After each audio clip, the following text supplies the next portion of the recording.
will review our agenda for the day. If there are any technical issues with hearing me or other speakers, with seeing any of the presentations, especially on the different formats that we're using from Zoom to YouTube, please let us know immediately. You should be able to write in the chat comments on YouTube. You might have to sign in. But as we move forward, just let us know of any technical issues that you might have, and we can work those out as we go along.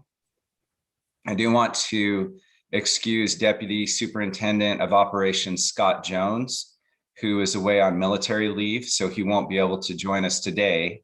But we do have Acting Deputy Superintendent of Operations Deborah Jacobson, as well as she's our Finance Director as well, and she'll be with us throughout most of the day to respond to any questions that may come up.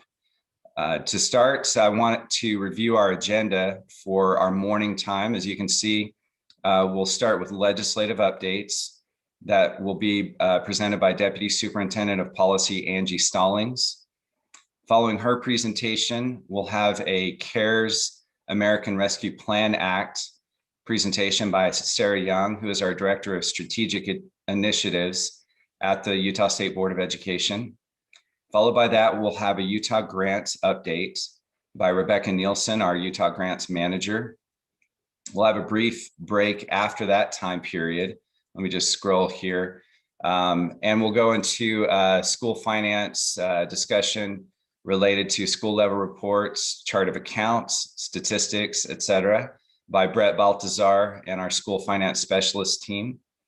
We will have a 1 hour lunch break starting around 11:45, 11:50. So you can take a break, grab a bite to eat, respond to some emails, whatever is needed. And we will resume at 12:50. That will be our first presentation in the afternoon, will be the basics of direct and indirect costs. That'll be our grants compliance officer, Tony Onofredi, and our school finance specialist manager, Brett Baltazar. We'll then follow that with the child nutrition program updates, Kathleen Britton and Kimberly Loveland, followed by procurement code updates with Adam Hurd and Michael Iwasaki.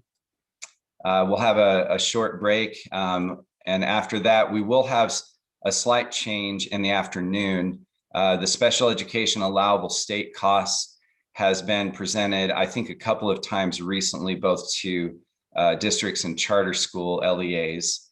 And so we will forgo that. However, Cole Shakespeare will participate with me in presenting on our fiscal monitor program review. And we'll also have myself and Jake Howtrow, the minimum school program administrator, who will review, we'll both review some school finance updates, and Jake Howtrow will go through legislative estimates. So we do appreciate the time that you're taking today to join us. We know that your time is limited, and so we want to use that to the best extent possible. We really do appreciate all of you that are joining us today. As we go through, we will have, the chat will be monitored, and so we'll be looking for questions that you might have. You can ask questions as those come up. We will try to respond to your questions as we go through. If we happen to miss a question, just please let us know in the chat, and we'll try to come back to that. If we don't have the answer to your question at the time, we will do a follow-up, and we'll get an email out to all of those of you who have that question, and ensure that you get your answers to that. I think that will be all of the housekeeping items that we have. Hopefully I didn't miss anything there. If not, my team can let me know. But if we do have on and ready to go, I need to double check if we have Deputy Superintendent Angie Stallings with us. Dale, do you know if— Good morning, Patrick, I'm here. Okay, wonderful. All right, well, I think we'll not delay any further, and we can turn the time over to you, Deputy Superintendent, and let you get going. We appreciate you being with us this morning. Wonderful. Thank you so much, Patrick. I'm not sure who, it looks like Patrick, could you stop sharing? And yes, I will absolutely. share. Thank you. In just one moment. It's always fun as the screen changes a bit. All right, and I will get this going in presenters mode. So hopefully, can you, just one moment and you should be able to see it full screen. Great, does that look good, Patrick? Yeah, we're good to All right. go. All right, well, good morning, everyone. I'm so happy to be with you. My name's Angie Stallings, and as Patrick stated, I'm the Deputy Superintendent of Policy at the State Board of Education, and I'll be giving an overview of the session, and this will include not only finances, but the policies or the bills, new programs that passed. You'll get a more in-depth review of the finances later this afternoon. It sounded like Jake and Patrick will be providing the numbers later on. So first, just to give you a general overview, we were tracking a lot more bills this year than normal. There were 194 bills introduced and 121 passed. This is a higher passage rate of 62% than normal, because what I would say about this year is we had a lot of bills that were COVID related, which won't surprise you. So when you look at these numbers here, we track bills that aren't only education specific, but we track things such as bills related to HR, property taxes, income taxes, anything that would impact you as an LEA, either in construction or elections. And so that is why oftentimes when people look at these bill numbers, they're quite surprised. They feel like they're high, but that's because so much impacts education, especially you all as LEAs, as employers, as in the business of construction, finance, etc. So I will invite you as we go through this presentation today. I'm not sure, actually, most of you are on YouTube, so we don't have a chat function today, but if you were here in the Zoom room present with me today, I would invite you to type in the chat COVID anytime you see a COVID related bill, or feel free to take a drink of beverage of your choice. I've got my protein drink here, because you will see today the COVID influence in a lot of the bills. So here's a snapshot of what happened during the session. Always like to start with the good news. $481.5 million of new funds. 50 million of that is in reserve for future years when we have downturns. So that's essentially 430 plus $1 million of new revenue. As most of you know by now, we received, we'll talk about this in a minute, but we received the 5.9% increase in the WPU and the enrollment growth in the base budget, which was fantastic, and of course was a result of the compromise or the legislation that accompanied that constitutional amendment that passed. We anticipate 20 new rules being codified, either amended or enacted, 2 new programs, 6 new reports for USBE. Good news here for all of you is -5 reports for LEAs. Many of you may have been tracking some legislation, a trio of bills that Representative Pulsifer ran. We'll talk about those in a minute, but the net result is less reporting for you. Also, we anticipate, or we have 5 RFPs that will be coming out of our office. And as I stated, great news, 5.9% increase in the WPU, as well as fully funding growth. And of course, that was all done in the base budget. I will leave a lot of the details here to Patrick and Jake to cover later in the afternoon, because they know the numbers best. But it was a great year for education. So here's some more numbers that I know Jake and Patrick will cover later. So I'll just kind of slide through those. The next 3 slides give an overview of the top 18 line items from this session. The big line item, of course, this session was the one-time funding for the COVID-19 educator stipends. That was $121 million. I'm assuming that most of you have distributed those funds to your staff by now. And that was a great bonus, very much deserved bonus for educators and staff. $9.2 million one-time funds for the Grow Your Own Teachers and Counselors program. We'll talk about that in a minute. It's $9.2 million to be used over 3 years. It will support 2 cohorts of teachers and future teachers and school counselors. $7 million ongoing to the OEK program, or optional enhanced kindergarten. 5 million for early grades professional learning. This is also ongoing. You may remember that that was a program that passed during the 2020 session, but then quickly after the 2020 session ended, the funds were cut. So this program provides funding to LEAs to support instructional coaches and other professional learning for our early grades teachers in the science of reading and other early learning needs. And then there's $3.5 million for supports for students at risk. This funding, we'll talk about this in a minute, but the EARS program has been eliminated beginning this next year and turned into a WPU add-on for at-risk students. This $3.5 million will hold harmless all of you to ensure that you receive at least as much funds during the 21-22 school year or fiscal year 22 that you received during fiscal year 21. So all LEAs will be held harmless, and that's what that 3.5 million is there for. School readiness grants, again, preschool program funding, additional funding there. Also, there's another $9 million for Upstart, 6.6 million for the statewide online education program. 1.6 million will be coming in fiscal year 23. 5 million is for this year is related to the expansion of the SOEP program to our middle school grades. So now, or beginning later this year, I'll talk about this in a moment, but the SOEP program, which currently provides only high school courses, so courses for grades 9 through 12, will now be expanded to grades 7 through 8. So that 5 million, and then the additional 1.6 million is to fund home and private school student enrollment in the SOEP program. You'll remember the 4 million LEA financial information systems. That again is also funding that was tied to a bill that passed during the 2020 session, but then shortly after the session, the money was cut. This is 4 million one time to support that bill and to provide funding to you all to support your financial systems to improve them and hopefully have better financial systems moving forward. 3 million, the student credential account statewide implementation is a CTE program, and ELL software for LEAs.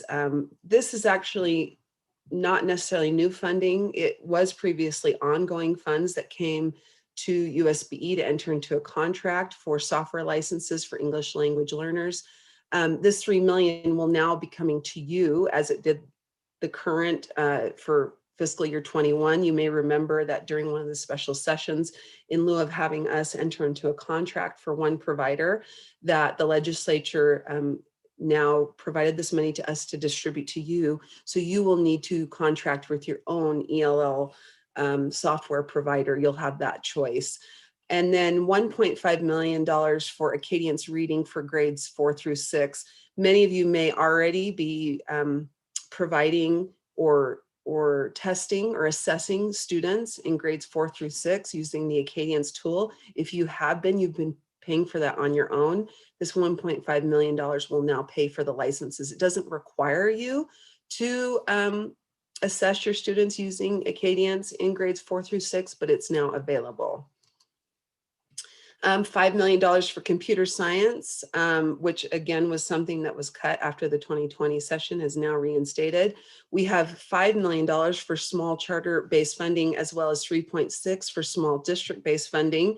These are both one-time funds that are being provided while the legislature will be studying, and we'll talk about this a little later on when we look at SB 142.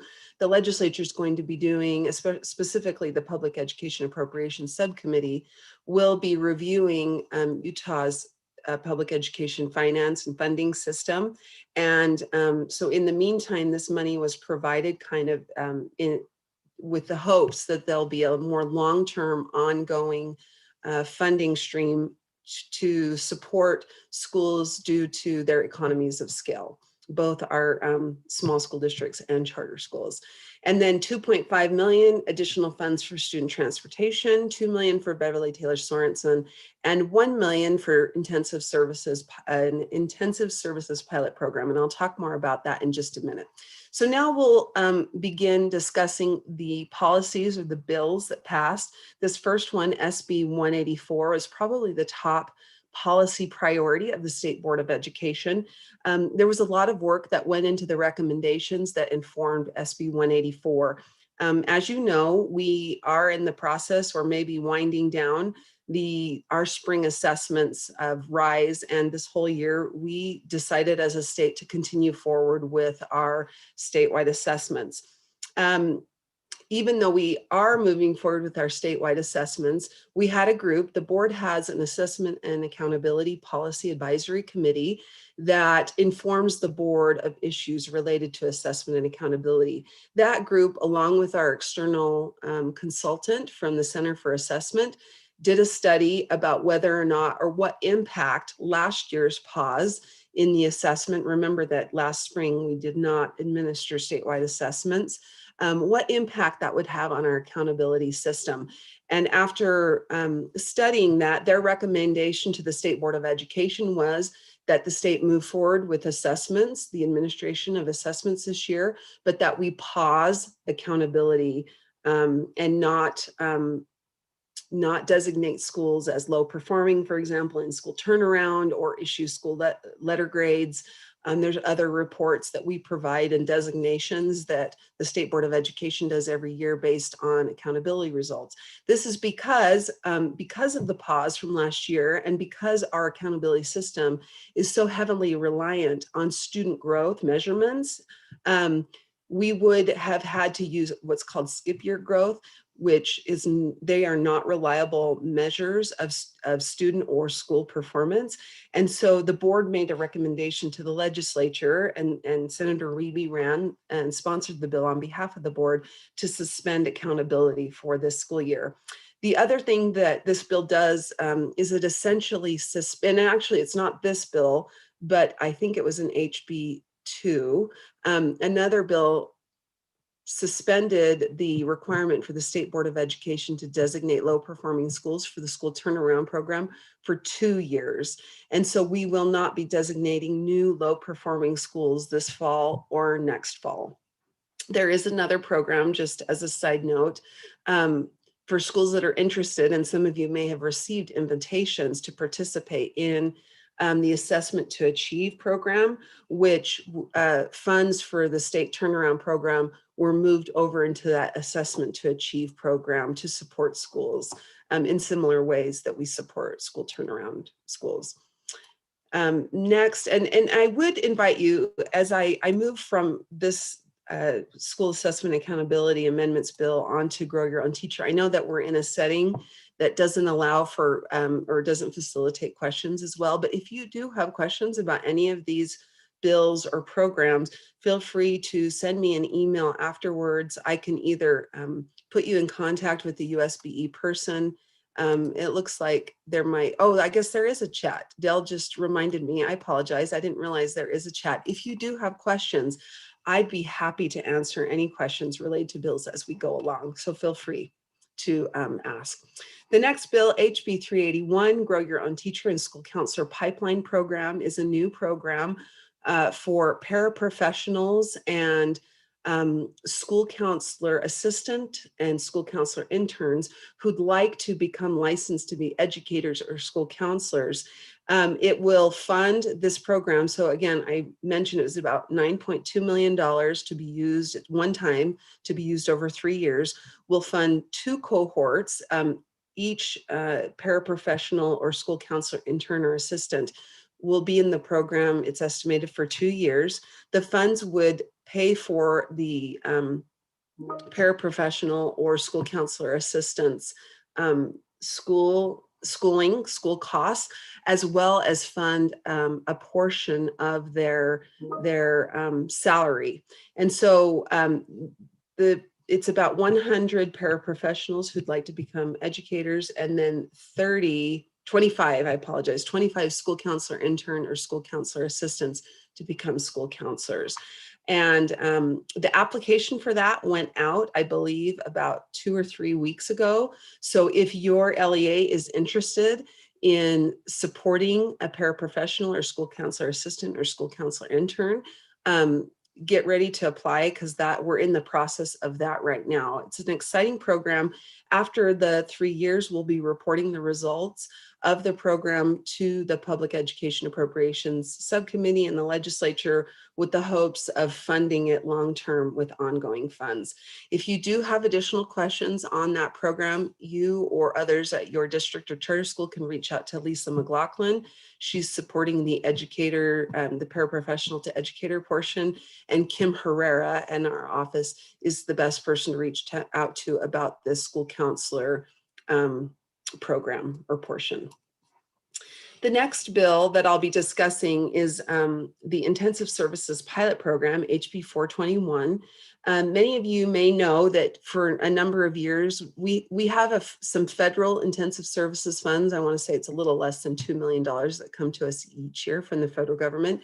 And prior to last year, or the cuts of June 2020, we received about approximately $3 million of state funds to support reimbursement of intensive services costs, or costs for those students who have high needs and cost 3 times or more the WPU. That program was cut in June 2020, and not only was the funding cut, but the whole program was repealed. The State Board of Education requested that it be reinstated. Representative Judkins ran that bill. Unfortunately, we were only able to get $1 million, which is for all 3 years of the pilot program. So that's $333,000 per year. We know that we generally have a lot more requests than we do funds. But for those of you who haven't applied in the past, I wanted to let you know that part of the reason that the legislature indicated to us that they cut the program back in June 2020 was because the lion's share of the funds were being received by one school district. The formula for how the funds are distributed or reimbursed was changed in November, December of last year, and now provides more of an opportunity for smaller school districts and charter schools to qualify for those funds. So if you have not qualified in the past, you may want to look at the distribution formula, and you may have an opportunity to qualify this year. However, the amount of funds has significantly been reduced. So after 3 years, we will also report on the performance or on this program, with the hopes of having the funds reinstated on an ongoing basis. And if you have any questions about the rule, I'm trying to remember the rule number right now. Dale may be able to find the rule number, but the rule that accompanies this program is already in effect, and I want to say it's in the 700s somewhere. So if you have any questions, let us know. All right, SB 107, now is the time for you to take a drink, type in the chat, whatever you want to do. We're gonna start with our first truly COVID-inspired bill. This is SB 107, in-person instruction prioritization. I'm sure many of you were following this bill. This bill increased the case threshold for COVID from 1% to 2%, and from 15 cases for schools that have less than 1,500. Yes, I believe it's less than 1,500 students. It's went from 15 cases to 30 cases. And so, and thank you, Dale, for putting in the rule number. That is R2777752. That's again for the Intensive Services Pilot Program. But SB 107 also did something not just COVID related, but that will be lasting for a long time. It does require every LEA to provide at least 4 days of in-person instruction. And my guess is this is going to impact our charter schools a bit more than our districts, mostly, or even our small districts. It now requires you to have an option of at least 4 days in person for all of your students. Now, that doesn't mean that all of your students have to attend 4 days in person. You can still have for example, portion of your school, you can have a 100% online program, or you could have another program that was a hybrid where students maybe were doing 3 days in school and 2 days at home. But you have to have at least available the 4 days in person as an option for your students, along with those others. This requirement for at least 4 days in person per week does not apply to charter schools who are conducting or have, as part of their charter agreement, are 100% online or a 100% virtual school. The next bill, also another COVID-related bill, is HB 294, also known as the Endgame bill. We've passed that date, which I think happened a week or two ago, where all of the rings on the hand, however you want to say it, I did watch the Avengers Endgame, but I can't remember the details enough, other than I remember there's like 5 stones. So we've reached that time where the statewide mask mandate is no longer in effect, but it is in effect, meaning the governor still has the authority to maintain the mask mandate for K-12 schools. And so apparently you cannot hear me. Let's see, just one moment. So Pat, can you hear me now? Is there something on my end that there's a problem? It sounds like you're about 15 to 30 seconds behind. I'll wait for just a moment. And if somebody can just let me know that you can hear me and all is well. Okay, we're good on the sound. Perfect. Thanks, Pat. I'll just move forward. So just to clarify, the bill allows the governor or the state Department of Health to maintain a statewide mask mandate for K-12 schools through June 15th, which I believe the current order is through June 15th. Some of you may have had questions and are dealing with mask issues in your school district or charter school, and are probably aware that there are some districts who have chosen not to require medical notes.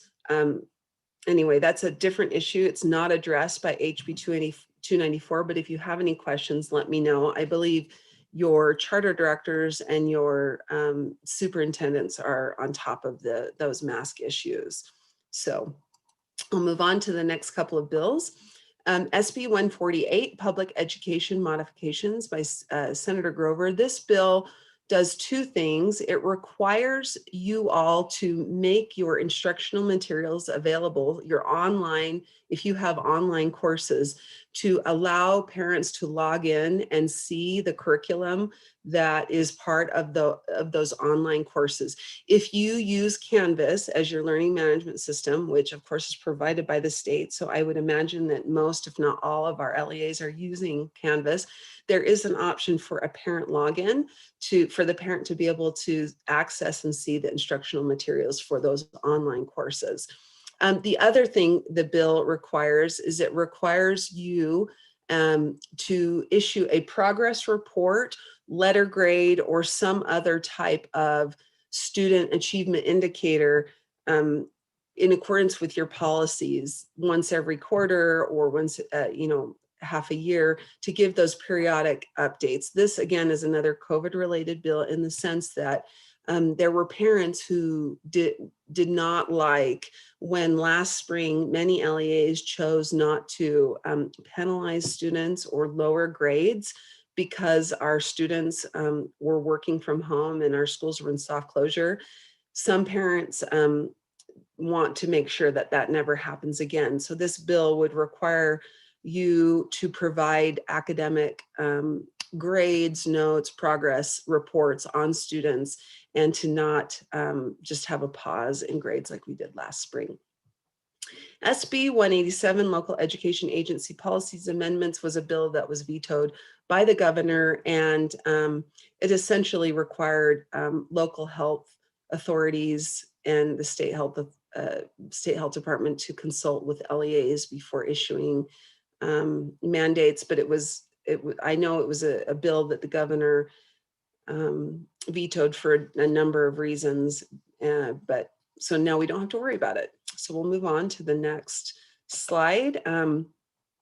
So HB 38 school technology amendments, this bill really is a bill that codifies something that's already in practice, and in a lot of ways is probably unnecessary legislation. But I know that sometimes we have legislators that, although practice or something is being done in rule or policy, they like to codify it in statute. In this case, UETN, it applies to their practices and contracts they have with providers. This bill, again, UETN has already is already implementing this.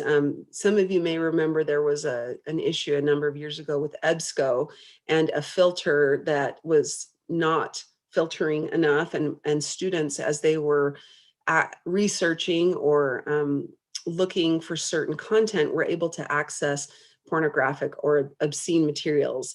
And so HB 38 codifies what UETN did to rectify that issue, and now places penalties on providers who don't have adequate filtering or don't ensure that students are unable to access pornographic or obscene materials.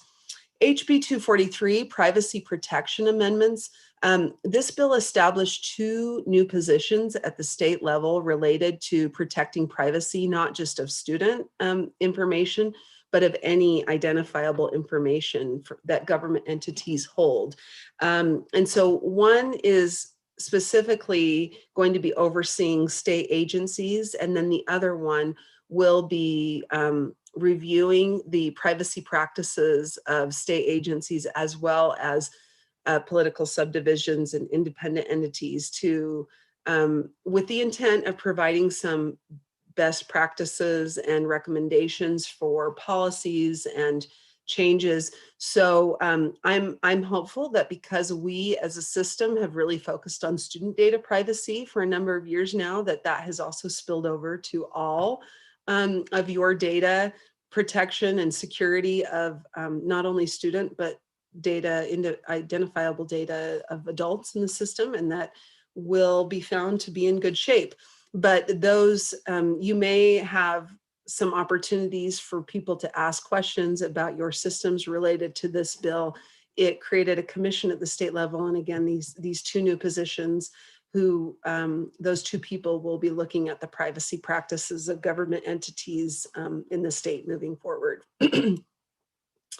Next is a trio of truancy and absenteeism related bills. First, HB 116, student attendance amendments. This bill prohibits LEAs from requiring parents to provide a note from a medical provider due to demonstrate an excused absence related to a sickness or health issue. HB 81, mental health days for students, adds as an excused absent or valid excuse, it adds the student having mental health issues or behavioral health issues. We at the state board have been recently updated our board rule to define behavioral health, because many people questioned what that meant. That rule was reviewed by the Finance Committee last week and will be approved by the board in the June meeting, likely. So if you have questions or feedback on that definition of behavioral health, please take a look. It's R277607, and you can see that on our the board civic clerk.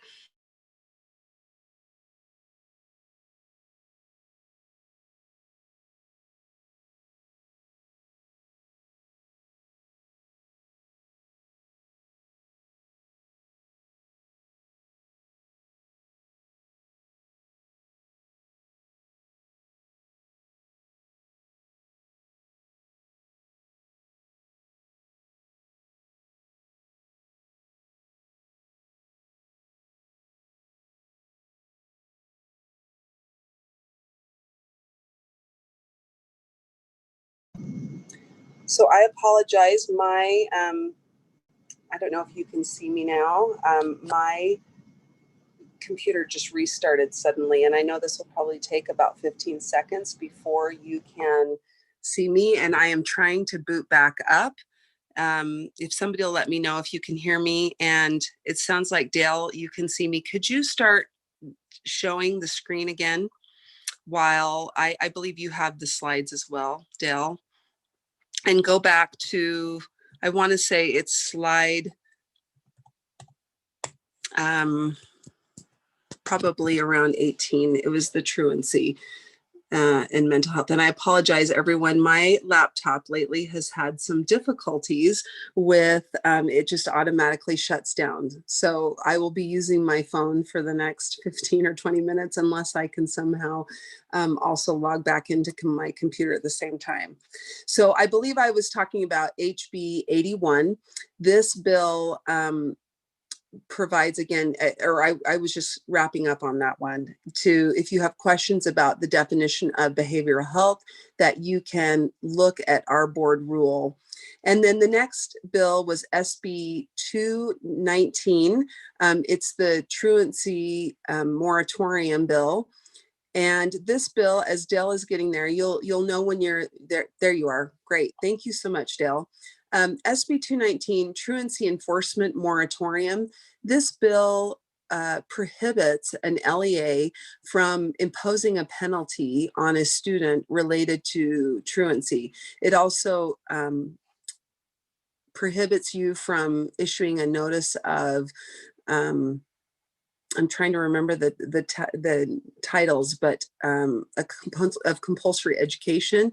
And this will be through June 30th of 2022 that this moratorium is in place.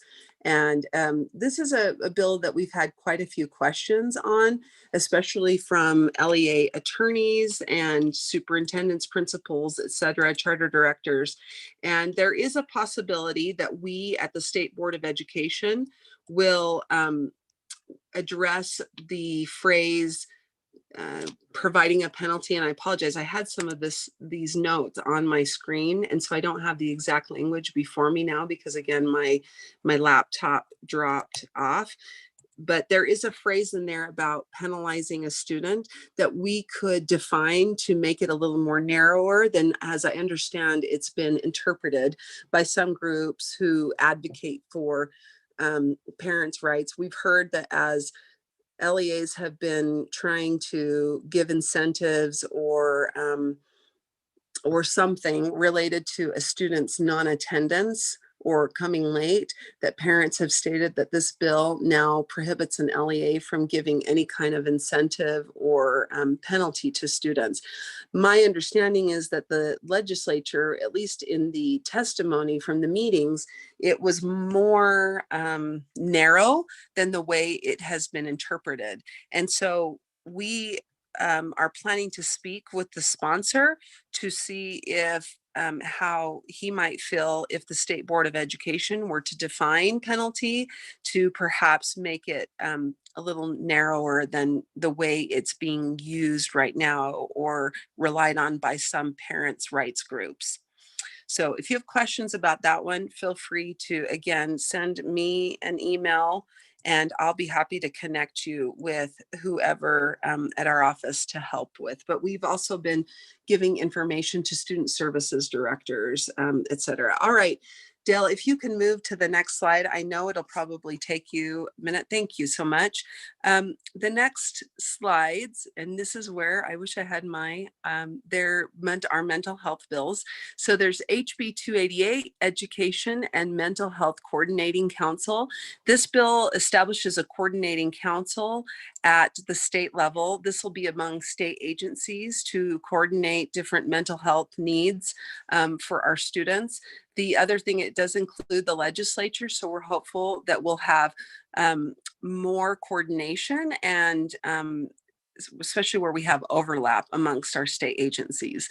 HB 93, this bill has some good news for you all as LEAs. Two things. Number one, it added $500,000 to our youth suicide prevention programs. And it also has now collapsed those two programs into one.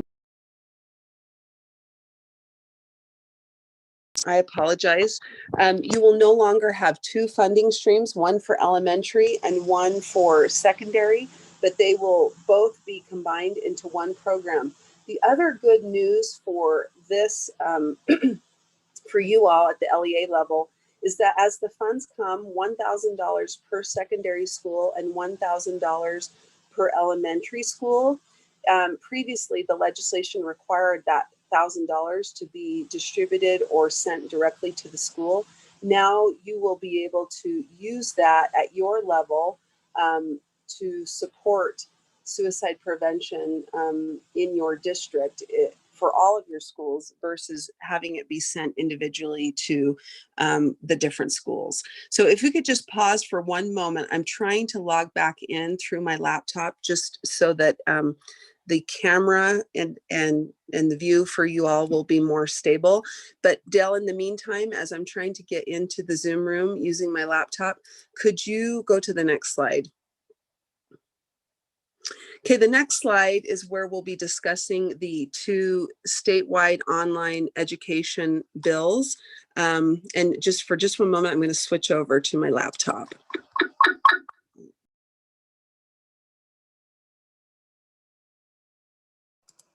I apologize. Thank you for being patient with me this morning with technical issues. So again, we're talking about the two statewide online education program bills. SB 234, this bill allows, this 234 expands the statewide online education program from just high school courses or courses for students in grades 9 through 12 to now also be offered for students in grades 7 and 8. So students, public education or public school students, beginning in January 1 or the second semester, January 1, 2022, will be able to begin enrolling in middle school courses. And then private and public or private and homeschool students will have the ability to enroll in those courses in August of 2022. So that is coming this in January. Your junior high and middle school students will now be able to participate in SOAP not only by taking high school courses, but by taking middle school courses. The next bill, SB 226, Online Education Program Revisions. This bill allows a private online provider to be approved directly by the State Board of Education in lieu of having to contract with or be an LEA. So currently all of our statewide online education program providers, I believe we have 6 of them, they are all affiliated with or are LEAs, they are school districts and charter schools. SB 226 will now allow those providers to be approved directly through the State Board of Education. So the rule related to that approval will be coming, I believe, to the Finance Committee in June. That's the goal right now, is to have those standards be reviewed by Finance in the June Finance Committee meeting. So next slide, Dale. Here we have our 2 transportation bills. HB 402, school transportation funding amendments, simply states that for the 21 as well as the 22 school year, that will be providing your funding to you based on the miles and minutes from fiscal year 19. And this, of course, is to make sure and hold our districts harmless due to the reduction likely in miles and minutes that we had last spring, in spring of 2020, as well as during this current school year due to COVID. HB 369, school bus inspection amendments, requires you, the LEAs, to include in your policies a requirement that your school bus drivers do an inspection, go to the back of the bus and then to the front and do a full inspection of the bus before leaving to check to make sure there aren't any children, sleeping children, who are there in the bus. This is already a federal requirement and a requirement that your bus drivers should be doing anyway, but the key here is that you do need to codify that in your local policies. Next slide, Dale. The next three bills are all about different educator stipends. SB 154, Teacher Salary Supplement Program Amendments. You'll be familiar with this program. It provides approximately $4,500 to math, science, special education, other teachers.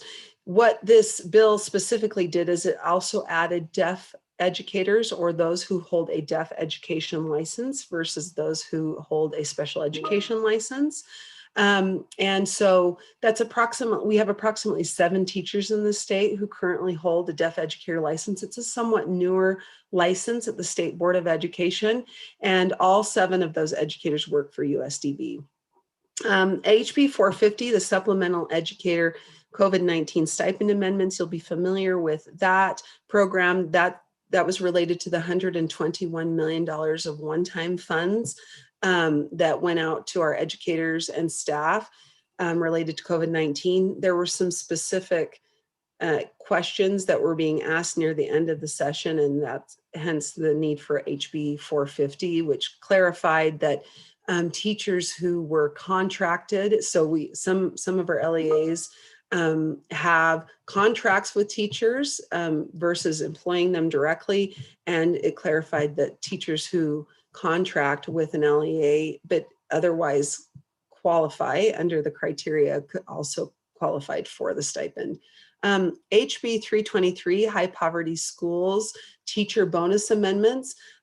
This bill, many of you may be familiar with the High Poverty Schools bonus program. It's based on a teacher has to obtain a certain MGP in grades 3 through 8 in order to qualify student growth score. It's a median student growth score.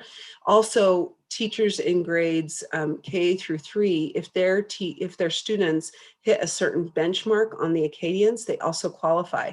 Well, what happened is, because again of the assessment pause in spring of 2020, and because these bonuses are based on student growth scores or assessments being administered, this bill is kind of a 1-year bill to allow the State Board of Education to distribute those bonuses based on some other criteria, and to define that high poverty school. We're going to be looking at that definition, or those schools that were defined as high poverty schools in 1819. And that's because our poverty numbers, or how we determine whether a school is the percentage of free and reduced lunch, for example, those numbers have been compromised or not as reliable right now due to the COVID-19 moment and things that happened with our child nutrition programs. So next slide, Dale. The next 3 bills are all bills that support our students. The first one, SB 145, is something that military families will appreciate. It allows students of military families who are going to be moving to the state to enroll in our school districts early, before they've actually established residency. So they could enroll in an online school, for example, or in an online program in a district while they're still in the other state. And then they don't have to prove or demonstrate proof of residence until after they've actually arrived within the state, and have a little bit more of a buffer there. It also allows students of military families to remain enrolled in an LEA even after the family has received orders to move to another state. So this just gives some more easier transition time for students of military families. HB 279, Higher Education for Incarcerated Youth. This is a feel-good bill in the sense that it established a program at Dixie State University for incarcerated youth to obtain concurrent enrollment or work on concurrent enrollment credits. And so that's an exciting new program. SB 136, Higher Education Scholarship Amendments. This bill made some changes to the Regents and the Opportunity Scholarship programs. It phases the Regents and the New Century Scholarship programs out and provides more funding to the Opportunity Scholarship Program. If you have questions about the courses or the classes that students need to take in order to qualify for that program, you can look on the Board of Higher Education's website. Your school counselors should also have received information on what the requirements are for that Student Opportunity Scholarship as well. Next slide. HB 182 Educator Hearing Amendments. This bill comes into play when you've got an employee who's been dismissed or fired. And as you know, those employees often will appeal their dismissal. And there's been a question for a number of years about whether those appeals go to the district court or go to the Court of Appeals. This bill answers that question and states that those appeals will be handled by the Court of Appeals, and also clarifies that the appeal is an appeal of the record and not a trial de novo. What that means is that you will be establishing the record during the administrative process at your level, and that record is what the Court of Appeals will review versus retrying the case essentially and doing depositions or hearing testimony. So that's been now clarified in HB 182. Next slide. The next three bills are the bills that I mentioned earlier that resulted in a net decrease of 5 reports to LEAs. HB 42, Education Agency Report Process Amendments, HB 134, and HB 300 are the trio of bills that are meant to reduce reporting requirements for you all, for our LEAs. So in HB 42, there were 5 programs, the reporting requirements that were repealed. The key bill that you'll want to focus on here, well, HB 42 requires us at the State Board of Education to put a fiscal note or register the impact of any reporting requirement that we might do in a board rule.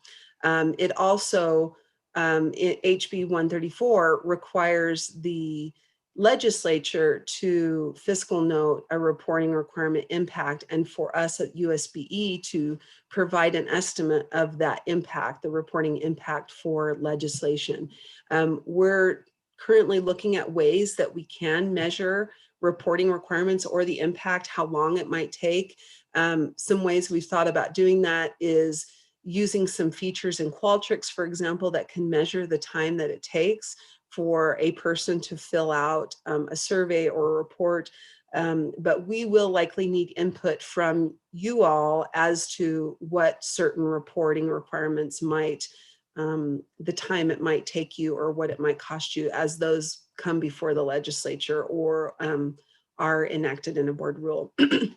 HB 300 also requires the State Board of Education to do a review of all of the currently state mandated reports in statute and board rule, and to determine whether those reporting requirements can be streamlined, can be repealed, or if USIMS, the State Board of Education's Utah Schools Information Management System, might be able to help alleviate or lessen the burden of those reporting requirements. So we'll be working on that over the next couple of years. We'll be establishing a process to review all of those reporting requirements, and we'll be looking forward to your feedback on whether those reports, ways that we can streamline them, or whether we can incorporate them into USIMS, or whether it's something that could be repealed, or a recommendation for repeal to the legislature. Next slide. These two programs, so let's talk about HB 372, the Start Smart Utah Breakfast Program amendments. You may remember this is a bill that passed during the 2020 session that requires, if you have a certain number of students who qualify for free or reduced lunch in your school, that if that's 70%, that you, beginning with this next school year, will need to have an option for breakfast, an alternate breakfast option. So that's like the breakfast after the bell. option in schools that have 70% of your students qualify for free or reduced lunch. Then the year after that, it will apply to schools with 50% of their population qualify for free and reduced lunch. Will also need to provide that alternate breakfast option. And then the next year for schools with 30% or more. So it kind of phases in over 3 years, this requirement for schools to provide alternate breakfast options or breakfast after the bell. You may receive a waiver from that requirement by requesting one through the State Board of Education or through CNP. HB 222, School Land Trust Program amendments. This bill eliminated some deadlines and what I would call kind of very not ticky-tacky, but specific requirements related to submissions of plans to our office that were eliminated, and we are now codifying those deadlines and requirements in board rule. 2 board rules recently passed the state board. It's R277477 and R277491 that codified a lot of the deadlines that were repealed from HB 222. Next slide. The next 3 bills are all about funding and program monitoring. So I mentioned earlier on about related to SB 142, public education funding amendments. I mentioned that the legislature, and specifically the Public Education Appropriations Subcommittee, will be doing a review and study or evaluation of Utah's public education finance system and funding. Related to this, you may be aware that the State Board of Education for the last couple of years engaged in a contract with WestEd to do a study of our funding system. And there are some recommendations in there, and I'm sure that the Public Education Appropriations Subcommittee will use that report as well as look at other data and take a look at other things as well during this study. The one thing that SB 142 did, or the legislature chose to do this year rather than waiting for a year or 2 to implement, is they did repeal the enhancement for at-risk student line item, which is approximately $40 million, and convert that into a WPU add-on for students at risk of academic failure. That $3.5 million I mentioned earlier in today's presentation was an amount meant to hold everybody harmless, because as we move from EARS to the WPU add-on for at-risk students at risk of academic failure, the distribution formula is a little bit different because they rely on different things. The add-on is relies solely on looking at free and reduced lunch student numbers for purposes of distribution. And so all of you should receive at least as much as you would have received under the EARS formula moving forward. The good news for you all with the WPU add-on is that it currently has less reporting requirements. You no longer have to send an application in order to receive the funds. Currently with the EARS program, you have to submit an application before those funds are released. And with the add-on, the funds will flow to you. There is some reporting requirements in the sense that you'll need to report the outcome, your student outcome data to the State Board of Education, but that's likely going to be done in conjunction with your accountability data, because we already, as part of our accountability system, for example, we look at how our students who are learning English perform, and we'll be looking at the performance of other subgroups as part of that accountability. SB 178, education deadline and fiscal flexibility. This bill allows you to use up to 35% or unrestrict up to 35% of a line item program. Use those in an unrestricted manner as long as those funds are for any purpose, with the exception of capital. That was an expressed or an explicit call out that they cannot be used for capital means, but to use it in order to mitigate or support COVID response or needs that you had related to the pandemic. I believe that Patrick and Deborah will be discussing this bill later, but a couple of things that you should know. Number one, this does not apply to programs where you currently have to, like qualifying grant programs where you have to file an application before you receive those funds. So it wouldn't apply to digital teaching and learning funds, for example, or your school-based mental health. Also explicitly in the bill, the school land trust funds are called out as this bill does not apply to those funds. The other thing that the bill explicitly states is that this does not, you'll need to make sure that you are not impacting your federal maintenance of effort requirements, and that you, even though you have the authority to unrestrict a certain amount of funds, say CTE or special ed, those would probably be two of the biggies, that you need to make sure that you're not going to impact your LEA's maintenance of effort requirements. HB 425, Education Monitoring and Funds Management Amendments. This bill does two things. For all LEAs, it establishes state funds management standards and monitoring standards for all LEAs. The second thing it does is it establishes a charter school closure account. This is an account that currently will have $1 million of one-time funds were appropriated for it, but the funds will be available to be used to pay off any funds owed to the federal government or to the state of Utah after a charter school has closed and all of their assets have been liquidated and distributed. If there are funds remaining to the federal government or to the state, that this account will be a resource that the State Board of Education, along with the authorizer of the closed school, can tap into in order to repay those funds to the federal government or the state. Moving forward, charter schools are required to contribute $2 per student until this account reaches a certain amount, depending on whether we have any charter school closures or draws on the account. It starts at 3 million, but the max amount floats down to 2 million if within the next, I believe, 5 years, no funds have been withdrawn from the account.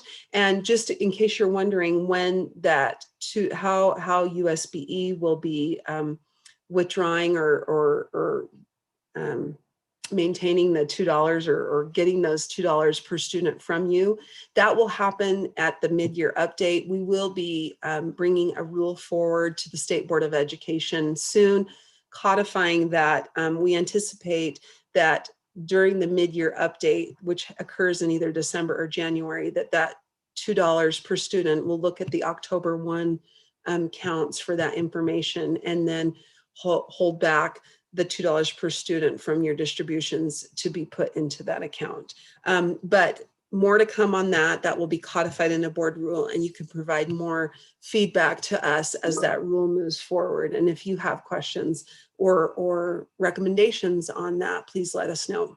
Next slide. So I only have a couple more slides left. This slide includes a handful of kind of miscellaneous bills that passed this session. HB 18, driver education amendments. This bill added the USDB as an LEA that can implement a driver education program. HB 293, open meeting minutes amendments, requires you, an LEA, to make available or post on your website the minutes from a previous meeting within 3 business days after your local school board or charter school governing board approves those minutes. You need to get those posted on your website within 3 days or make them available to anyone, members of the public. SB 160, state audit amendments, allows the legislative auditor's office to audit individual budgets and program expenditures of LEAs. There are 2 LEAs who the Legislative Management Committee has already designated that they'll be doing audits on, and those are Salt Lake City School District and Weber School District for this year. So you can look forward or not look forward to that. I just, it'd be something that could come, but because there's so many LEAs, I would anticipate, due to the capacity that they have at the legislative Auditor General's office, my guess is you're looking at 2 to 3 LEAs per year that the auditor might be reaching out to and doing some audits on. HB 345, school resource officer amendments. This bill updated the requirement for training that USBE needs to provide some model training for school resource officers, administrators, and other personnel on just how school resource officers engage and work with students and in the school setting. And so you can look forward to that model training from our office coming soon. Next slide. Just one moment, and take a drink.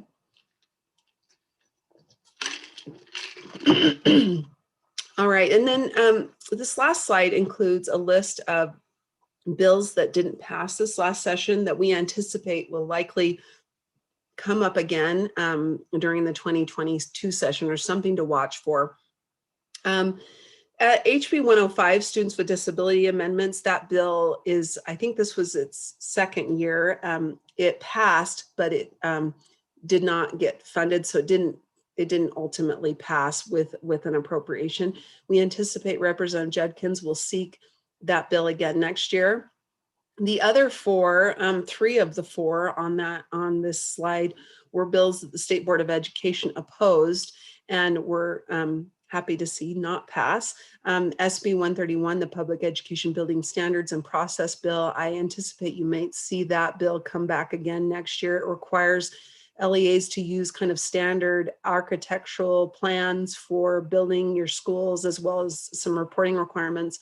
HB 428 would have established an appeals panel at the state board, but not necessarily appointed by the state board. It would have included legislators or people appointed by the legislature to overturn a parent's, like if a certain number of parents within a district, or, well, actually, I think it only applied to districts at the end. If a district is local school board decision, parents didn't agree with it, that decision could be appealed to this panel.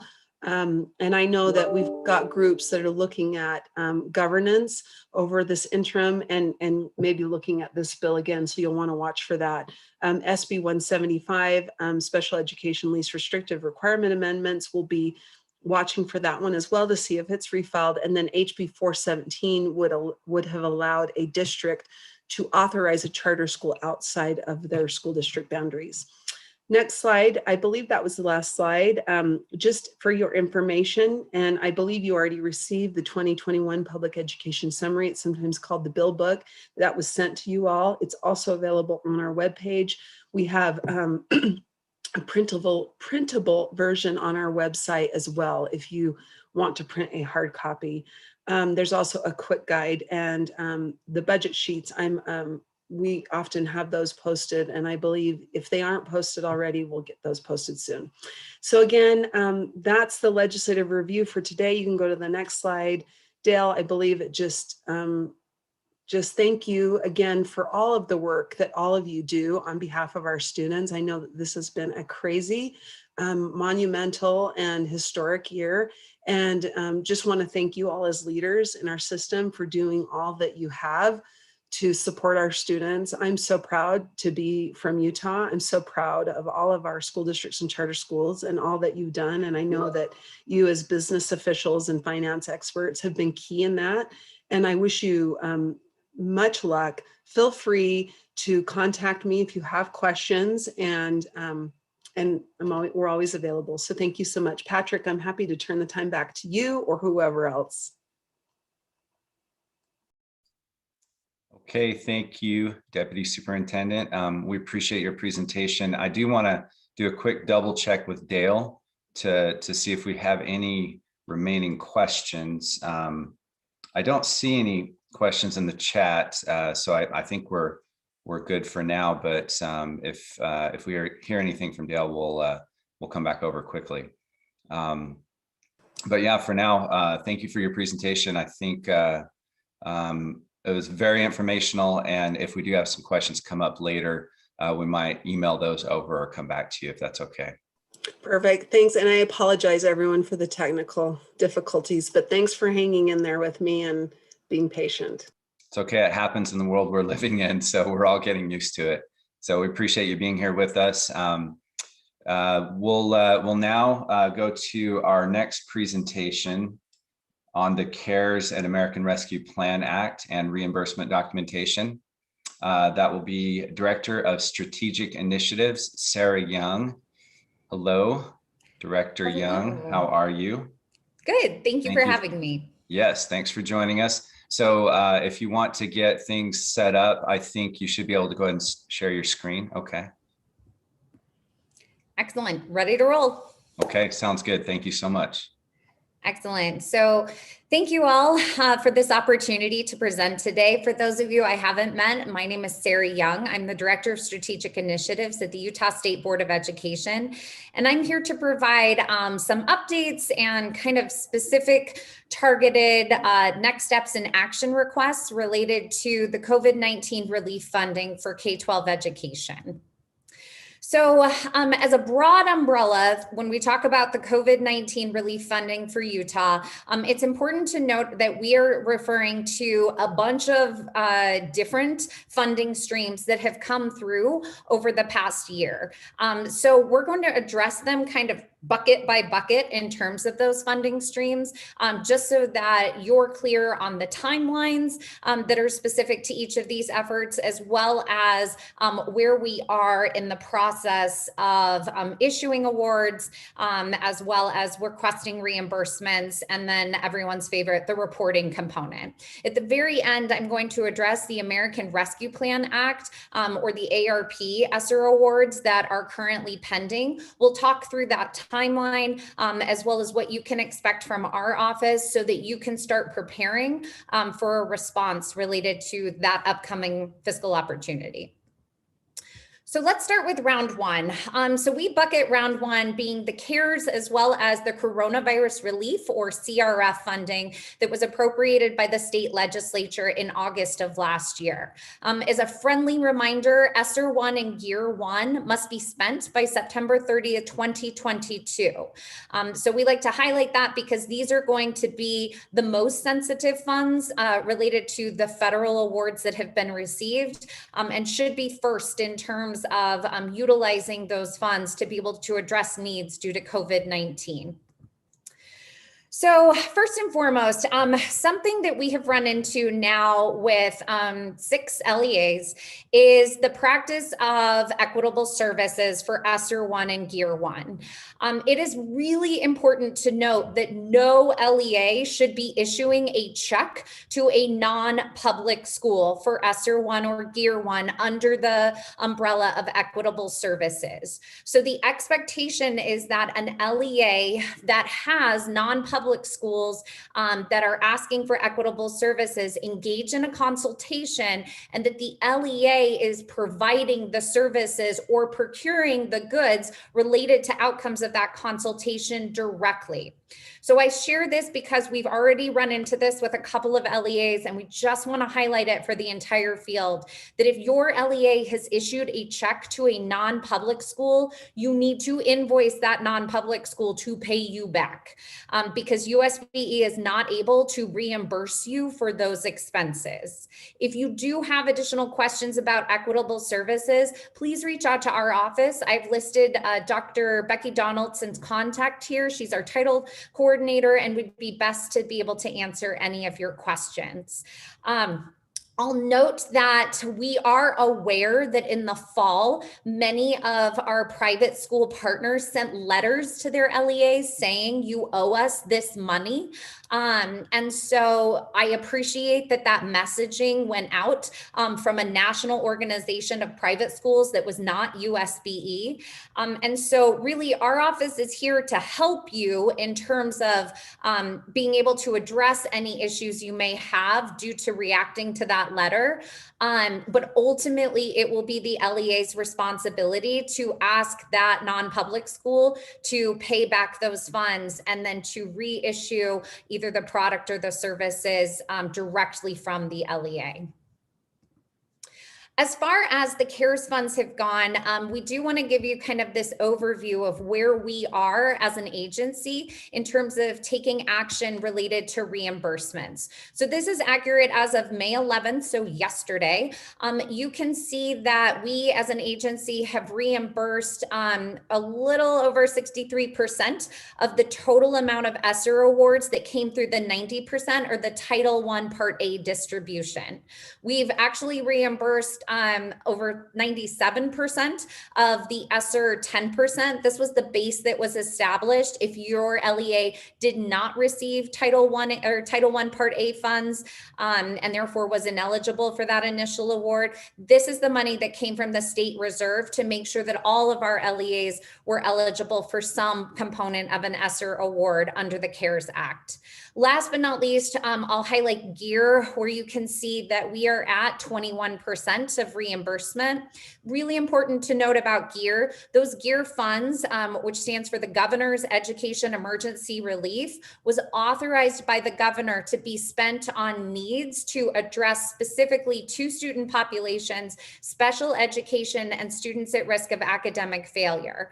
So when you're considering use cases for those funds, we at the office are very attentive to and required to make sure that they are targeting those two specific populations that were identified as the purpose for the grant. So just a highlight on that one, you'll see it is significantly lower than our other areas of reimbursement. So we just wanted to bring that piece to your attention, make sure that you were aware of that intent to really serve our students in special education or at risk of academic failure, and coordinate with that plan and with your leaders within the LEA to be able to move forward on actions. The items that you see highlighted in green come from the state coronavirus relief funds. So these are the funds that were originally appropriated by our legislature in August, released to our LEAs in October, and originally had a due date of having to be spent by December 30th of 2020. So due to a new legislation at the federal level, our state governor's Office of Planning and Budget has extended those awards through the end of this fiscal year. But I will note that there is a very strong and hard deadline related to the end of this fiscal year to be able to claim these specific funds. And you can see where we fall in terms of reimbursement related to each of those. So as far as that due date goes of June 30th, this is again for the K-12 PPE grants, for the K-12 Coronavirus Relief Fund grants, which more commonly was referred to as the Classroom Supplies Enhancements and Equipment grants, and the high school COVID-19 testing grants. All reimbursements are due to USBE by the end of the fiscal year. We are asking our LEAs to get those reimbursements submitted in a timely fashion, because if those funds end up being waived at the very end of the fiscal year, those are returned to the state. They are not eligible for other K-12 uses at that point. So if any of our LEAs know right now that you're not going to expend those balances, it helps us if you waive those, because then we can re-award those funds to LEAs that actually do have significant needs in terms of responding to COVID-19 in some of these categories, who are hoping there could be excess funds available before this June 30th date hits. So you'll continue to receive updates from our office in terms of your balances related to these. And like I said, there's two ways to get off that list of emails. One is the submission of reimbursements. The second is to waive funds if you know you're not going to need them by the end of the fiscal year. As far as reimbursement documentation goes, so I'm going to highlight what those requirements are for not just CRF, but for all of our federal COVID-19 grants here in just a moment. But to frame those requirements, it's important to note that program has really partnered with our financial operations and financial monitoring team here at USBE to create these expectations collectively as an agency. And that those expectations are rooted in the fact that this this money is highly scrutinized and needs to be in alignment, not just with the Governor's Office of Management and Budget, but with the U.S. Department of Education expectations as well. Additionally, I'll let the group know that ESSER 1 and GEAR 1 are currently undergoing a state audit. We expect that state audit to reoccur next year, not just for ESSER 1 and GEAR 1, but for ESSER 2 as well. So having that documentation associated with your awards allows us to be able to work directly with the auditors in terms of addressing their questions and efforts. Last but not least, I think it's important for this group to know we have received GRAMA and media requests from asking for LEA award documentations and reimbursement. There's a lot of interest in how this money was spent, and that is coming not just from our fiscal auditors, but from the media as well. And we just want to make sure that all of our LEAs are aware of these components in regards to the requirements. So as far as the requirements go for reimbursement documentation for the COVID-19 funds, USBE will accept a detailed general ledger in terms of the expenses. We are pretty clear on the documentation needs to be for who is being paid for services in line potentially with time and effort if it's specific to a salaried expense. And that we do need to document the specific items purchased. So not just we spent $500 at Amazon, but that we purchased hand sanitizer, cleaning wipes, and air filters totaling $500 so that we have that connection to the federal allowable use cases. A reminder, LEAs need to have receipts on file for auditing and monitoring purposes, as well as time and effort for the personnel that are being funded with the project. So we've gotten a lot of questions, especially from our state legislators, about bonuses. And it's really important to note that this money has to be for paid services related to response above and beyond the salaried time of employees for COVID-19 purposes. As far as round 2 goes, this is going to be the second round of funding that was issued by the federal government in late December of 2020. This is where we see our ESSER 2 and our GEAR 2 awards coming from. And we like to note that that funding is expected to be spent by September 30th, 2023. As far as the ESSER 2 overview goes, just to kind of give you a highlight of where we are as a community, the total Utah allocation was over $274 million. We followed the same 90% distribution using the Title I Part A formula that was required for the 90% base.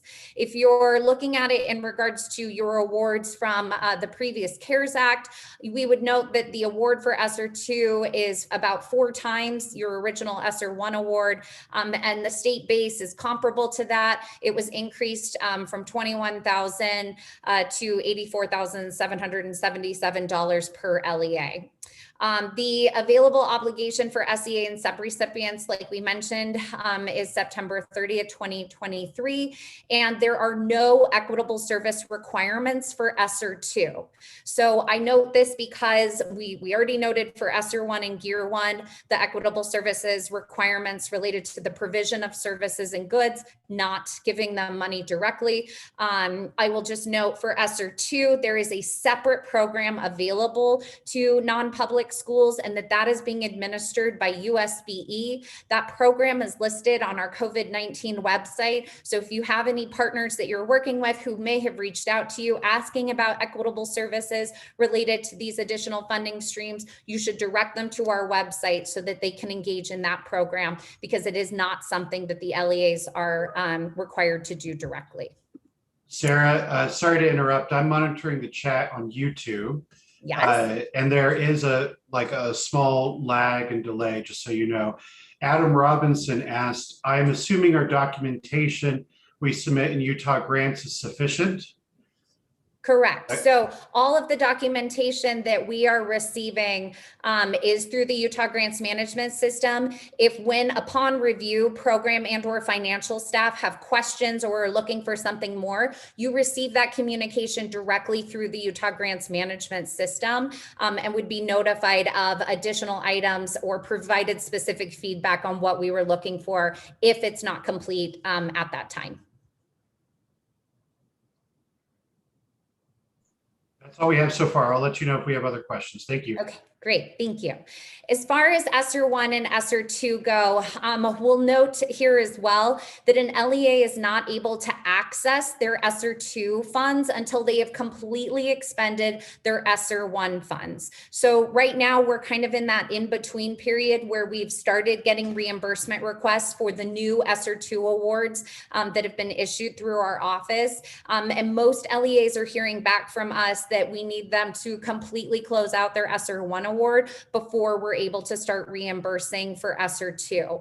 I appreciate the overlap in timeline can make it a little difficult in terms of recognizing we weren't expecting ESSER 2, and that may have some implications on how you end up needing to spend your ESSER 1 funds to expend those before you get started. And so I would just note that the grants management system does have the budget amendment tool to be able to make changes to the ESSER 1 and or ESSER 2 intentions and awards to be able to kind of resync your timeline related to those efforts. Last but not least, in terms of timeline, just because we know ESSER ARP, or kind of more commonly referred to in the state ESSER 3, is coming as well. We want to clarify for the field that there will not be a requirement that ESSER 2 or ESSER 1 is spent before being able to access ESSER ARP. These are they're separate funding streams allowing for LEAs to, once their ESSER ARP award is approved, they'll have direct access to being able to request reimbursement through that stream that will be separate from the requirement for 1 and 2. As far as the ESSER 2 goes, you will see that USBE has not, as of April 21st, prepared any reimbursements related to these awards. Again, the majority of that being based on working with LEAs to completely close out their ESSER 1 award before they access this component. Additionally, we'll touch on quickly Gear 2, but I'll note here it has not been released yet to the field. So in the original slide referencing that this particular funding stream includes ESSER 2 as well as Gear 2. Gear 2 has not been released yet. And we'll touch on that here in just a moment of what that timeline and action step looks like. As far as the ESSER 2 LEA plans go, we wanted to provide kind of a high-level overview of what we've seen from the field, just as a kind of setting the stage and the overall environment related to how ESSER 2 funds are being used collectively across our LEAs. This was presented to our State Board of Education members last week at board meeting, and we think it's helpful in terms of just giving you a sense of where we see our LEAs in Utah spending these dollars and making plans to spend. So you can see here that what we've done is categorized each LEA's application by allowable use case category. So, and they're listed on the right side to be able to show the top category of LEAs including it in their plans, all the way down to the category with the least number of LEAs including it in their plans. So the number one area that we see our LEAs spending their ESSER 2 dollars is in the addressing accelerated learning among students in the federal language addressing learning loss related to those particular efforts. We had over 180 LEAs include that in their ESSER or their ESSER base application as a part of the reflection of those action steps. The second category there you'll see is purchasing educational technology for students. Again, this is going to be something where we saw almost 100 LEAs include some reference or elements of that in their plans for ESSER 2, and then they go down the list. I will clarify, if you're looking at the pie chart, you're like, that is way more LEAs than we have in the state of Utah. That is correct.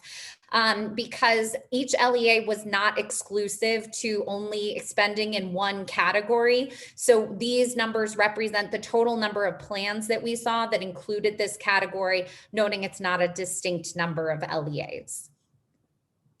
As far as LEA budget category totals go as well, I think that this item is also particularly telling.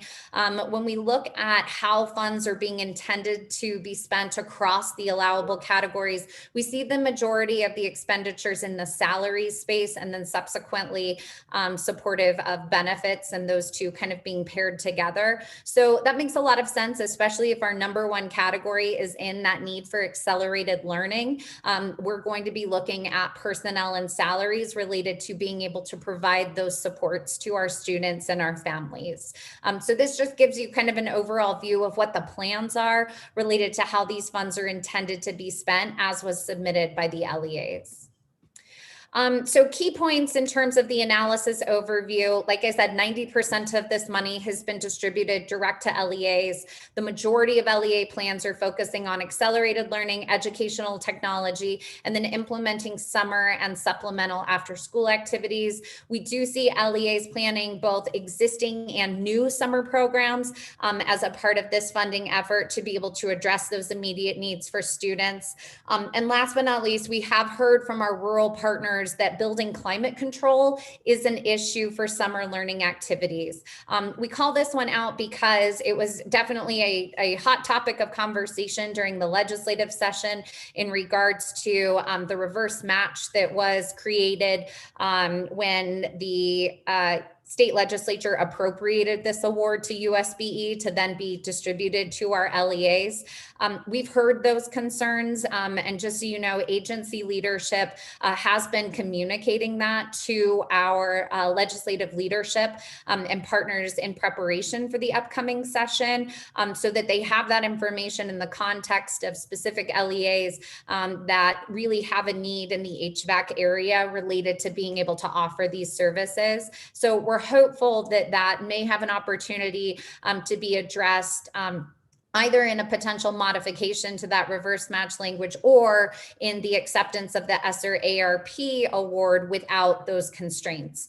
We will be waiting for outcomes from special session, and we'll communicate those as soon as we know for sure whether or not that federal allowable use case will be accessible to our Utah LEAs without that financial disincentive of a reverse match.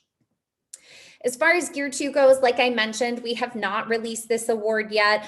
So ultimately, this award is authorized by the governor's office of the state of Utah. So USBE staff meet with that staff regularly once a week to be able to discuss needs.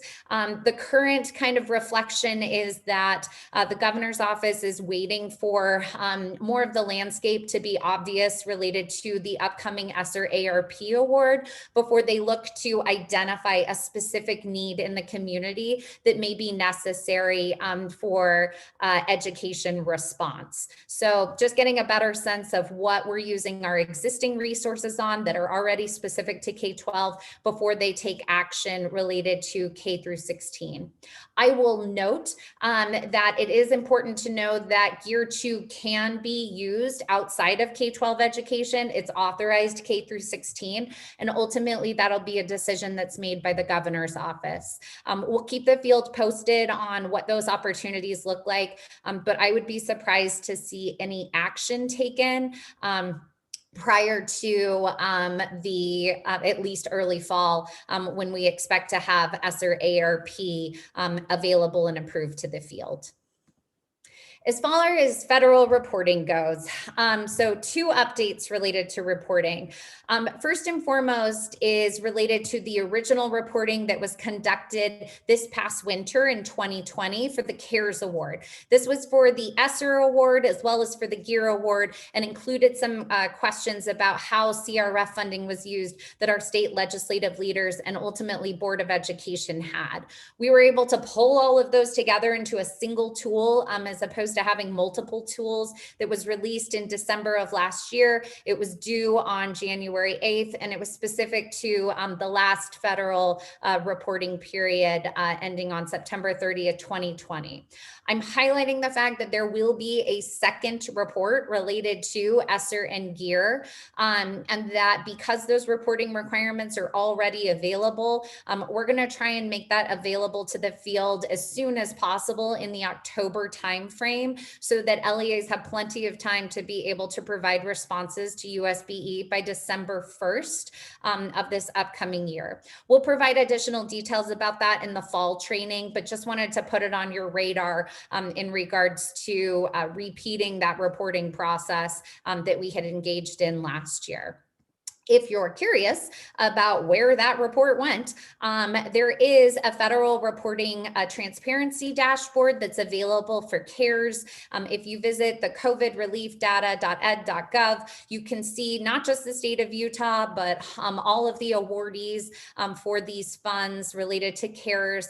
You can also see some of the information related to reports about the Higher Education Emergency Relief Fund that was released as well. So all of that reporting that came to USBE was reported up to our partners at the U.S. Department of Education and is made public to the greater field in terms of what percentages and what schools were, numbers of schools were supported by GEAR and some of the other requirements. As far as federal reporting goes for the future, so we are still awaiting here at USBE any sort of federal reporting requirements for ESSER 2, GEAR 2, and ultimately ESSER ARP. So there have been no drafts released yet by the U.S. Department of Education as of this presentation in terms of what those reporting requirements would look like. I appreciate that that is challenging and frustrating in regards to being able to gather that data as a part of your processes, as opposed to having to collect it after the fact. Please know that as soon as those are released, even for a public comment period, that we will share them so that you have the same transparency into this process that we do at the state level. I would say we do expect it to align with the same federal reporting periods as CARES. And so in terms of what the next steps would be for ESSER 2, GEAR 2, and ESSER ARP, that they will be specific to the federal fiscal year. All right, round three. So this is going to be the American Rescue Plan Act that was approved by Congress in March of 2021. This is where we're going to see ESSER 3, or it's referred to at the federal level as ESSER ARP, although it is the third ESSER award. So, you know, it can kind of go back and forth between those different pieces. And we'll note that the time period around these is 1 year further, so September 30th, 2024, in terms of allowable expenditure dates. So this is an action that's in progress, and I'll get into a little more detail about our specific timeline related to releasing this to the field. But we'll start off by highlighting the total. So this is over $615 million that is available. So as a reminder, the second round of the awards was $274 million. So this is over 2 times the amount that was received by the state, and the ESSER 2 pot is now available related to ESSER ARP. We expect to, again, follow the federal expectation of 90% of that money being formula funded through the Title I Part A to our individual LEA partners, and then as well establishing a base for those that may not receive title funds and or may not receive at the threshold the state sets as the base. The state reserve of that clearly is 10%, which you see represented here. I will note that this particular piece of legislation has additional requirements for USBE in terms of directives of how that state reserve will be used. So previously, state reserve decisions were being made by the Utah State Board of Education in their public meeting settings. And there was a lot of flexibility in terms of addressing needs and projects as long as they were directly in response to COVID-19. For the ARP funding, we're required to spend 5% of the total award. So it's not 5% of the state reserve, just to clarify, 5% of the total award to address accelerated learning at the state level. And so that's going to be over $30 million that will need to go to use cases that fall under that umbrella. 1% of the total award, or a little over 6 million, must be for evidence-based summer enrichment programs, as well as 1% for evidence-based comprehensive after-school programs. I'll note that in our current draft plans for evidence-based summer as well as evidence-based after-school, we have pulled those funds into a single umbrella application where an LEA can partner with community-based organizations and apply for money either and or in either of those areas or both, so that it's one application related to a partnership that could last not just through the summer, but into after school as well. Our plan is to be able to release a draft of that application to the field for feedback. And I will talk about that timeline here momentarily. But just so you know, that is our plan for funds. Those would be competitive applications that would be awarded to the field for the 3-year time period. As far as the Esser awards go, we just like to highlight this overall. So sometimes we get into the weeds a bit about the state reserve and what it's going to be spent on. It's really important to note that is a small piece of the overall award. The majority of funds are coming to the local level, and that's where you have kind of the resources and flexibility to truly address your individual needs. The state reserve is there to be able to supplement and support in specific areas of need that have been noted overall, but that those really aren't meant to be the primary supports to your community. It's really meant to come through those local LEAs. As far as our timeline goes, and kind of what's holding up the Esser ARP award in terms of getting it out to the community. So we have received our grant award notification letter from the Department of Education. In that award, USBE received 2/3 of the total Esser ARP award upfront as a part of the decisions from the Department of Education. In order to get the final 1/3, USBE has to submit a state Esser application in terms of answering 25 pages of narrative questions related to our action steps for this funding. So that application drafting is in process, and we expect to be able to have a draft available to the field for public comment by Monday of next week. That is also the date where we plan on releasing the draft LEA certification, so that again, we can get feedback related from the field about that application and we can make changes and clarify. We also will be releasing the draft application for the after school as well as summer learning programs. Again, all of these are draft. We're seeking feedback from the field by May 31st to be able to then make modifications before they're issued officially through the grants management system. In addition to the application to the U.S. Department of Education, USBE is also awaiting the official award appropriation by the Utah legislature. So that has to happen in a special session. We definitely had lessons learned from Esser 2 in terms of moving forward without that appropriation and then having some of those additional guidelines and criteria come related to intent language. So that is another reason that we are holding off on issuing those officially in terms of making sure that we have clarity on that before asking LEAs to design and apply for those funds. Also, LEA spend report is going to the Legislative Fiscal Analyst Office, as well as the government's Office of now Planning and Budget, formerly Management and Budget, related to how funds are being spent related to the existing awards, as well as what the plans are for Esser 2. That is a requirement at USBE, and that letter will be issued in the Education Interim meeting early next week to our legislative agencies that are listed. Finally, once we go through all of these processes and we release those plans, it's important to note that then at the USBE, we will use the grants management system to be able to receive applications for Esser ARP from our local LEAs, approve those as they come in, and then provide reimbursement to the eligible expenses.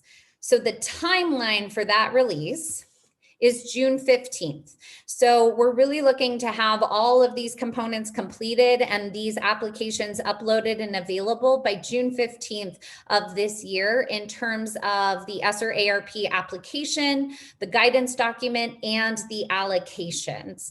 So all of that will be released on that date. We are asking for those applications to be submitted back in the grants management system by August 20th. And so if an LEA submits before that date, we'll review them and move them forward as they come in, but that's kind of the hardline deadline associated with getting a response back to the agency to be able to, at least in a first draft, apply for the funds. So questions to consider as we move forward with Esser ARP that we are using with the field when talking with title directors, curriculum directors, assessment directors, and our business administrators and LEA leaders are kind of captured in these 4 key questions. So first and foremost, when looking at your plans for the Esser ARP funds and all of the COVID-19 relief funds that have been addressed today, asking the question, what were and are the impacts of COVID-19 on our students, teachers, and schools? Ultimately, that is the key justification and requirement that is necessary for any of these use cases, is that it is in response to impacts due to COVID-19. So starting with that as your framing lens is often helpful in terms of eliminating some of the, this would be great if we could spend it this way, but that actually has nothing to do with COVID-19, and really making sure that that's the key focus of funding and solutions for the funds.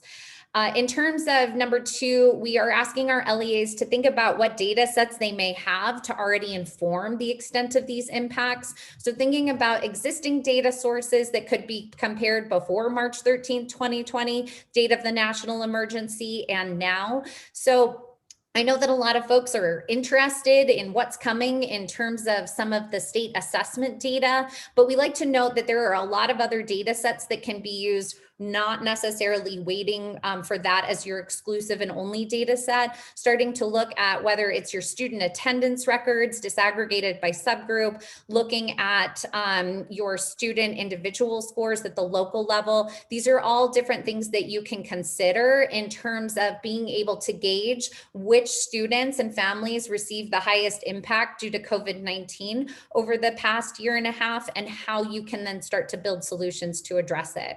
3 is really specific to, if we already spent our COVID-19 funds, did that work? And are we going to keep doing it? So many of our LEAs spent on PPE. Some of that PPE may be necessary moving forward into the fall. Some of it may not. And so looking at where are our expenditures where we need to maintain responses, and where are areas where we are not going to maintain that specific strategy and effort, and how can we reappropriate and allocate those funds? Last but not least, what is our plan for our school in the future? We note that many of our schools had to make different system decisions related to responding to COVID-19, such as many folks offering digital blended remote learning that continued through the school year. And so I would just highlight that as you consider what are our next steps for our community, it's a question of, so which of those variables and variations of schooling are we looking to continue with? And then what does that mean in terms of use of the funds and planning for those funds moving forward?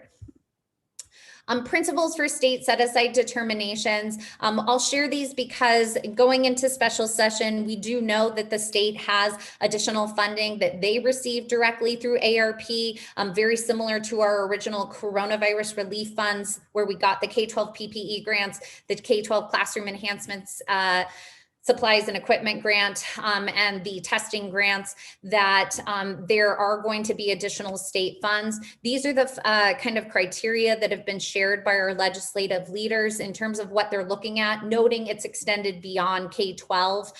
So if these are also helpful principles in terms of considering your own local use of the funds to be able to align with some of those efforts, we just wanted to share them so that you could share them with your leadership as part of the conversation as well.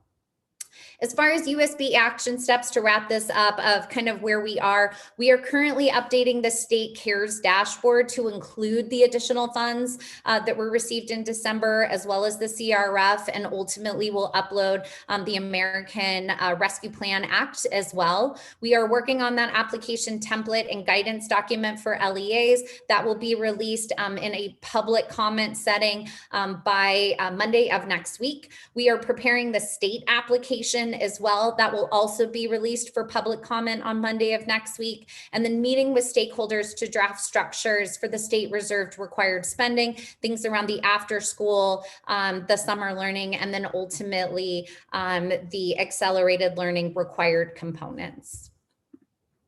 So with that, a lot of information. I know that there are other presentations that are coming up and don't want to take too much more than my allotted time, but I am open if there are additional questions that I can respond to. Otherwise, my contact information is there. You're welcome to reach out in terms of seeking clarification about any LEA specific questions you may have.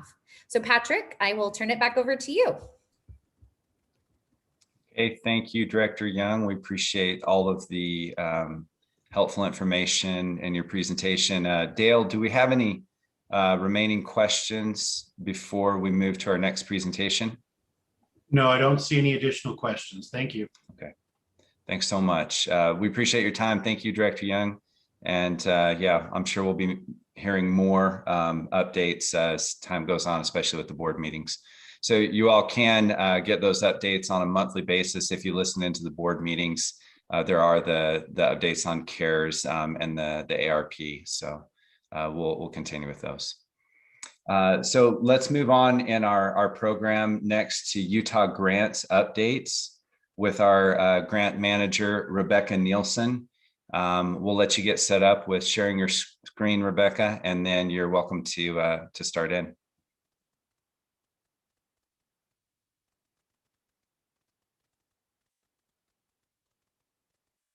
Okay, looks like it's all set up and ready to go.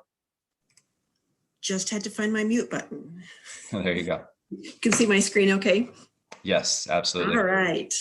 Thank you. My name is Rebecca Nielsen, and I am the Utah Grants System Administrator for the Utah Grants Management System.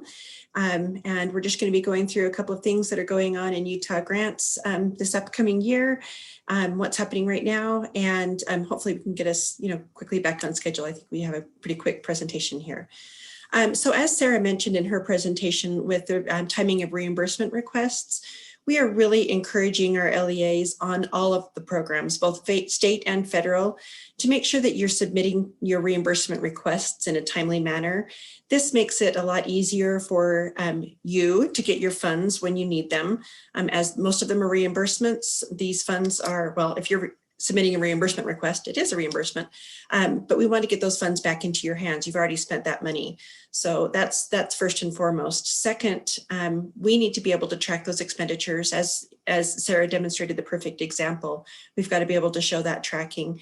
And also we need to be able to make this money available for our LEAs if it's going to go unutilized. We definitely don't want to send it back to the feds. We don't want to send it back to the governor's office. We want it to be used for education in Utah.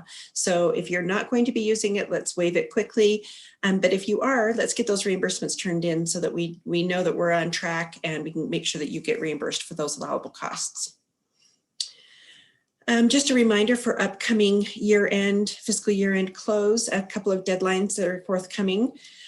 Just one short month away is June 10th is our deadline to be paid within fiscal year 2021 on allotment memo 12, period 12. You can also submit under period 13 up until July 9th.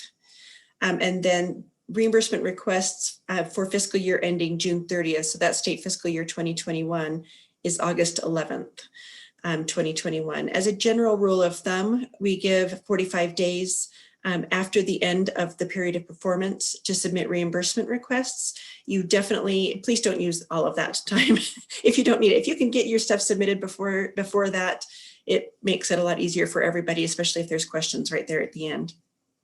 And continue to watch your project period end dates, because expenditures still need to be expended within that period of performance. We just give you a little bit more time. That 45 days is after the period of performance to submit for costs that were incurred during the period of performance. A couple of modules that I want to talk with you about today that are happening in Utah Grants: assurances, risk assessments, and site visits / desktop monitoring. So as we did last year, assurances will be collected in the Utah Grants Management System again for fiscal year 2022. So on June 1st, 2021, USBE will make those assurances available to our LEAs. A task will be sent out to the LEA key point of contact. I would strongly suggest that you go into Utah Grants and check in your, on the home page, go to your Manage Organizational Profile and just check to see who that key point of contact is. That's who's going to be managing your assurances this year. That's the only person that's going to get that pending task. For school districts, we really need it to be a superintendent or BA. For charter schools, it needs to be a charter school director or principal. So go in and just double check that, verify that. Again, from the home screen, Manage Organizational Profile. If you have questions on that, you can always call our support to help you navigate that. Once the key point of contact creates the task or becomes the owner of that assurance task, anyone can go in and answer their set of questions. The individual may need to designate sections to different people, like special education will have a section this year, may need to go to special education directors who are more close to the front line that can answer some of those questions. And that's okay, but ultimately it will be that key point of contact that is responsible for disseminating that information, collecting it back, and submitting the assurance in Utah Grants. And then we give you 1 month to do that. So assurances will be due by July 1st, 2021. This is almost identical to what we did last year. So if you remember what we did then, we're doing it again. Risk assessments. Many of you have seen on some of your fiscal year 2021 applications a new form for a risk assessment. This is an exciting new module that we're using in Utah Grants that will help our fiscal monitoring team to be able to apply a risk-based approach to their fiscal monitoring. So by taking the information that's collected from these risk assessments, as you complete them, we're able to compare you to your peers and determine which LEA is at the highest risk and develop a monitoring plan that reflects those that are in the highest risk. So this is a really great tool. We'll be continuing to use this in the future, and it will be expanding out to additional programs. I spoke that the risk assessment is actually going to inform site visits or the monitoring plan. Part of the monitoring plan could include a site visit or a desk review. Also a module within Utah Grants. This is just still up and coming. We had it ready for last year, but then things happened. So we haven't utilized this much, but with the onboarding of our new fiscal monitoring team, we expect to be using this much more. And we will be doing in-depth training as we roll this out, but this is just kind of intended to be a high-level overview. Within Utah Grants, you will be notified that there is going to be a site visit or a desk review for your LEA.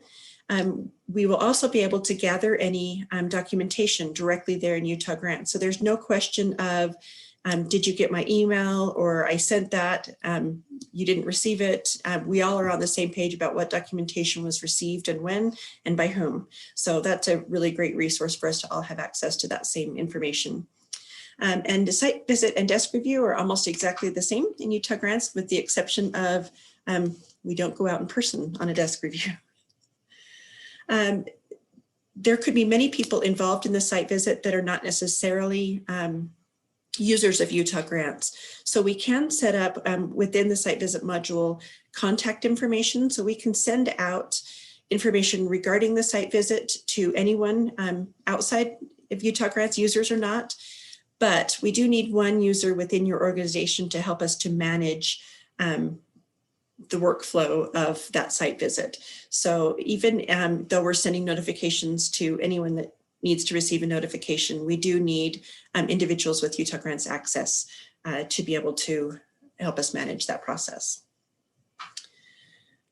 Nice thing is that program offices can associate multiple programs with a site visit.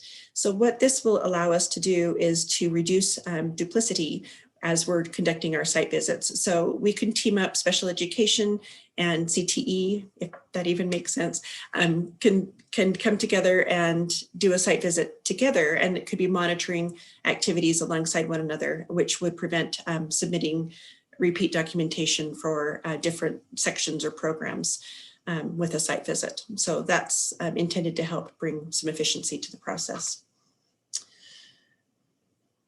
The process takes a little bit of getting used to. There's a lot of steps, but we're here to help you through that. As we roll this out, we will be doing one-on-one trainings and developing some training tools to make it just a little bit easier.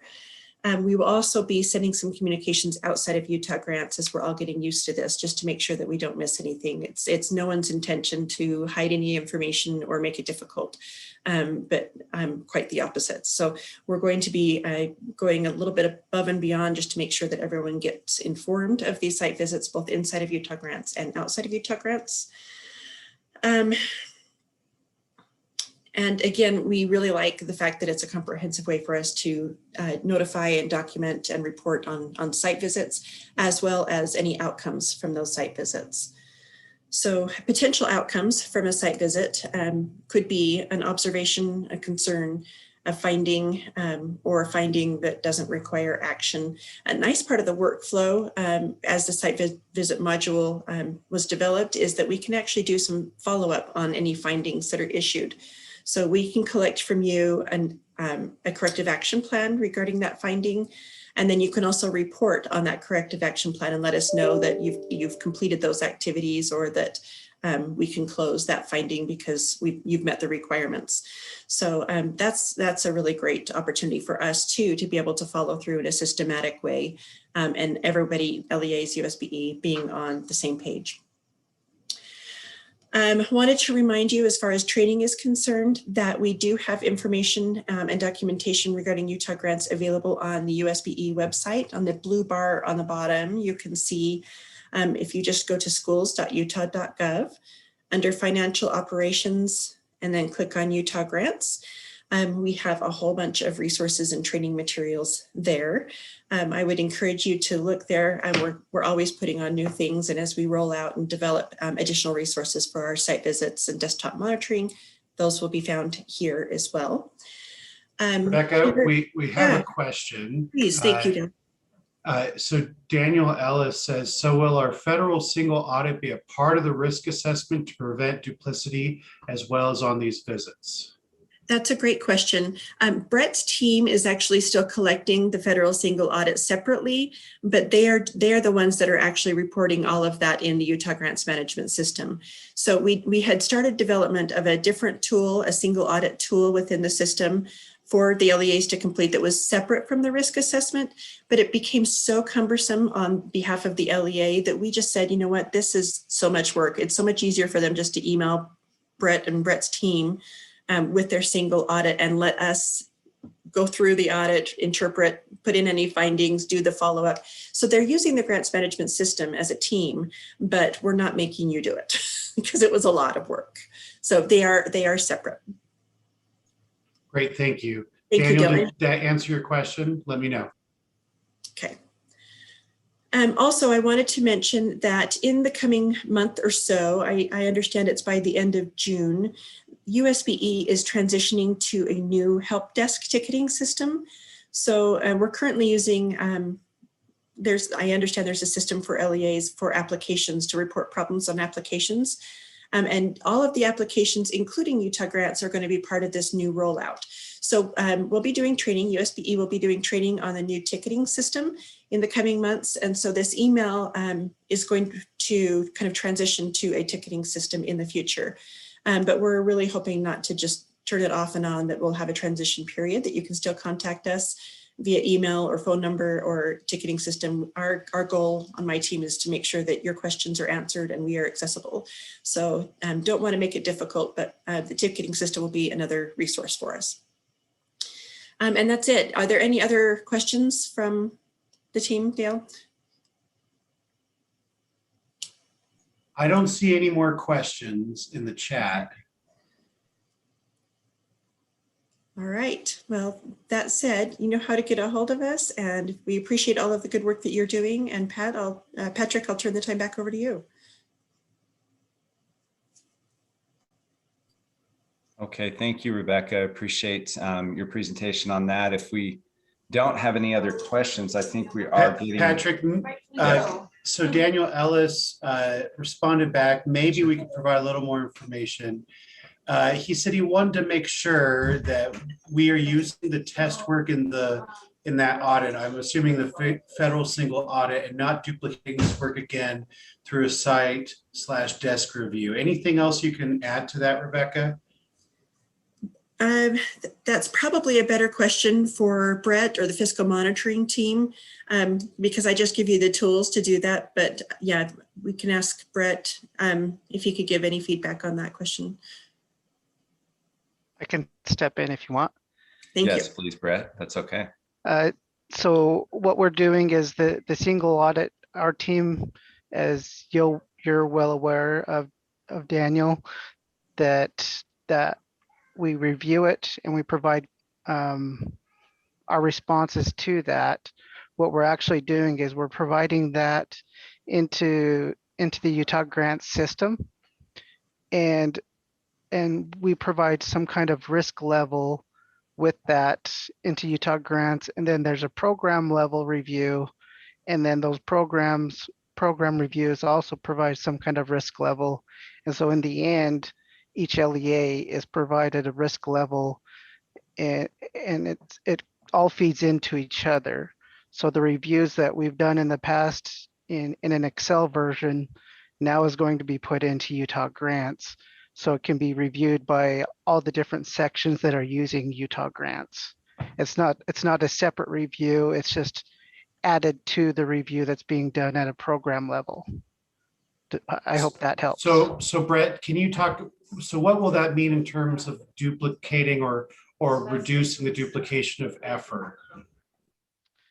In years past, what has happened is my team has done those reviews outside of Utah grants, and then we provided an Excel document to different programs and different sections, and it's kind of been at an objective level of what the risk level is for each LEA based on our reviews of the financial statements and single audits, and rather than being objective, it's actually built into this system. We've built a rubrics into the system, into Utah grants, to kind of do that in the background and combine it with what other sections are doing as well when they do their reviews down at the ground level of each program. Then Brett, I think that some of these decisions on the fiscal monitoring team side have yet to be made, but we'll certainly keep that feedback in mind. Do you agree? Yes, that the feedback, what they'll do, and I think Patrick might go into what the fiscal monitors will be doing, but they'll be utilizing a lot of that data to see what the risk levels are for each LEA and determining whether a site visit is needed or a desk review is needed upon the risk level that our team does, what each program level does. All of that will be into Utah grants rather than it being separate for each section. It's all built into Utah grants. Yeah, Brett, to your point, we will touch upon some of that. Cole will present with me together on the fiscal monitoring program later in the day and some of the responsibilities of the fiscal monitors. So we'll touch briefly upon that, but the program still is in works, but this will be part of what we're giving attention to, especially to help reduce any duplication of requests and paperwork for LEAs. Patrick, can I just chime in real quick? Yes, sir. So yeah, I think we will definitely look at the single audits that happen and take that into account in the risk scores and whatnot. However, just because an LEA receives a single audit from a CPA firm in their normal financial audits. They don't look at every program. So yes, we will look at what programs they monitored and audited within that single audit. And then also the CPA firms have certain materiality levels that they look at. So they don't look at anything under certain materiality levels and that kind of stuff. So we will take it into account what the CPA firms find in the single audit. And if they find, like, I don't know, for example, if their SPED programs are good, we can input that data into our risk assessment and go from there. So it will be looked at and considered. But if it does get picked again by us, it might just because we found other issues in other areas or something like that. So I think that helps to better answer Daniel's question. So thank you, team. Appreciate it. Okay, if we don't have any other questions now, I think that's all we have for Rebecca's presentation. Is that right? So we'll go to just about a 10-minute break, and then we'll come back with our school finance specialists to present on some different areas that they'll be working on and some updates related to that. So we'll go to our 10-minute break now. We'll come back and restart at 10:50. We'll see you back in just a few minutes.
Okay, that was a short break, but hopefully welcome for everyone.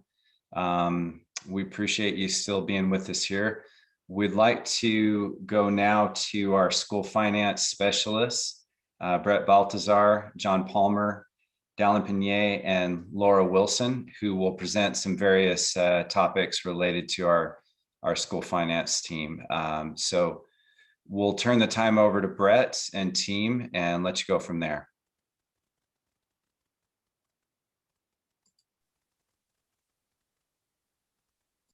All right. Can you see my screen, Patrick?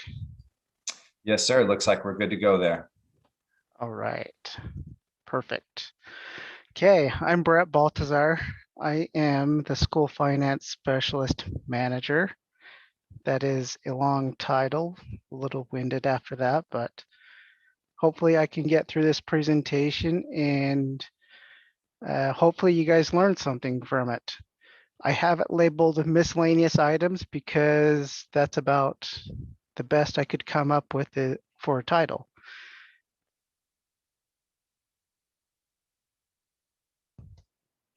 Topics I'll be going over is UPEF's reports, school level reporting, team portfolio, due dates, and Gatsby. Before I go any further, a lot of my team did have things to discuss, and then we started talking about it, and there were things that happened where their slides were maybe 1 or 2 slides. I'm like, well, let's just throw it all onto one, and then I'll present it. And then my slides all became bigger than expected, and then things came up, and I added more to my slides. So they did have things to present, and then we consolidated, and then I added to it. So I may present a little bit longer than I expected to, and some people are not presenting. I didn't intend it to happen that way, but that's just what happened. Also, before I present, I did want to mention that the programs for FY22, any new program codes, we weren't able to get a list of those. And so I don't have a list of new program codes for FY22 and the related revenue codes for those. But as soon as I get that list, I will send that out to you guys. I know it's not ideal, and you guys are working on your budgets, but bear with us. Things are constantly changing, but I will get those out to you as soon as possible.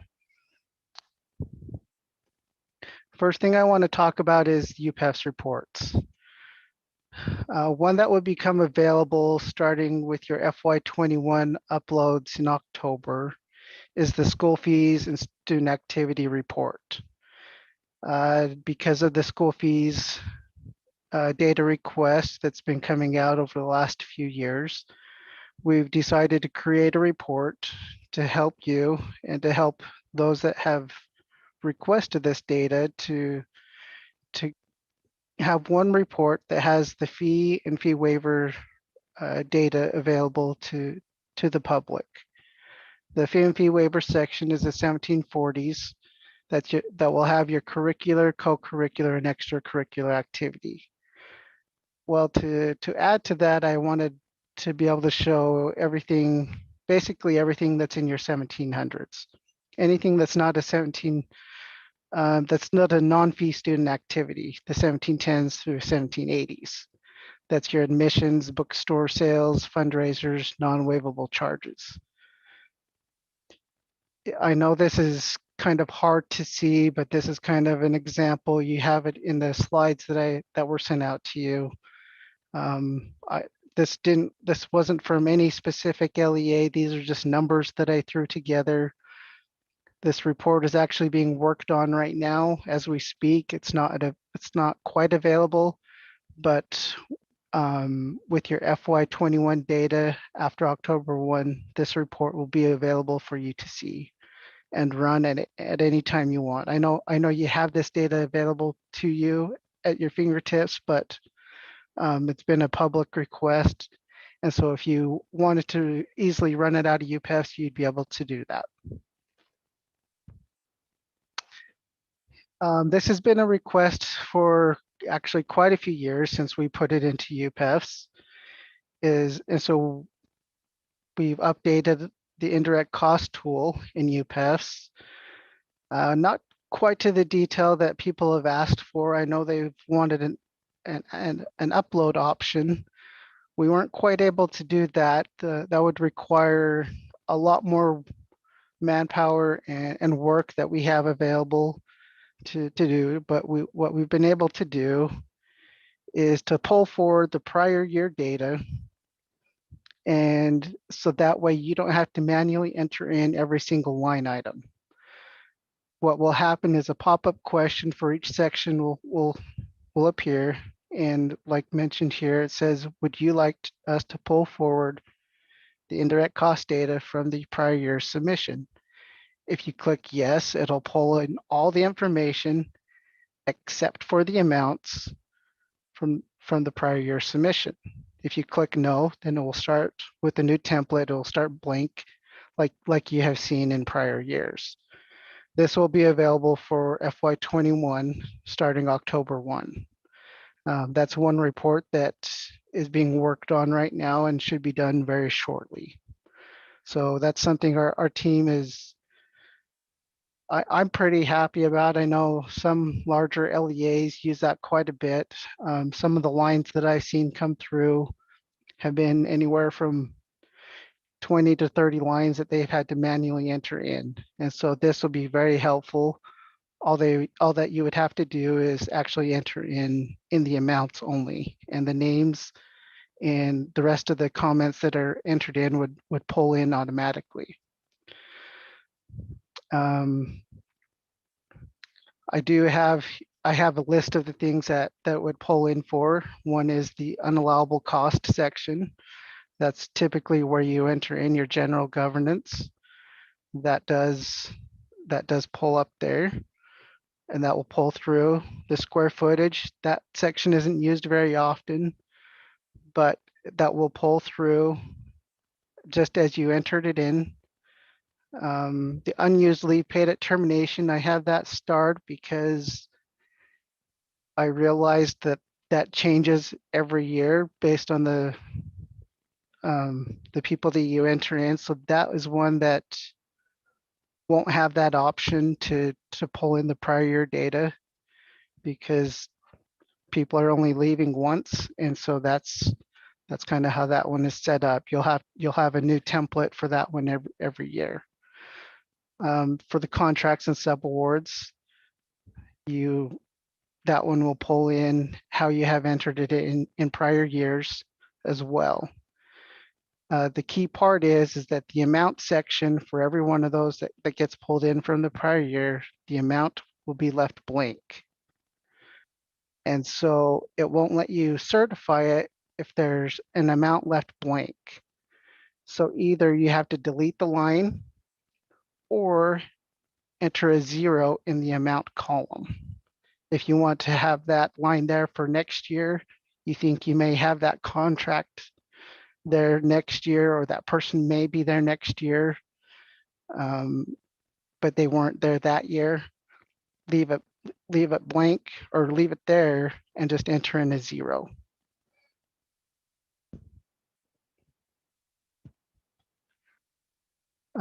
One report that we have coming up, and this will be available in fiscal year 22, is the Child Nutrition Program report. It will actually show you a 3-month carryover allowable balance. I know a lot of you get emails from CNP. Hey, we reviewed your AFR and APR for CNP. You're over that 3-month carryover allowable balance. And what we're building into UPEFs is to kind of give you a warning. There's no action required, but it'll actually give you a warning saying, hey, you may have to create a spend down plan in the future with CNP. And that will show that you have a 3-month carryover balance and that you're just over that balance. And that it'll actually create a report to show you the calculation of what it went through to see whether you were over that 3 months or not. So we're excited about that one. And then also it will check if the LEA overcharged the program indirect costs. So it will go through the same kind of calculation that will tell it to, that CNP is working on giving us. And it will say whether you overcharged indirect costs, and it'll flag it for you. And you may be able to fix it at that time or not.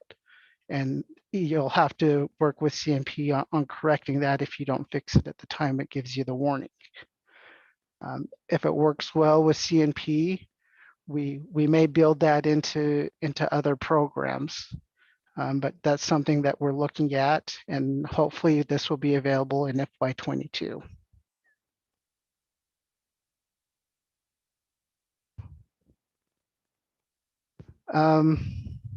So all of these new reports that I've mentioned are all in the same place where you run the AFR and APR in UPEFs.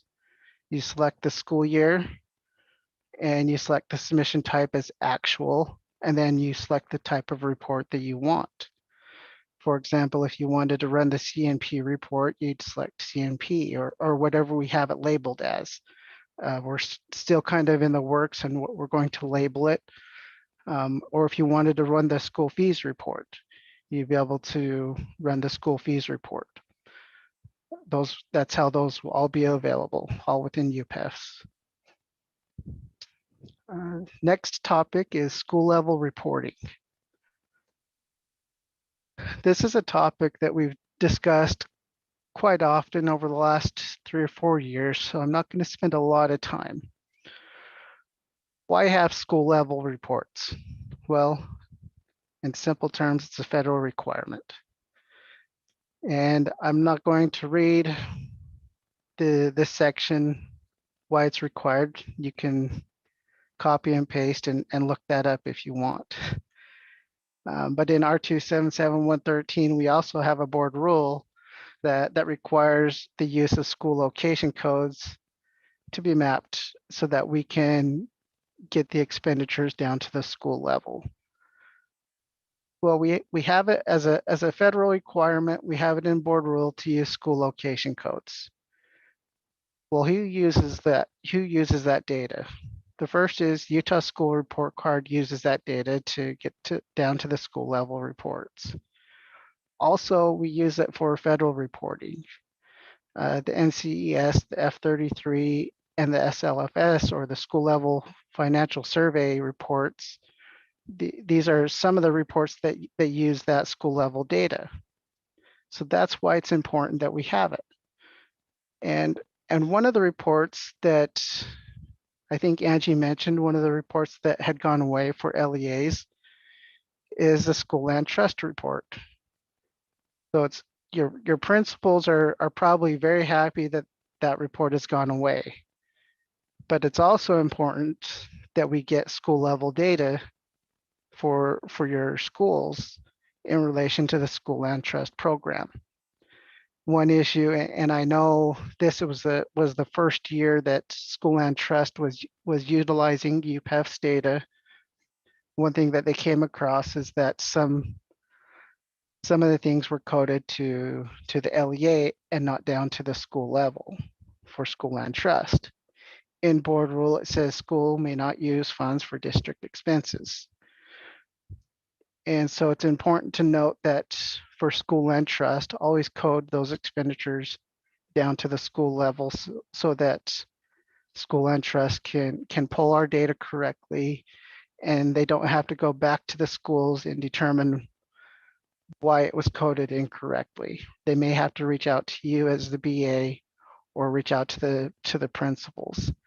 The purpose of that program utilizing your UPEF's data is so that they don't have to reach out to you guys as often as possible, but they can analyze the data that you guys have already submitted and certified to us.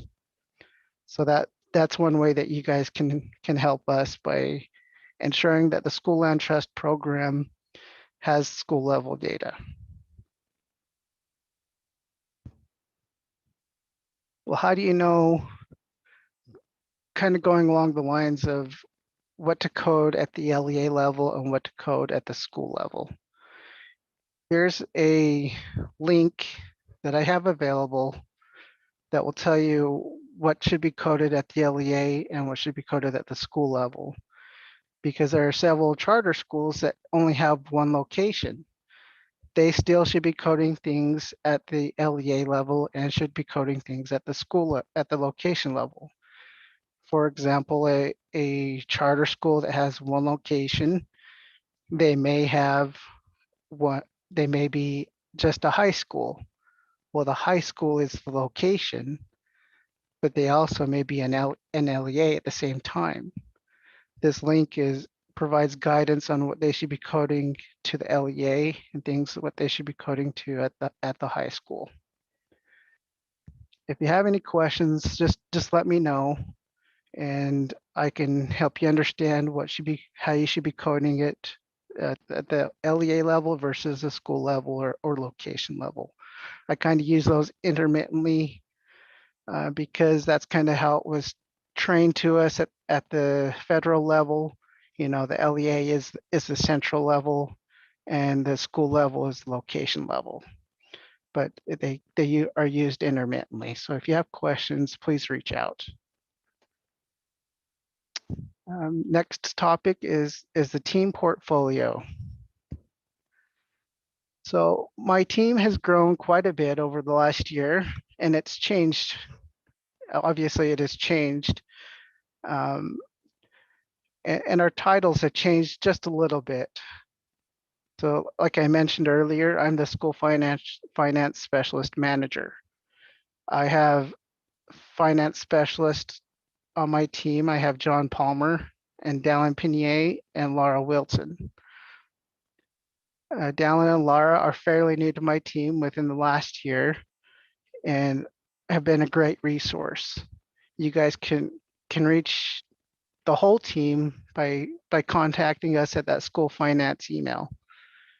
You can either reach us individually or at that school finance email. Also, I provided a document to you guys that's labeled School Finance Portfolio. It's a PDF document. I would love to chat with each and every one of you. I like getting emails from you guys. I love getting calls from you guys, helping you guys out. Even when it is a challenging question or call, I love helping you guys out. But I don't have time for everyone. And so that's why I have a great team to help me out and to back me up. If you look at that document, you can see who is responsible or over each LEA. If you search for your LEA, you can know who to contact directly. You can always contact me, but just know that there's someone who may be able to respond quicker than I can to help you with questions or get answers. Over here is on this other side, I have a list of some of our expertise. A lot of people reach out to me for various topics, and I'm always glad to research. My team probably does more ad hoc work than what's listed here, but we do love to research. Some of our expertise is UPEFs. That's our #1 priority, is ensuring that UPEFs is working. We meet with a great IT team on a regular basis, actually on a weekly basis, to ensure that UPEFs is working smoothly and that we're getting the data correctly and that we're creating the right reports to ensure that there's no issues with the data, that we have integrity within the system. Our team also does a lot with financial statement reviews. We collect your single audits, your management letters, audit reports, financial statements, and we review those on an annual basis. And we also manage the USBE chart of accounts. Gatsby is also a big part of our team. Indirect cost calculations, those that elect to choose to have an indirect cost, we do that for them through UPEFs every year. Every year we have a mandate to create specific state reports. One of those is a superintendent annual report. We do that with the data that you guys submit to us. We create federal reports based on the data that you guys provide to us through UPEFs. And obviously any ad hoc assignments. Like I said, our team loves to research data. If we don't know the answer, we know who to go to, or we know how to search. We love to search different areas in different fields of information to get the right data to you guys. We want to be that resource for you guys. And due dates. I know we have a lot of new people out there, so I briefly want to discuss some of the due dates that are out there.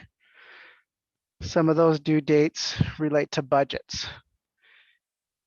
The budgets, so before June 1st, your budget officer shall prepare the tentative budgets.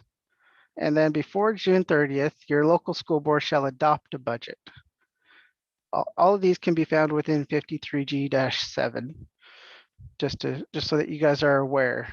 And then also within 30 days of adopting your budget, you shall file a copy with the state auditor on their website, and also file a copy with USBE, and that's through UPEFs. There is an exception to that, and that's only for school districts. That's school districts that are going through truth and taxation. They have until August 15th to get us their budgets.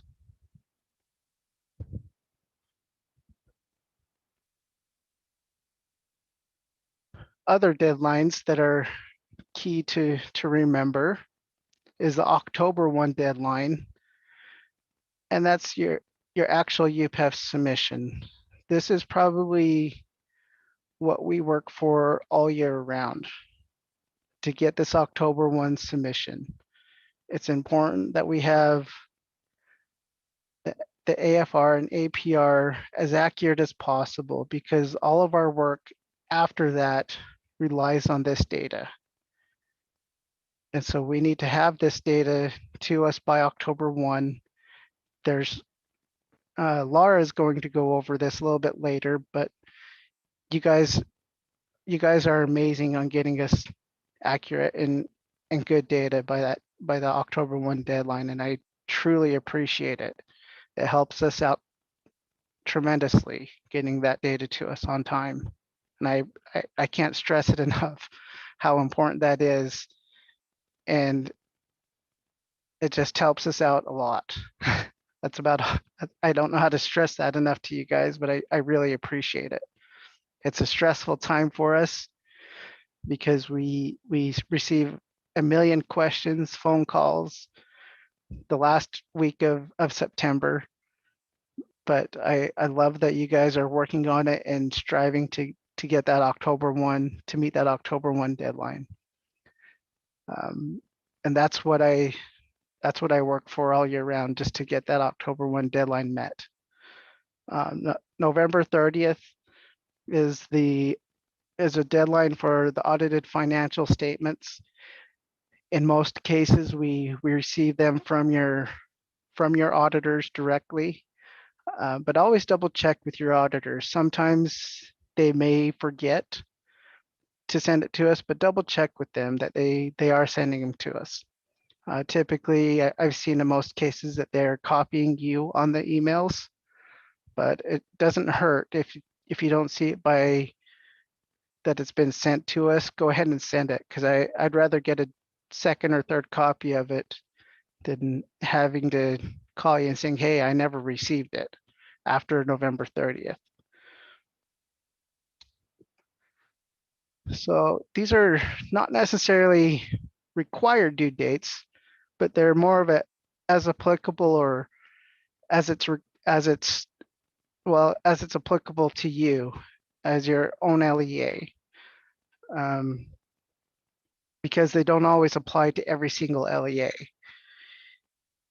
If an LEA wants an indirect cost for the upcoming school year or fiscal year, they need to submit their data to us by December 15th. For example, December 15th, 2020, you guys submitted your data to us so we could calculate your FY22 indirect cost rates. And that's all through UPEFs except for the organizational chart, which I learned your organizational chart only needs to be submitted once unless it changes from year to year. So if you submitted one last year, we can utilize the one from last year unless it changed from last year to this year. Then you will need to resubmit a new one to us. And if you have questions on it, feel free to reach out to me and we can clarify whether you need to resubmit one or not. And then December 30th, if your LEA reports unearned revenue or deferred revenue, that must be submitted through UPES by December 30th. And the reason that we have those two dates later in December is because by November 30th, we receive your financial statements. And then hopefully by the end of December, we've had time to review and reconcile at least the financial side to ensure that the UPEF submission ties to your financial statements. Hey, Because Brett, go we ahead. have a question, sorry, and I think this is on a date from earlier. Todd Okay. Hauber asked, what if truth in taxation is after August 15th? Do we have 30 days after the date of adoption? Let me go back to that. So the truth in taxation is in board rule. If it's after August 15th, if I remember correctly, the board rule says that you have to submit to us by August 15th. So your truth in taxation should be before that. If you need to extend it, reach out to us before the 15th is what I would suggest. We can provide extensions to some things, not all things. If I remember correctly, your actual submissions, we cannot extend deadlines for, but for budgets, I believe we can.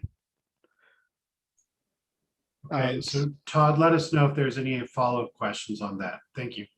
Yeah, if we can provide extensions, but if you call us the end of day on August 15th, we can't provide an extension. It'll be considered late at that time.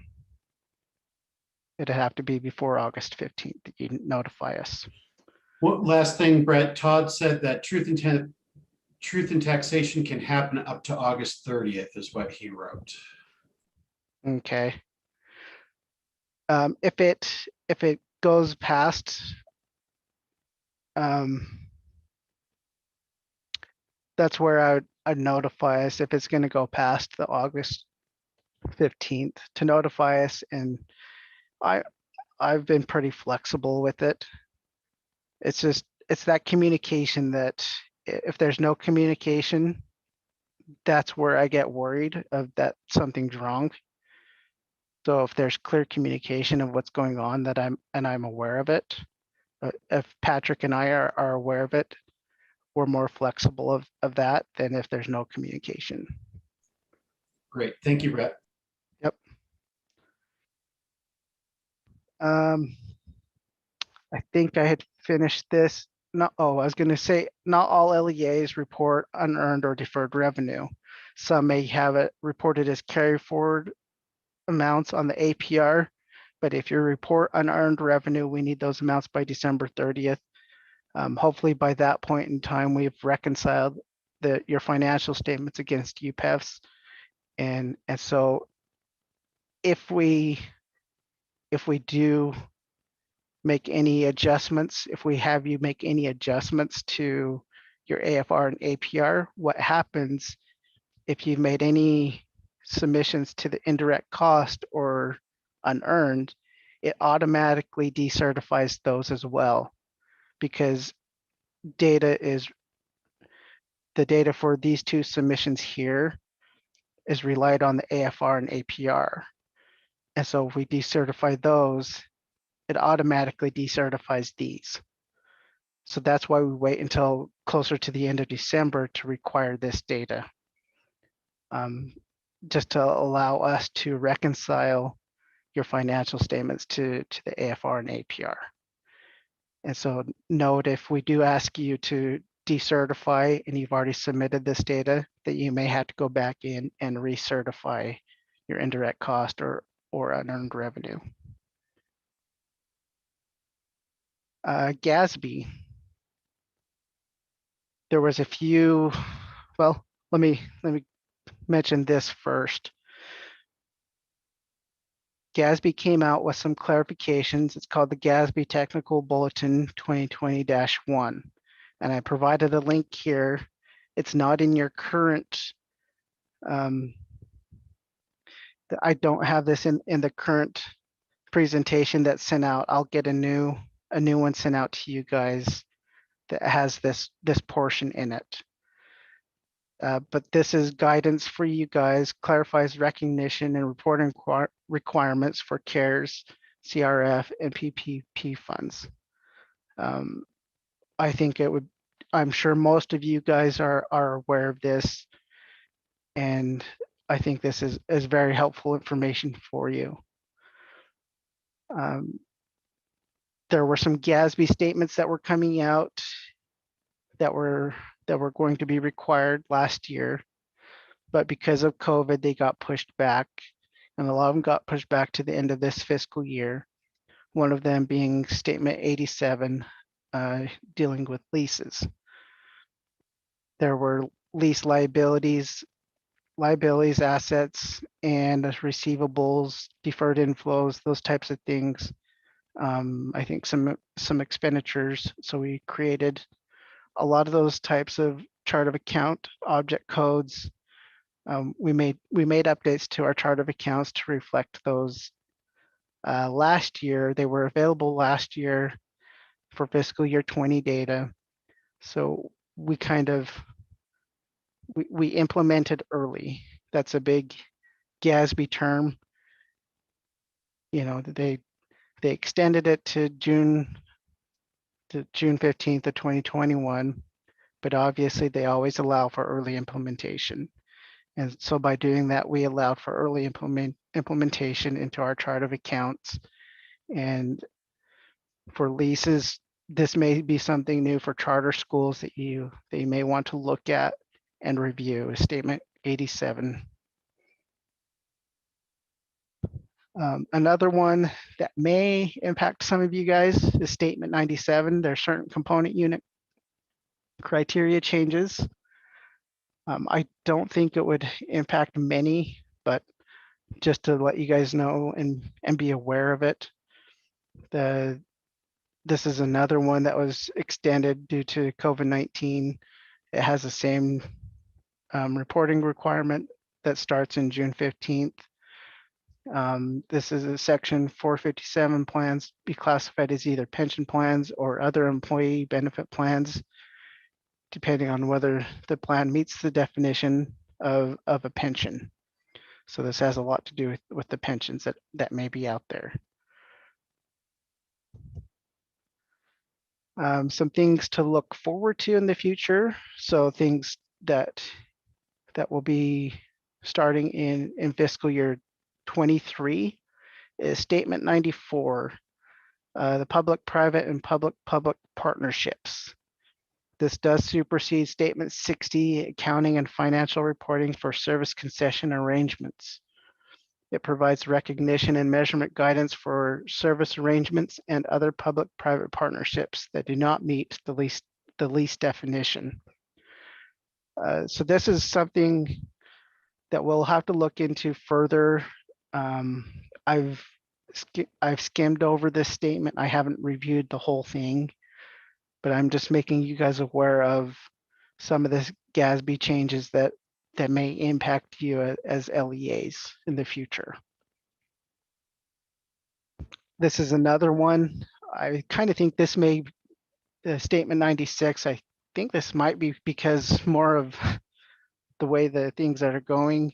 This is cloud computing assets and liabilities. I may need to look at creating some more chart of account codes. I'll have to look into this one as well. I've just kind of skimmed over it. It's improvements to reduce diversity in current reporting, defining subscription-based information technology arrangements, and how that deals with capitalization.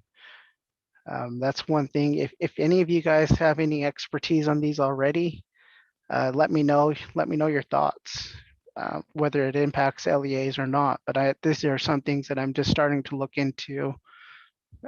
They don't go into effect until fiscal year 23.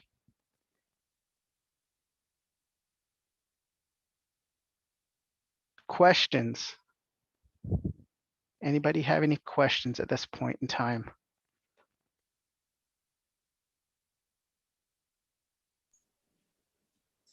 Right, I don't see that any additional questions. There was some conversation in the chat between Todd Hauber and Lark Reynolds about truth in taxation and the timing of that.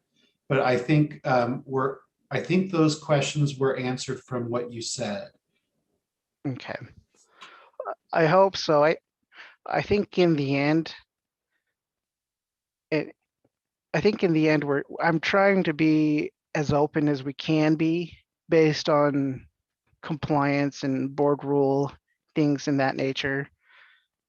If we have open communication, it's easier to work with you than after the fact. If something happens, work with us before, and it's easier to work with us before something happens rather than after the fact, if that helps in that sense. So that's my 2 cents on it. Agreed. If there's nothing else, then I'll turn the time over to Laura, and hopefully we can let you guys have a longer lunch. I didn't want to take too long because you guys have the privilege of hearing from me later today. So that's all I have.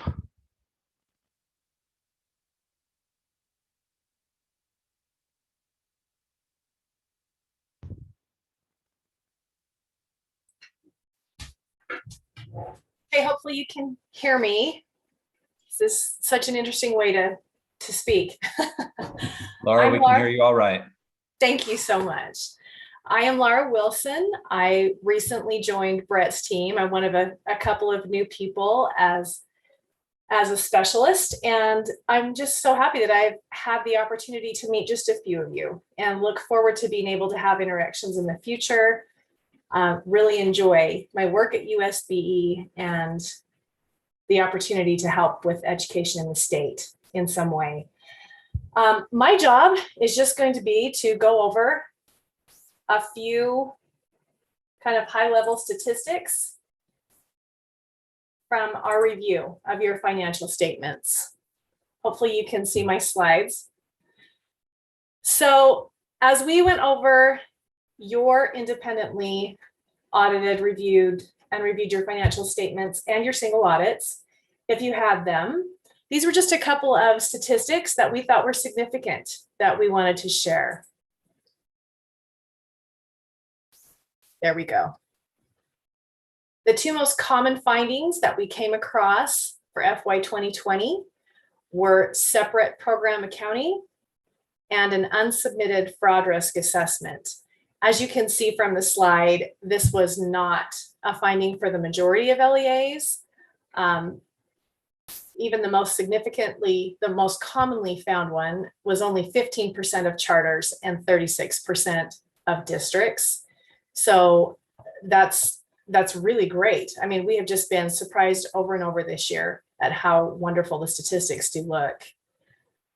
I wanted to just define and maybe clarify a little bit of what that actually means, that program accounting. So the rule numbers are 277, 113.5, and 113.8. LEA fiscal responsibilities and required fiscal policies. So what this means kind of in normal people speak in English is that every LEA policy needs to include program accounting that will allow for GAAP compliant adjusting entries at the end of the year.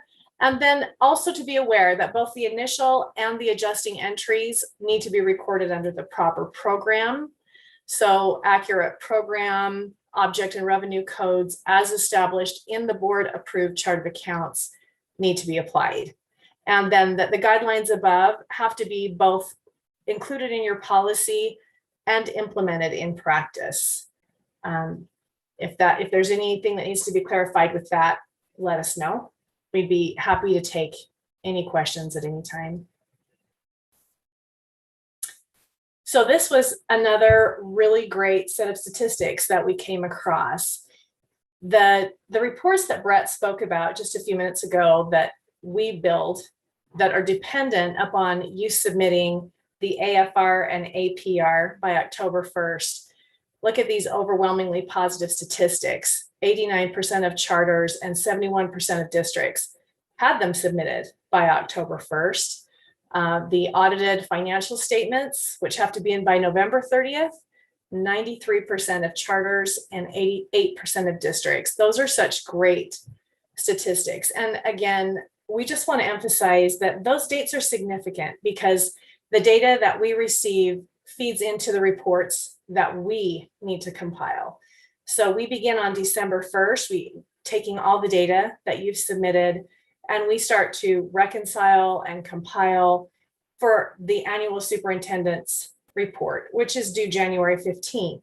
So given, the amount of holiday time that we have between December 1st and January 15th, those are valuable days, and it allows us to communicate with you and just to make sure that everything is compiled accurately and just looks the way that it needs to be for our report. So again, we really appreciate your timely attention to detail in getting those in. So this was the best statistic of all. As we went through the financial statements and the single audits, any findings that did occur almost overwhelmingly were responded to and resolved as far as steps in the future. We are only having to ask any further clarification from 2.5% of our LEAs. That's just a fantastic statistic and really does show a huge amount of effort through a very difficult year. And we appreciate you guys so much. So just want to say thank you. Thank you for your efforts, keeping your finances accurate and efficient. It does contribute to the great education that we offer here in the state of Utah, which we're all proud to be a part of. And we appreciate your help so much.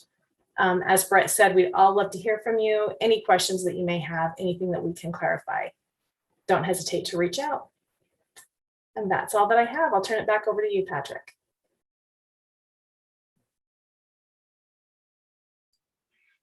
Okay, thank you, Brett and Laura. I don't see that we have any remaining questions in the chat. We do appreciate both of you presenting. We're a bit earlier than planned for our lunch break, but I don't think that will be an issue for any of you or for us. A few extra minutes can always help us out. Unless there are any other questions, then we will leave a bit early for our lunch break. We'll resume at 12:50 and start our afternoon program. But for now, we'll go ahead and we'll leave for our lunch break and see you guys back at 12:50 and start for the afternoon training. Thanks so much.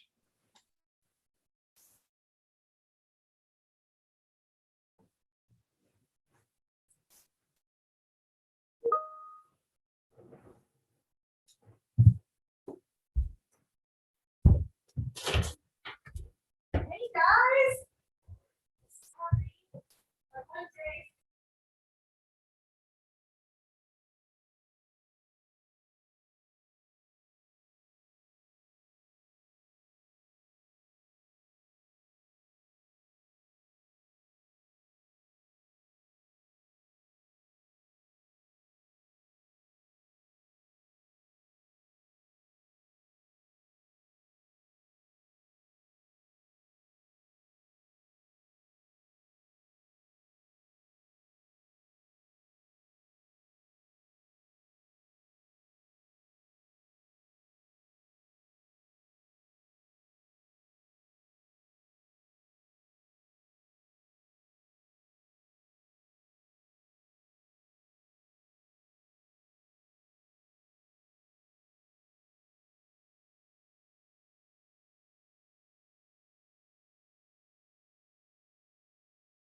Brett, can you hear me?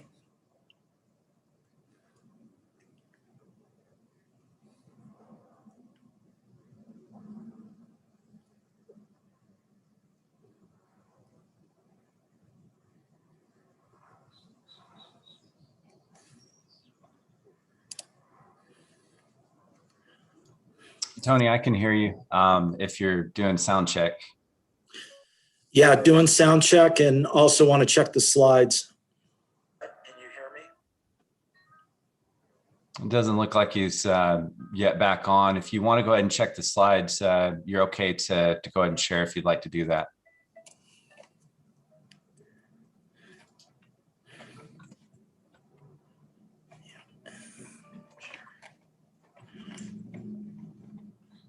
Tony, I can hear you. I can hear you now. I was muted. Okay, great, Brett. Can you see my slides? Yeah, I can see the actual slide. Yep, there you go. Now you're presenting the slides. Okay, and Patrick, you can see the slides and hear me? Yes, sir.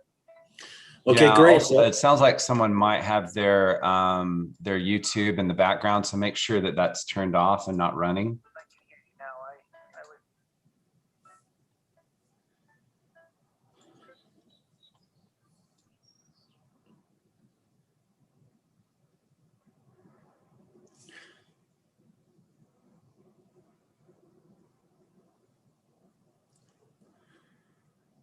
I don't have YouTube going in the background.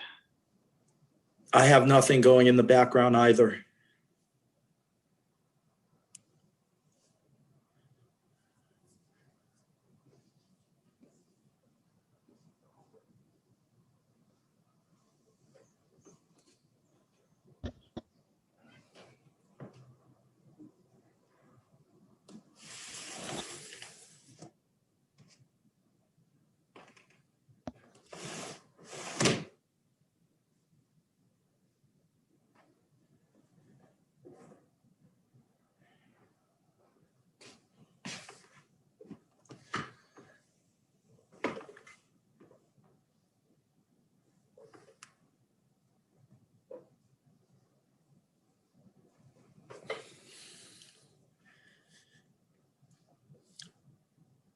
Patrick, will you be doing the introductions? Yes, just the same as this morning. I'll start things back up for us in just a few minutes. Perfect. Thank you very much. I'll just stand by.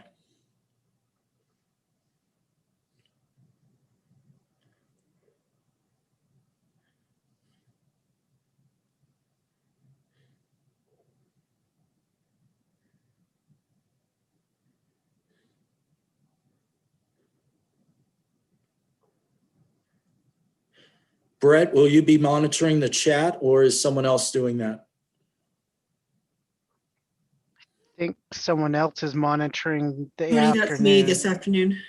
Okay.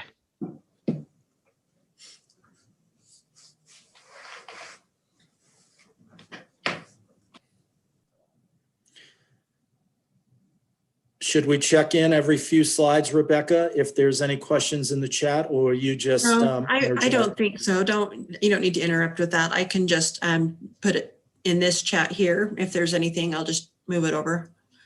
Just know that the YouTube is, I think, what, like 15 seconds behind or something. I'll monitor the chat in here. So if you just put it in the chat in here, Rebecca, then Okay. I can, if I need to interrupt Tony or. Okay. Well, or if I need to interrupt, I can do that too. Okay, that works. Okay. Thanks, Brett. Thank you, because my view is just of the slides. I see no other windows. Okay. So do you want me just to interrupt you then if there are questions? For me, yes, in that I can only see the slides again. Okay. I will just jump in then.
Hello, everyone. We're back for our afternoon part of our training session. And so we do want to get things underway. I will quickly review a few changes to the last part of our agenda today. Again, my name is Patrick Lee. I'm the School Finance Director, and we'll have quite a full schedule for this afternoon for our USBE finance training. First off, we'll have the basics of direct and indirect costs. After that will be child nutrition program updates, followed by procurement code updates. We'll take a short break. And then after that, we will have an adjustment to the agenda where it says special education allowable state costs. Because this has been reviewed a couple of different times in recent trainings, we'll forgo that and we'll go straight into the 345 fiscal monitor program review. That'll be myself and Cole Shakespeare, fiscal monitor team lead. And then we'll end things off with the school finance updates. That will include the legislative estimates overview by our MSP administrator, Jacob Houtrow. And then I will go over some miscellaneous school finance updates, that some of which we included at the USBE meeting for the district business officers, but some will be including other aspects of school finance updates that you'll all want to know. So we'll finish off with that. But to get going with things, I want to turn the time over to Tony Onifredi, our grants compliance officer, and Brett Baltazar, our school finance specialist manager, to give an overview of indirect costs. Tony and Brett. Thank you very much, Patrick. Good afternoon, everyone. Thank you for your participation today. Brett and I will be discussing the basics of direct and indirect costs for local education agencies. And what we are going to cover this afternoon are from the uniform guidance on federal grants, the classification of costs, what exactly direct costs are, what indirect costs are, restricted indirect cost rates, unrestricted indirect cost rates, state grants. And we're going to provide some helpful tools and resources for you going forward, which hopefully will help you in your work. So jumping right into classification of costs, the uniform guidance is very specific in stating that there's no universal rule for classifying costs as either direct or indirect under every accounting system. Some organizations may be using an accounting system and may classify costs a particular way. Another one may be classifying costs as another way. There isn't a universal rule for classifying costs as direct or indirect under every accounting system. Some costs may be direct for one program, yet be indirect for another program. So one example that we have with the Utah State Board of Education is with the child nutrition program. For example, there's 6 programs within the child nutrition program, which typically equipment purchases are considered indirect costs. There is one program that allows equipment purchases and labels them as a direct cost. This is a specific grant where the equipment is spelled out. It's an equipment grant, and it's spelled out in the terms and conditions that the funds will be used to purchase equipment. And therefore, the purchase of the equipment itself is a direct cost for that one program. But for the other 5 programs, equipment purchases are considered indirect costs. So this is an example of how some costs may be direct for one program, yet indirect for another program. Again, there's no universal rule for classifying costs as either direct or indirect under every accounting system. It's imperative that we look at the terms and conditions of the specific award, the specific grant, when we're considering direct and indirect costs. The main takeaway here on classification of costs is to avoid double charging direct and indirect costs. We want to treat all costs with a similar purpose consistently. So if there's a particular cost that's considered to be indirect, it has a purpose that's considered indirect, and we want to treat it consistently as indirect as much as possible so that we are avoiding double charging direct and indirect costs. Okay, so that is Uniform Guidance 2 CFR 200-412. And my co-presenter, Brett, has done a great job in placing hyperlinks in these slides, so you can readily click on the 2 CFR 200.412 and get ready access to that citation. So moving forward, let's take a high-level view. What are direct costs versus indirect costs?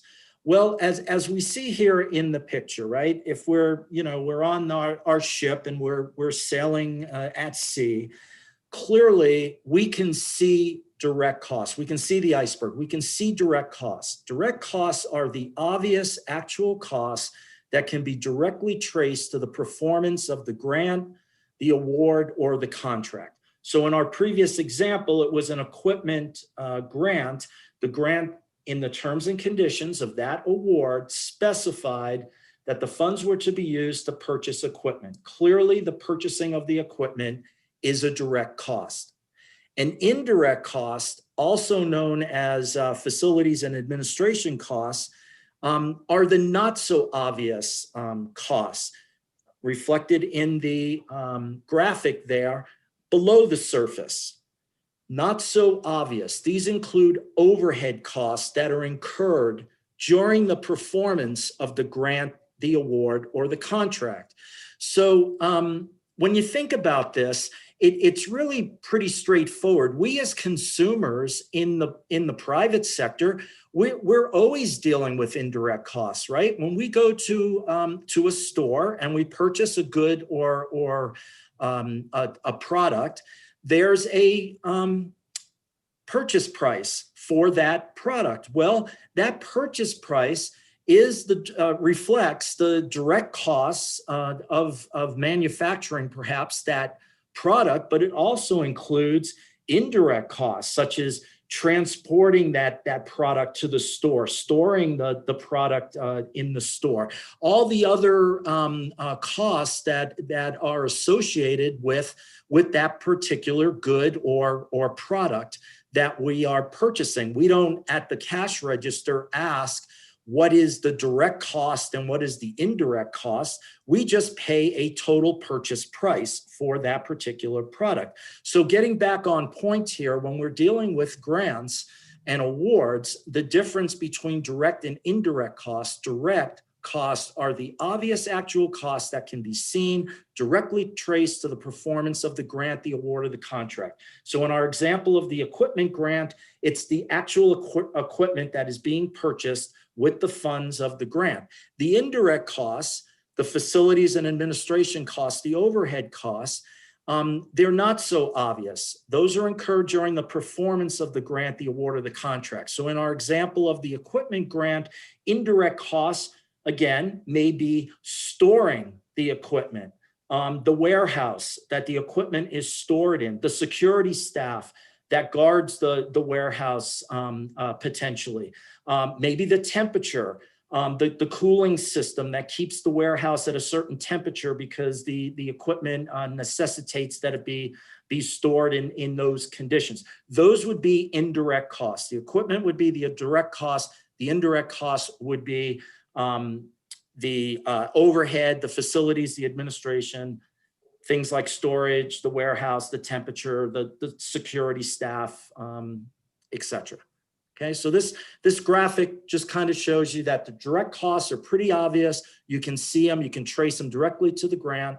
Indirect costs, maybe not so obvious, but they are costs that are incurred during the performance of the grant, the award, or the contract. So what are direct costs? Well, again, looking at uniform guidance, and again, Brett has provided the link for you. As I've stated, they're identifiable with the cost objective. And again, we refer to the award letter, to the GAN letter, the grant award notification letter, or the GAD, the grant award document, the terms and conditions of the award. They're identifiable with the cost objective. They're designed, they're directly assigned to funded activity related easily with a high degree of accuracy. Okay, so again, going back to our graphic, they're relatively easily assigned to the funded activity with a high degree of accuracy.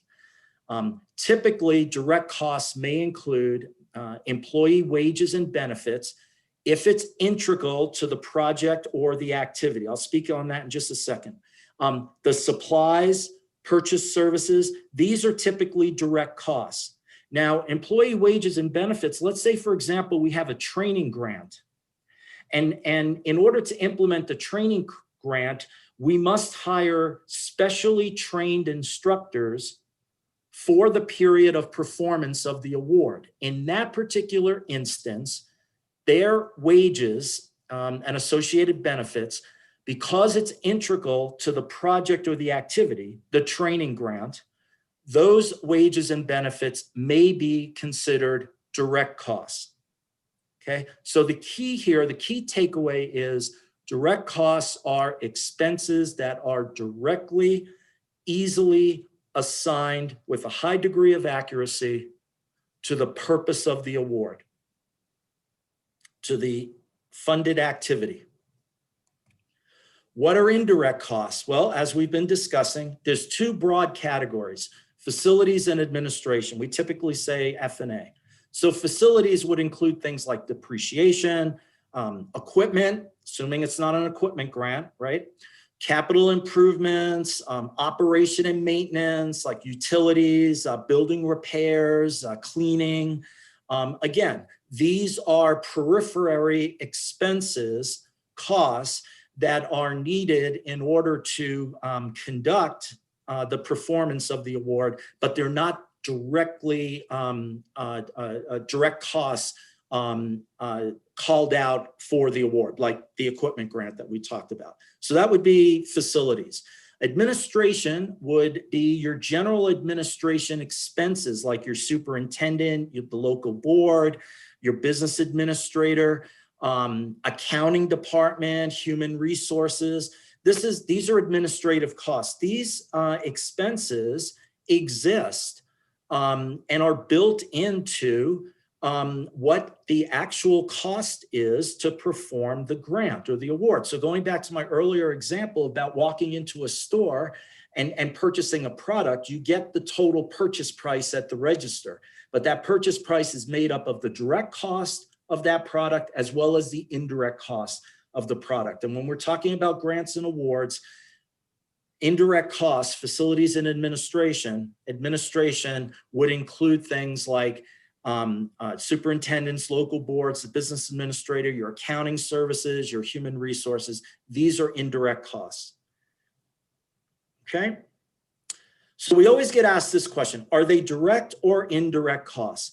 Well, again, Brett has provided a great citation here for us. The determining factor in distinguishing a direct cost from an indirect cost is its identification with the award, rather than the nature of the goods and services involved. Okay, so again, going back to our earlier example with the child nutrition program, there's 6 programs. Typically, equipment would be considered an indirect cost, but in that one particular program, which is an award that calls out for the purchase of equipment, it's an equipment grant, it's direct. So here, what we're saying is, what is the relationship? Okay, the determining factor in distinguishing a direct cost from an indirect cost is its identification with the award, rather than the nature of the goods and services involved, the type of goods and services involved, because that could change depending on, you know, what grant or what award you're incurring those costs for. It could be direct or it could be indirect. The determining factor is, how is it identified with the award? So costs that are directly incurred to perform the award are going to be direct costs. Costs that are indirectly incurred as a result of the performance of the award are indirect costs. Okay, so that's the distinction that we need to keep in mind. So indirect costs for state programs. I'm going to turn the time over to Brett because Brett and his team do a great job with indirect costs, cost rates, and dealing with state programs. And Brett? Yeah, thanks, Tony. Brett Baltazar here again, a school finance specialist manager. You get to hear from me twice, so if you want to go ahead and take an extra long lunch or mute, I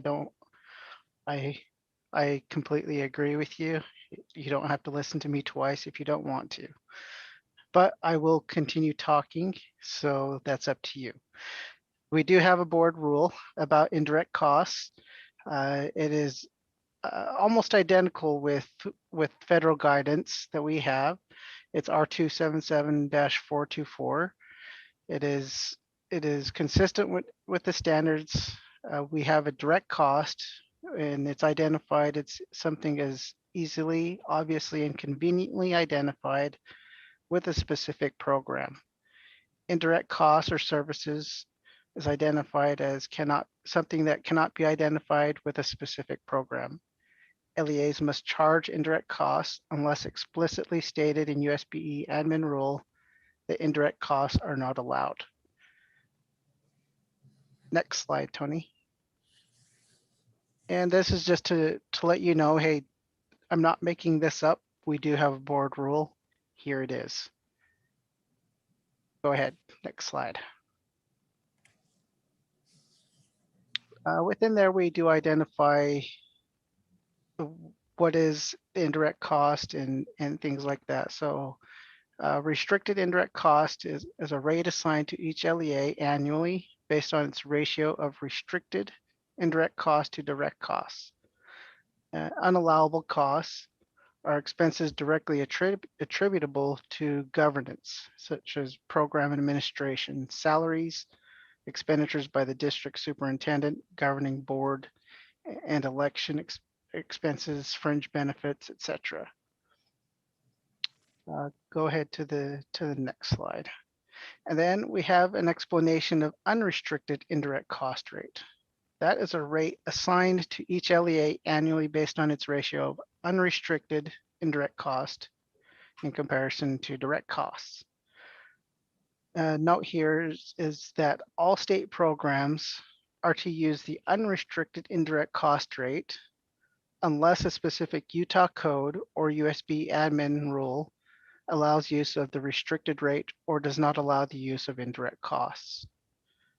That's very important to note here. We get asked several times, I believe it was actually in 2017 or 18, this changed. There were several state programs that were using the restricted rate, and there was a lot of confusion as to which program should be using which rate. And so superintendency at that time decided to say all state programs will use the unrestricted unless there's a board rule, admin rule, or state code that specifies otherwise. Go ahead to the next slide, Tony. The main reason that there is the restricted rate comes from the supplement, not supplant requirement. And that's where the federal funding may only be used toward program expenditures after all applicable state funding has been exhausted. Federal funding augments state funding, not supersedes state funding. That's the purpose of supplement, not supplant. The restricted indirect cost rate requires the supplement, not supplant. Unrestricted indirect cost rate does not require that supplement, not supplant. For example, CMP is a federal program allowed to use the unrestricted indirect cost rate because it does not have that supplement, not supplant requirement. And that's one reason that the federal program of CMP that has the unrestricted rate. There are other factors involved in that, but that is one of the key factors that we look at whether the unrestricted or restricted rate is allowed. Go ahead to the next slide. If an LEA elects to recover indirect costs, the LEA shall use the annual rates negotiated by the superintendent for all applicable federal and state programs. So that goes back to what I mentioned earlier in my presentation about indirect costs being entered into UPES. It's not a requirement, but if the LEA has to elect to use indirect cost rates, and by entering it into UPES and providing the agreement letter that the business administrator will sign, that is that agreement between USBE and that LEA that they'll use that negotiated rate. An LEA cannot choose between programs which rate to charge. There is a caveat to that. We had recent conversations with the US Department of Education Indirect Cost Group, and they provided some clarification. An LEA may choose to use a lower rate than negotiated, but may not use a rate higher than negotiated. Also, an LEA must apply the lower rate consistently across all programs. An example is that all programs that use the unrestricted rate, an LEA must apply the unrestricted rate to all those programs. You cannot pick and choose which rate to use. If you have a negotiated rate of 15% and your LEA decides to use a rate of 10% instead, you must use that across all unrestricted programs. Next slide, Tony. We have a whole section on our website, on school finance website, that relates to indirect costs. There's the Schedule H, the indirect costs guidance for food service, the agreement that we have with US Department of Education, and then we have an indirect cost schedule. And then we also have the Schedule M, which provides the different types of rates that the LEAs have depending on the fiscal year. This year we have, right now we have fiscal year 22 or the upcoming fiscal year, and we have the current fiscal year schedules on there. I'll go over those a little bit in the next slide. Go to the next slide. So that's on this page. I also have a link to that page right there.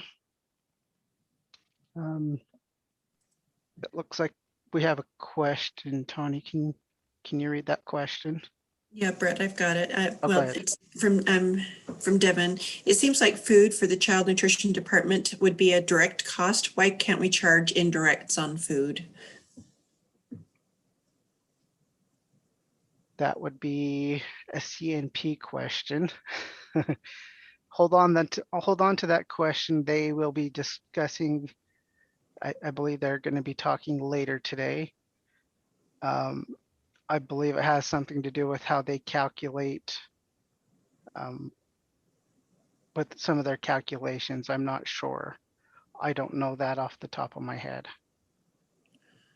Brett, I think that's a great question. Clearly, food is going to be a direct cost. My suspicion is that within the terms and conditions of the award, it probably spells out the ability, or more specifically, the inability to charge an indirect cost rate on that particular grant or award. Again, Brett is 100% accurate. This is a question that our specialists within the child nutrition program can address. But on the surface, food would be a direct cost. The inability to charge an indirect cost is probably, as Brett has addressed, tied somewhere within the terms and conditions of that particular grant or award, or within the oversight of the USDA to begin with. Just a follow-up comment from Kim Loveland. She says, refer to page 31 of the USDA FNS indirect cost guidance and has included a link. I'll go ahead and put that in the YouTube chat. Thank you, Kim. Yeah, that's a great reference. Thank you so much, Kim. And again, has to be a specific term or condition, and that link should be able to answer Devin's question. I have another question from Lark Reynolds. Did the legislature exclude the COVID-19 stipends from being allowed for indirect costs? I believe, if I remember correctly, and either Deborah or Patrick may be able to step in on this one, but I believe because it was a stipend that they were excluded from allowing indirect costs for that. That's my recollection as well, Brett. These are all great questions, and really appreciate when you make out, if a question does come up, to make outreach and ask the question so that we can ensure that we are treating all direct and indirect costs consistently as appropriate.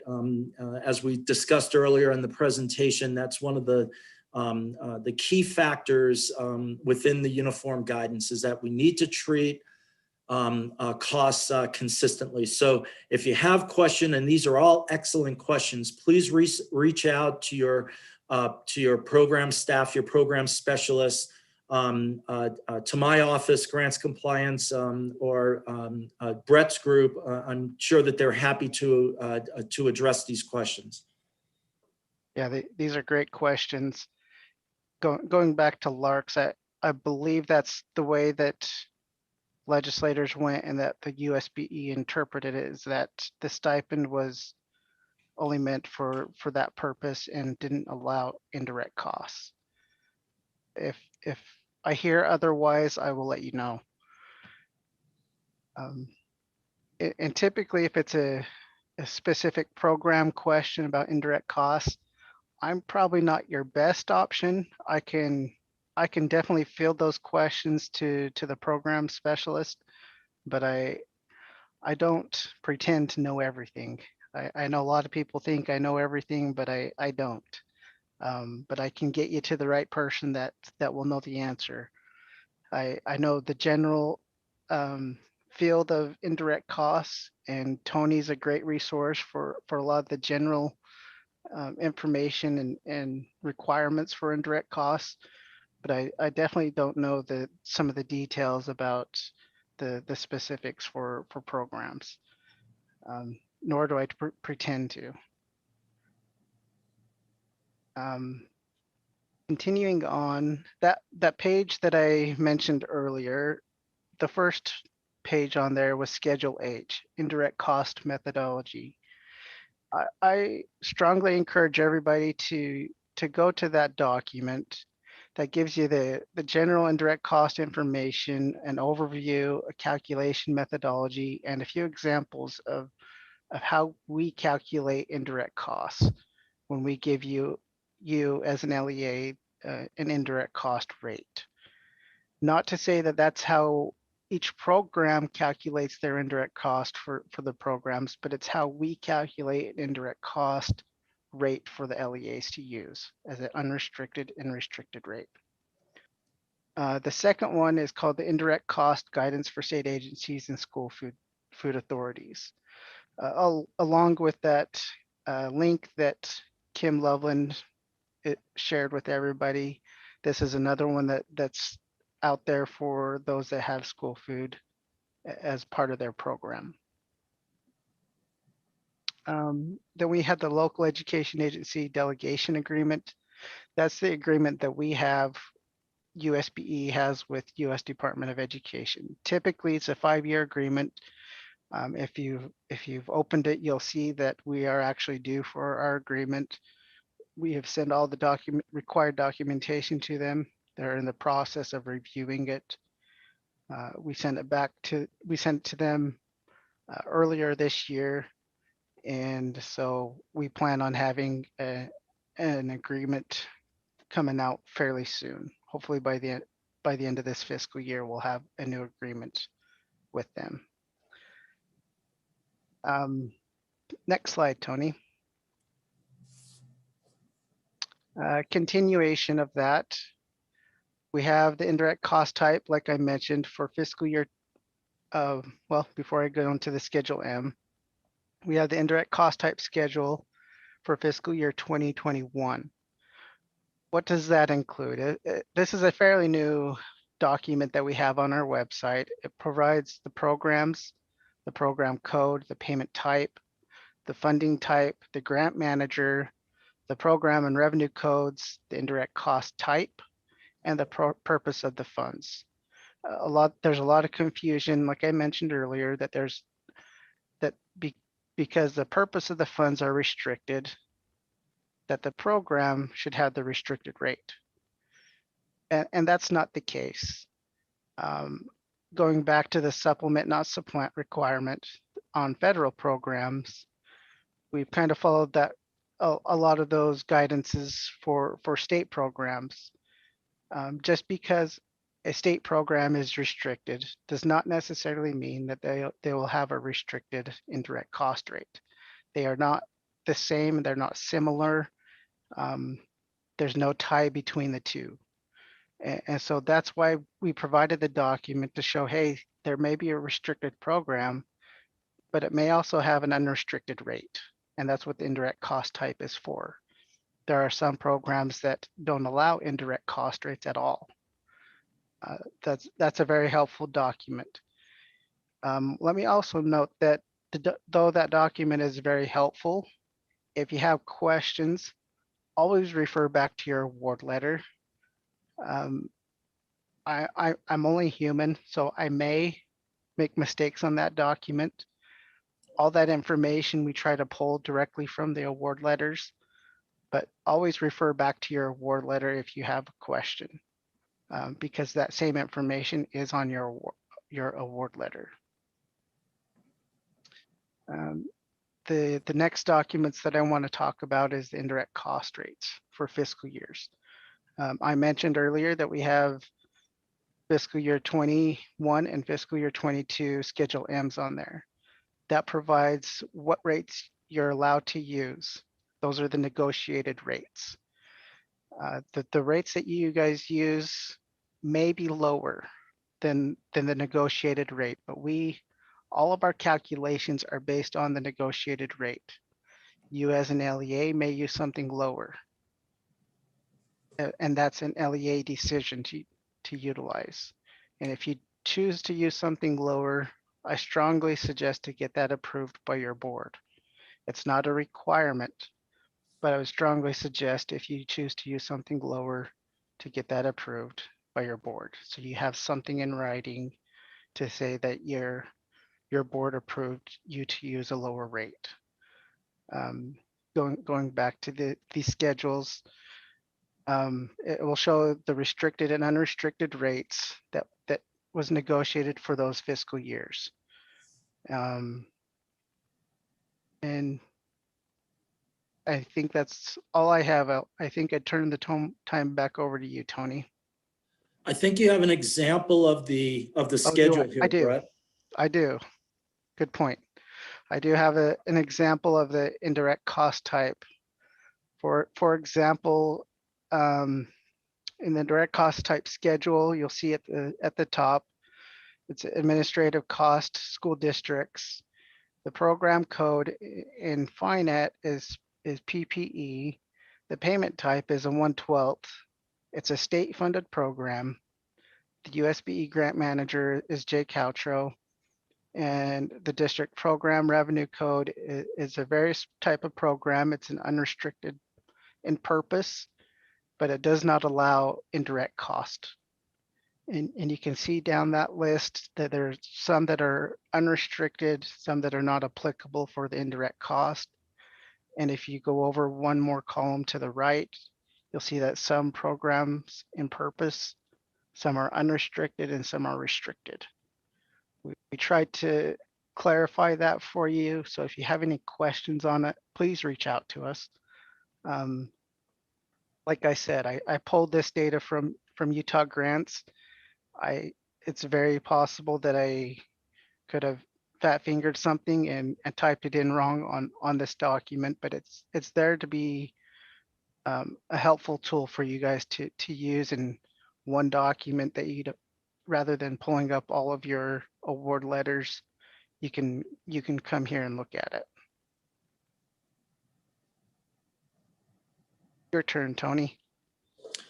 Okay, thank you. Before I move forward, I'd like to beg everyone's indulgence. I want to back up a few slides and just come back over here to the financial operations webpage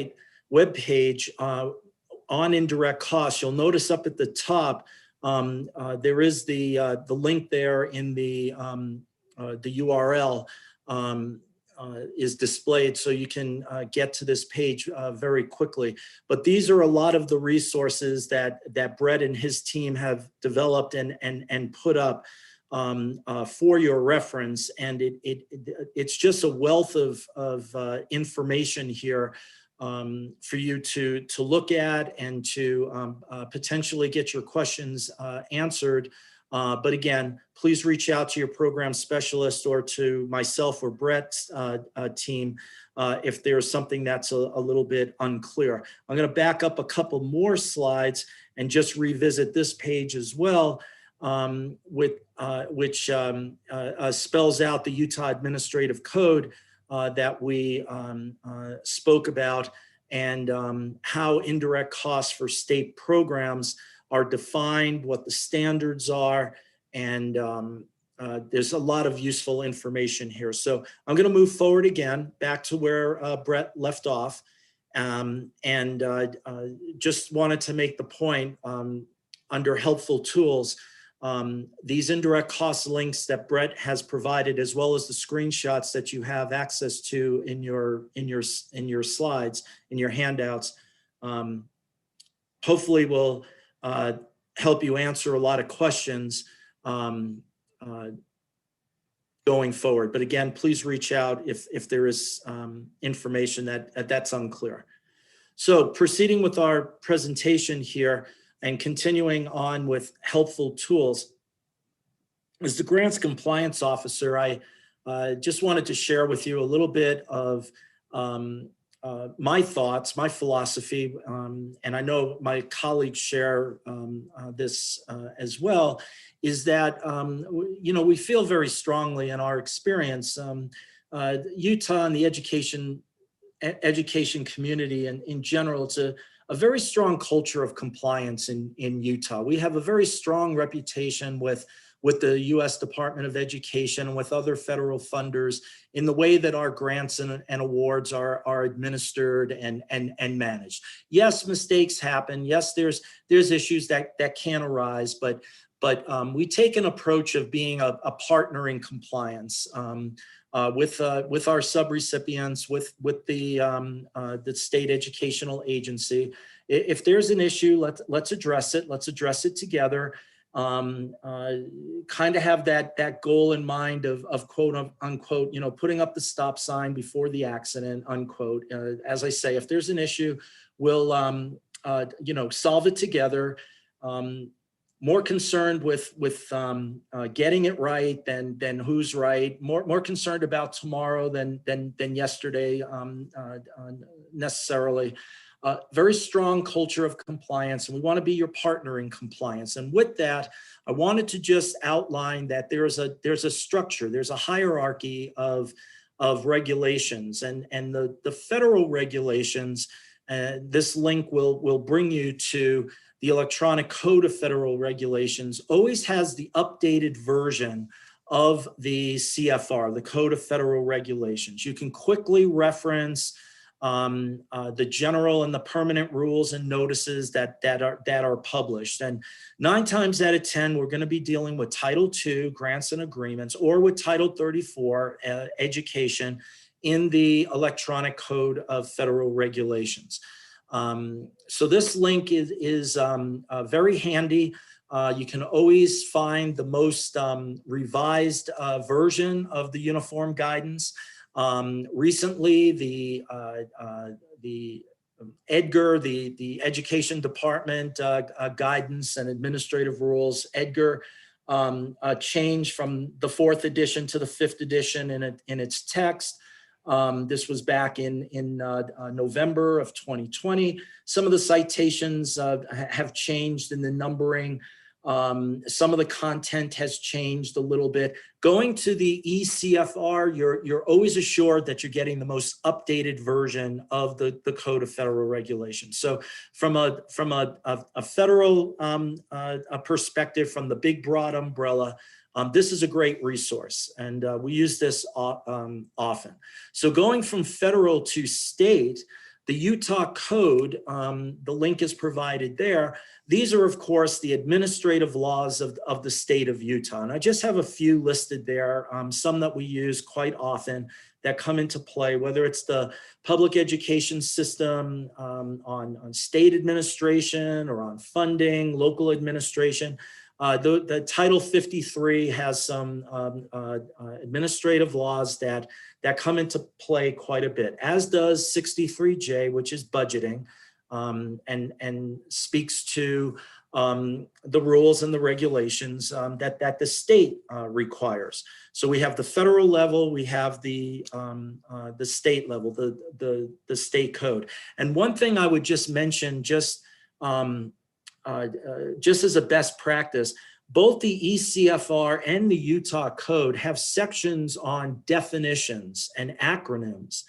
And a lot of times when we're doing our jobs and we're moving pretty quickly, we're all under deadline, we're all doing a lot of work and doing a lot of quality work and moving things forward.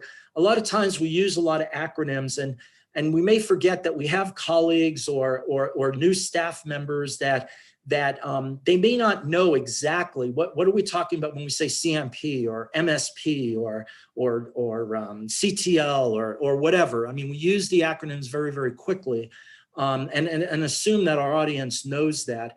I really find it very useful, both in the Electronic Code of Federal Regulations and in the Utah Code, the beginning sections that outline definitions and outline acronyms.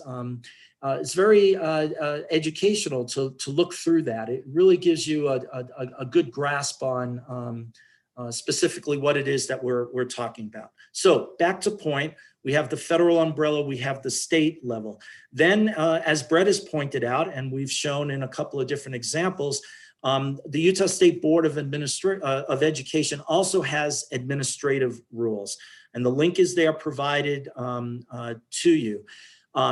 Different grant programs may be governed by a specific board rule.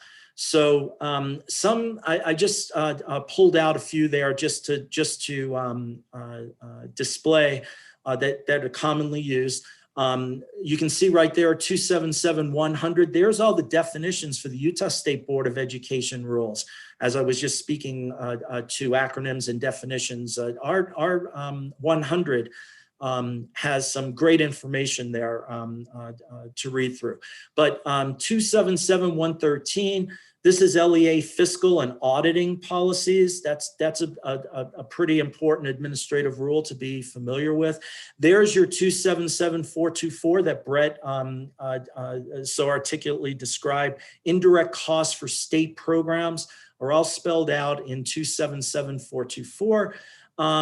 Just as an example of certain grant programs are also governed by a specific board rule. Competency-based grant programs, that's covered in 277-712. So I would also encourage you to take a look at that link and become familiar with board rules that may be governing areas or impacting your work on a frequent basis. Federal level, state level, and then the USBE administrative rules. We are entrusted with the funds and the awards that we get from our funding agency to make sure we are in compliance with whatever those applicable federal statutes, state code and administrative board rules to make sure that we are managing the award and the funds appropriately. And as I mentioned earlier, and I think Brett will attest, we have a really great relationship with the U.S. Department of Education. Certainly the indirect cost team, we're in communication with them quite a bit. They provide great resources, and they're always complimentary about Utah and our LEAs and the work that we're doing and our strong culture of compliance and the partnership approach that we take in compliance here through the USBE and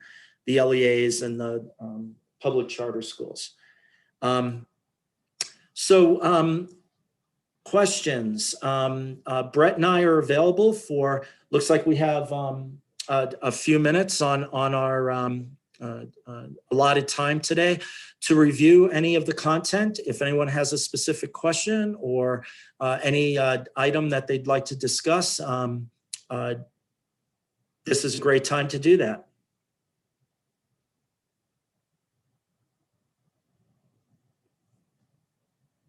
Rebecca, do we have anything in the chat or? Nope, nothing in the chat. Brett, did you have any further thoughts or clarifications that you'd like to share?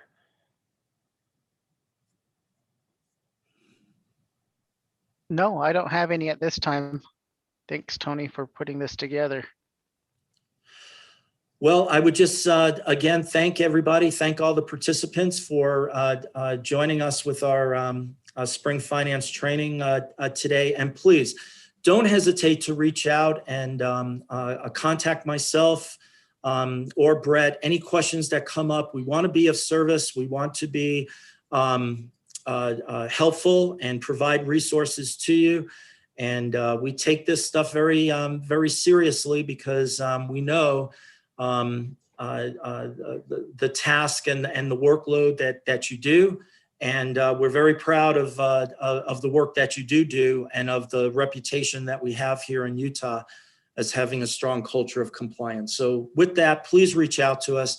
Thanks again for your attention. And Patrick? Yeah, thank you, Tony. Appreciate it. Thank you, Brett, as well. We're a bit early on our program, but I am double checking with Kathleen and Kimberly if they can start on their part of the presentation. If not, we can take a couple of minutes. I will say, in terms of the question related to educator stipends, we will do a double check on that, Lark, and others who may have had the question, and let you know the final answer on that. My understanding is that the indirect costs were not included as part of that. However, I do need to double check the bill language to make sure that we're accurate on that, and we'll get back to you and let you all know for sure. So with that, we will go to our child nutrition program updates. If Kathleen, if you and Kimberly are ready, we can go ahead and do that and have you share your screens. If you need a couple of minutes, just let us know and we can hold for a couple of minutes as well. I'm just getting in touch with Kim and then we'll share our screen. Okay, that sounds good. Thank you. Yep. Looks like she has it up. Thank you, Kim. Okay, next slide. Okay, after listening to about indirect costs, we're going to talk to you about indirect costs again and net cash resources and 3-month fund balances. So just to make everybody aware that the child nutrition programs are required to ensure that the SFAs, your food authorities, are in compliance with the net cash resource requirement. And this entails the 3-month fund balance that you can only carry up to, and the indirect cost charge. So annually, the CMP does review these and each LEA prior to closeout of the fiscal year. So we will be sending out notification letters shortly to all the LEAs that are over the 3-month fund balance. We ask that you pay attention to the due date of submitting a plan of how you will use up this fund balance, a spend down plan. We also ask if you've had a change in any of your administration, in your executive contacts or your procurement contacts, or even new directors, that you reach out to us and let us know so that when this letter comes out, it goes to the right people. We will also include the BAs on this, so you will get a copy of it. We went over it looks like Brett and Tony went over the indirect costs. I think we answered your questions about food at this time. Do you have any questions on the indirect costs? Okay. Next slide, Kim. Okay, new this year, we have added to our website the CFDA and the FAN numbers. Therefore, we will not be sending out grant award letters anymore. This will replace it. So just inform your auditors when you have an audit on your programs, this is where this information can be found. We will add the P-EBT information and the CN emergency resource funds that you'll be receiving on this as those numbers come available to us. Next slide. So this leads me into the CNP emergency funds. An email was sent out to all the BAs and the food service directors in the beginning of April. And attached was it a list of all that are eligible to receive these funds. They will not receive them if you did not serve less meals than in 2020. So we compared our 2020 from March till June to 2019. So if your meals did not drop due to COVID, you will not receive these funds. LEAs have the option to not accept these funds if you are already over your 3-month fund balance, and this will push you even further over it. We ask that you let us know if these funds are ones that you would like to refuse. Next slide, please. This leads into the USDA foods. We just want everybody to be aware that this should be reported on your AFR with the total value of your food in Fund 630. So this has come to our attention doing reviews that this has not been understood clearly on how this all works, that if you have an audit over 750,000, this would push you, in some school districts, this would push you to that 750,000 or more that you would need your audit. So we ask you to please make sure, because we will be checking that also when we come out.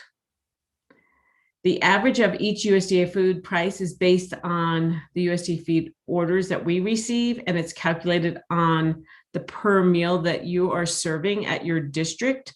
So your district each receives an entitlement amount per year. We ask also that you work with your food service directors to make sure that they use up this entitlement. A lot of schools and charters are leaving money on the table, and if we don't use it, we need to send it back. Next slide, please. At this point, I'm going to be passing it over to Kim Loveland, who will be talking about the pandemic EBT and the path that is going through right now with the school year and the summer. It's all yours, Kim. Thanks, Kathleen. Can you guys hear me okay? Yes, Kim, we can. Okay, thank you for that. So yeah, pandemic EBT is a thing beyond spring of 2020, and it will be continuing on past the school year. We recently found out as well. So at this point in time, we're trying to wrap up the data collection 2, and we will start data collection number 3 next week. So if you supervise, child nutrition staff, or if you're involved with the individuals that are collecting this information and working on notifying families and answering questions with families about the pandemic EBT, we just want to make sure you have a quick overview of what this program is involving. and to let you know that the activities specific to school year 2021 pandemic EBT will continue throughout the summer. So it's just a quick overview and kind of a timeline of what we're looking at for that. We recommended that the date to cut off for receiving free and reduced price applications would have been on the 10th of May. That would allow your school food service employees to process those applications and get those eligibilities determined so that they could be included in our data collection number 3 next week. However, the SFAs will need to continue making free and reduced price applications available after May 10th through the summer, specifically for benefits for our summer PBT, which I'll talk about in just a minute. We are hosting a training tomorrow afternoon at 2 to go over the reconsideration process. That process will be spearheaded at the LEA level to inform households that that's available, collect intake forms from the households should they want to be considered for pandemic EBT benefit for this school year. So we'll go over the training. Invitation was sent via email this morning with the resources that we'll be covering. That was sent to your school food service director. If you need that information, let us know and we can forward that on to you. Data collection 3, that's a quick turnaround for that. That will be due May 24th. And to let you know that the benefits for round 2 should be in people's hands by mid-June. We've gotten a lot of questions like, I haven't got my benefits yet. I haven't got my benefits yet. And so they just need to kind of hold off. There's quite the process of getting information from the local level, scrubbing, cleaning, checking for duplicates, matching those students with eligible school sites, and then getting that off to DWS. And then DWS has to stagger benefit issuance with regular SNAP and some of those other things. So there's a process, and it takes a little bit longer to get benefits out due to the restraints and contracts and stuff that are involved with this whole process. So with that, again, not sure what your staffing is looking like for the summer, but there is opportunity, and there's also local pandemic EBT funds available to cover staffing costs that are related to the pandemic EBT for school year 2021 and also the summer pandemic EBT. So just be aware that there's funding available, and CMP will need to make contact with individuals throughout the summer months to reconcile any kids that we haven't been able to match up yet, and then also do the summer benefits. And then we'll be working through September to get those final benefits issued by the end of September. So that's a quick timeline on that.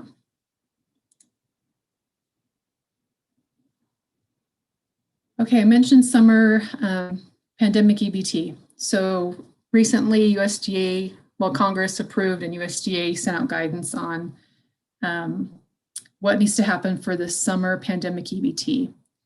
So there are links here, and we can send out these updated slides to you or make them available after this training. But our data collection 3 will collect the information we need for the first round of benefits for summer EBT. So it's like a 2-for-1. Data collection 3 will collect information for school year 2021 for that last group of kids that we can identify eligible for that benefit package.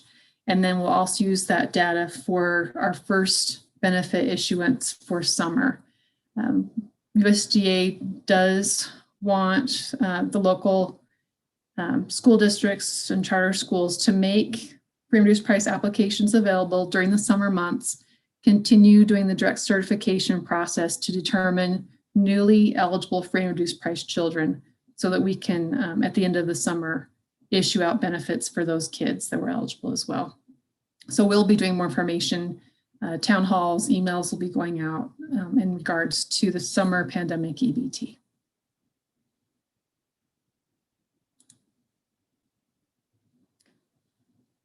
The P-EBT local administrative cost grant, that is new this year, and that is designed to help cover any costs, staffing, maybe supplies.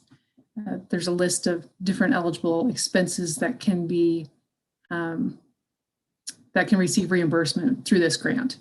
So notifications should have been received earlier this week. That will be set up in the Utah grant system. And if you guys have any specific questions on what's allowable, due dates, submitting information in Utah grants, contact the agency on that. Please pay attention on the notification to the specific time periods and the due dates.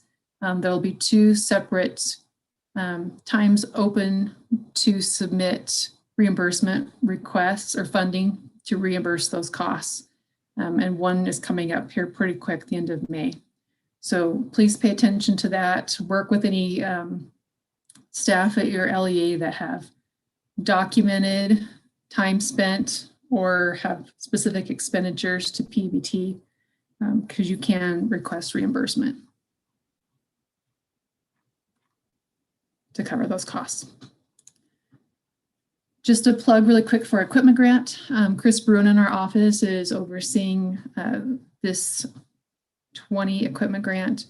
There's information here on the slide on due dates. We've extended that to June 10th, so there's still some time to apply for that grant. We haven't had very many applications, so if your food service program needs equipment, now's a great time to put in those applications, and that will be through the Utah grant system as well.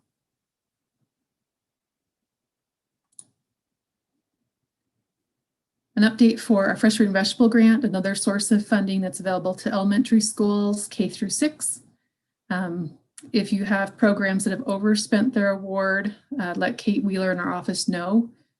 We've had others struggle to spend their entire award, and we can reissue grant funds. So contact Kate if you're interested in that, or work with your food service director on getting additional funds through Kate. And then we are just waiting to hear back from USD on what our grant award amount will be for this upcoming year, and trying to figure out what flexibilities will be applied in school year 2022. We did receive some waivers a few weeks ago, and it was just skimming the top of what was allowed last year. So more information to come on that.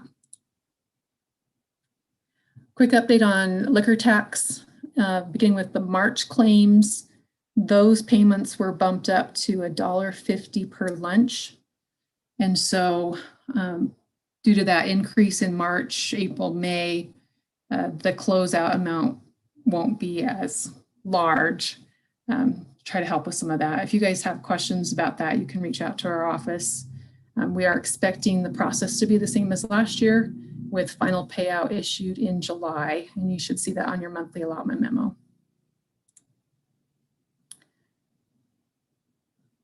Chris Bruin in our office is our point of contact if you have questions or need technical assistance on procurement.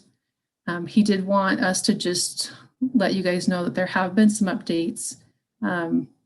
This slide here is referencing Utah Senate Bill 201, and that relates to public posting and what's required for that.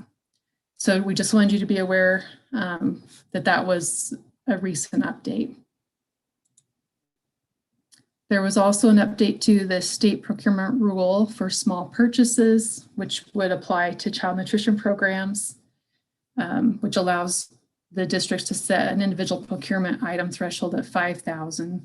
And then if the district wants to set a lower threshold, they can do that. But these are the updated state small purchase thresholds. Just a few reminders on procurement. Make sure that you have written procurement procedures that align with the federal procurement regulations specific for your child nutrition programs, whether that's a separate written procurement policy or procedure, or that's incorporated in your LEA procurement procedures. But things we want to make sure that you have included in that is the federal procurement regulations in 2 CFR 200.318. There is a Buy American provision, and there's justification that needs to happen with that if your schools can't buy American grown food. And then the federal terms and conditions are specific to the Appendix 2 debarment, suspension, and anti-lobbying clauses. So those are just quick things you might want to double check or have your procurement people check to make sure that those are incorporated. Those tend to be common findings when we do our procurement reviews. As was mentioned previously in the training, for procurement, we're adhering to the most restrictive federal, state, or local requirements and thresholds. And then again, just make sure that you're maintaining documentation for quotes, small purchases, and any formal procurements that you're doing specific to child nutrition programs.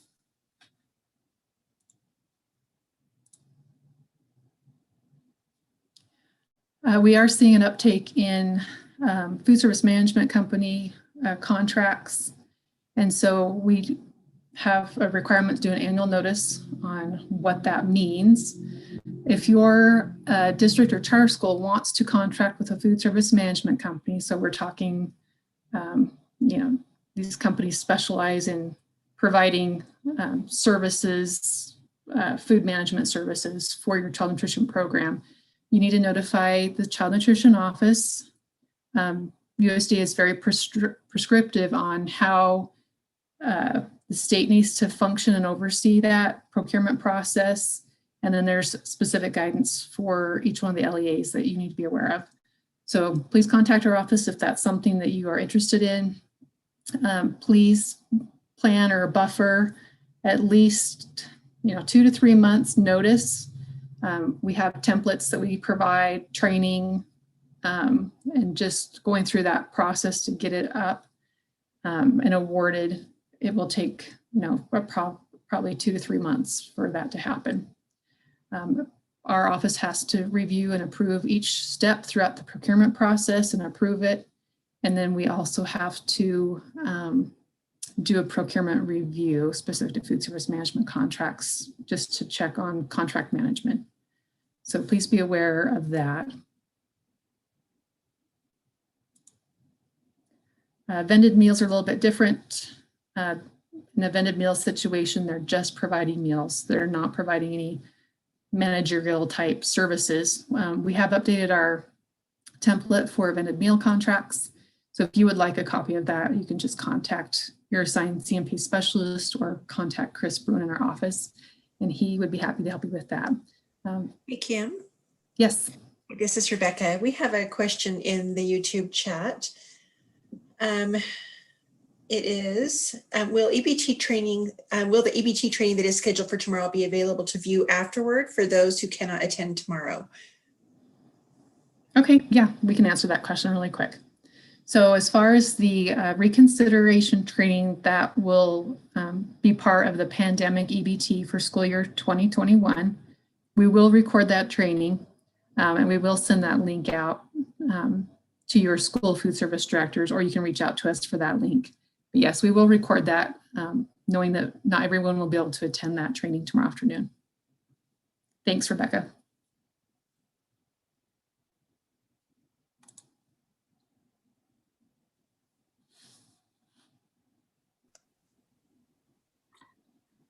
Okay, so now Kim has passed it over to me, and we're going to go back and talk about the nationwide waivers, and just want everybody to know I have been sending out COVID emails to all of the BAs, and if you have not been receiving them, please make sure you send me an email so that I can make sure I have the correct email on that. This email went out the beginning of May, and it had the 12 new waivers that are going to happen for the new school year that will start in July 1, 2021. all of our town halls are being recorded and sent to your food service directors. So if you want to be included in our town halls, as Kim was saying, please let us know. We'd love to have you, and we can add you to our list of when they're happening. They happen at least once a month, concerning all the new COVID things that are going on. Some of the important part of these waivers is that all meals will be free. So there'll be no charge whether the child is on free or reduced meal eligibility. No cost to the student. We also ask, though, at the same time, like Kim was mentioning, that you encourage parents to fill out the free and reduced application. I know we've got quite a few questions and emails from several districts asking about this. The reason why we're asking and encouraging is, as Kim was mentioning, the summer P-EBT, that is attached to the application. Anybody that fills one out after July 1 still will get summer P-EBT.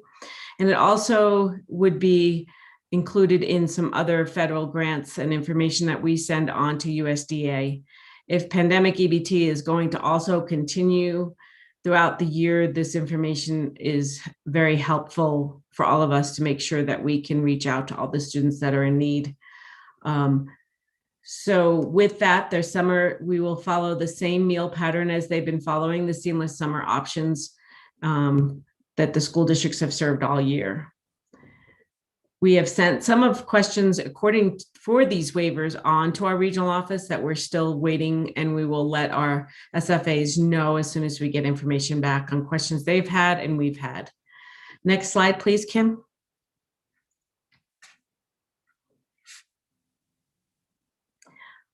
This next slide, one of the waivers talks about reimbursement rates increasing for next school year.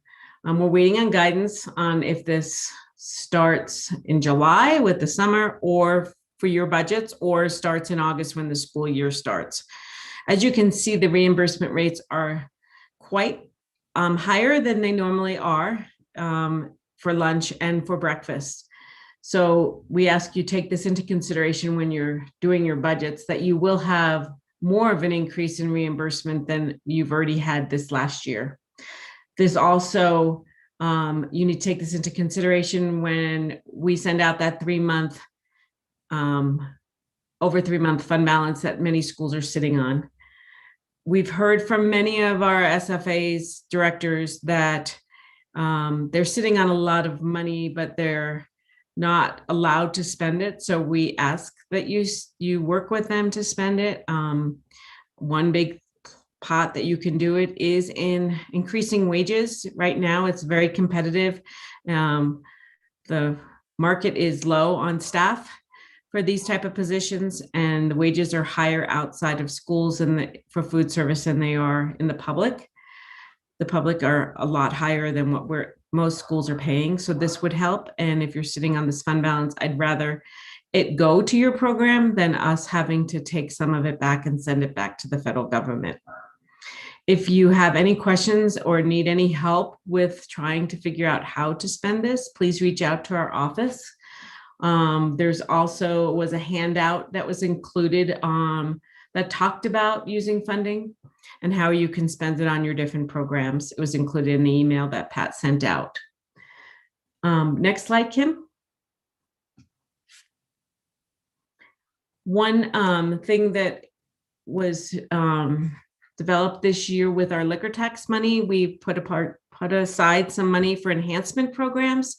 And the one this year that we are running is $250,000 for schools if they buy local products. So if they incorporate Utah grown food into their school meals, they will receive a higher percentage of food dollars of entitlement in their liquor tax. This will be broken up on your monthly allotment. So you'll actually be able to see how much more they get compared to your regular liquor tax money. It'll be a separate line item that'll say, I think it says school meal enhancements is how we set it up for everybody to see next year. This was discussed in the board rule, R 277-727, to set this aside, since the rule reads that we must specify how this money will be used to enhance the school programs.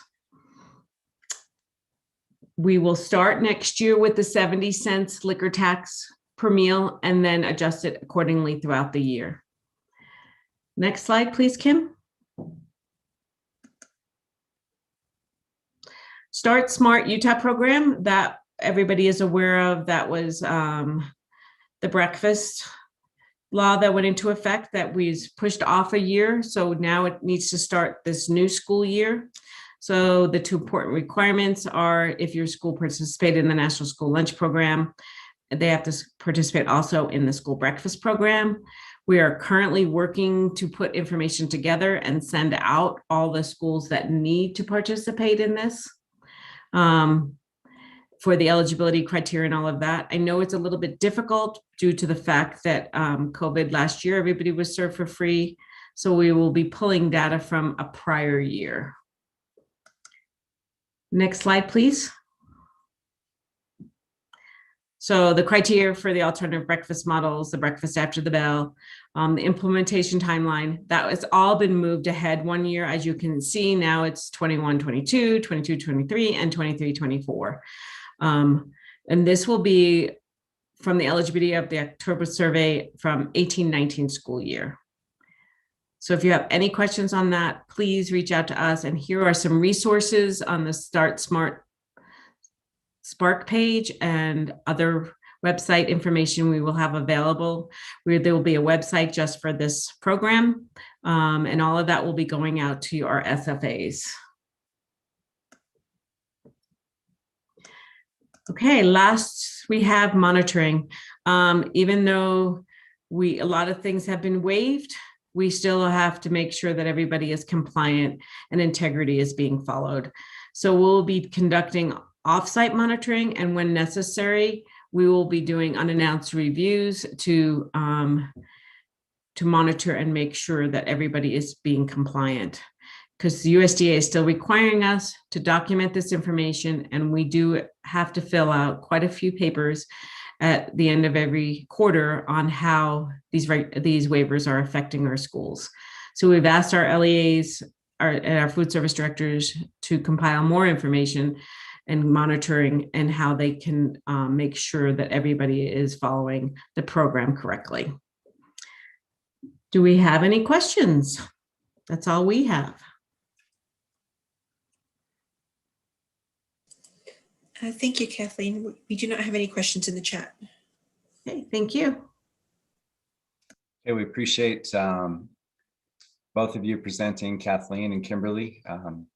So since we don't have any questions, we can go into our next presentation on procurement code updates with Adam Hurd and Michael Iwasaki from our purchasing section at USBE. So if one of you would like to go ahead and share your presentation,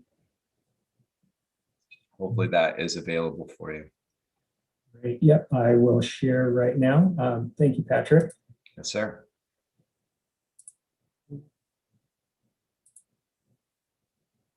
All right, is that sharing okay?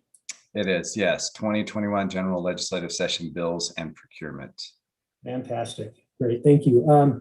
So yes, as Patrick said, I'm Adam Hurd, and with me is Michael Iwasaki. We're both purchasing managers here at USBE. And today we'll be talking about some of the procurement updates that resulted from the 2021 General Legislative Session bills.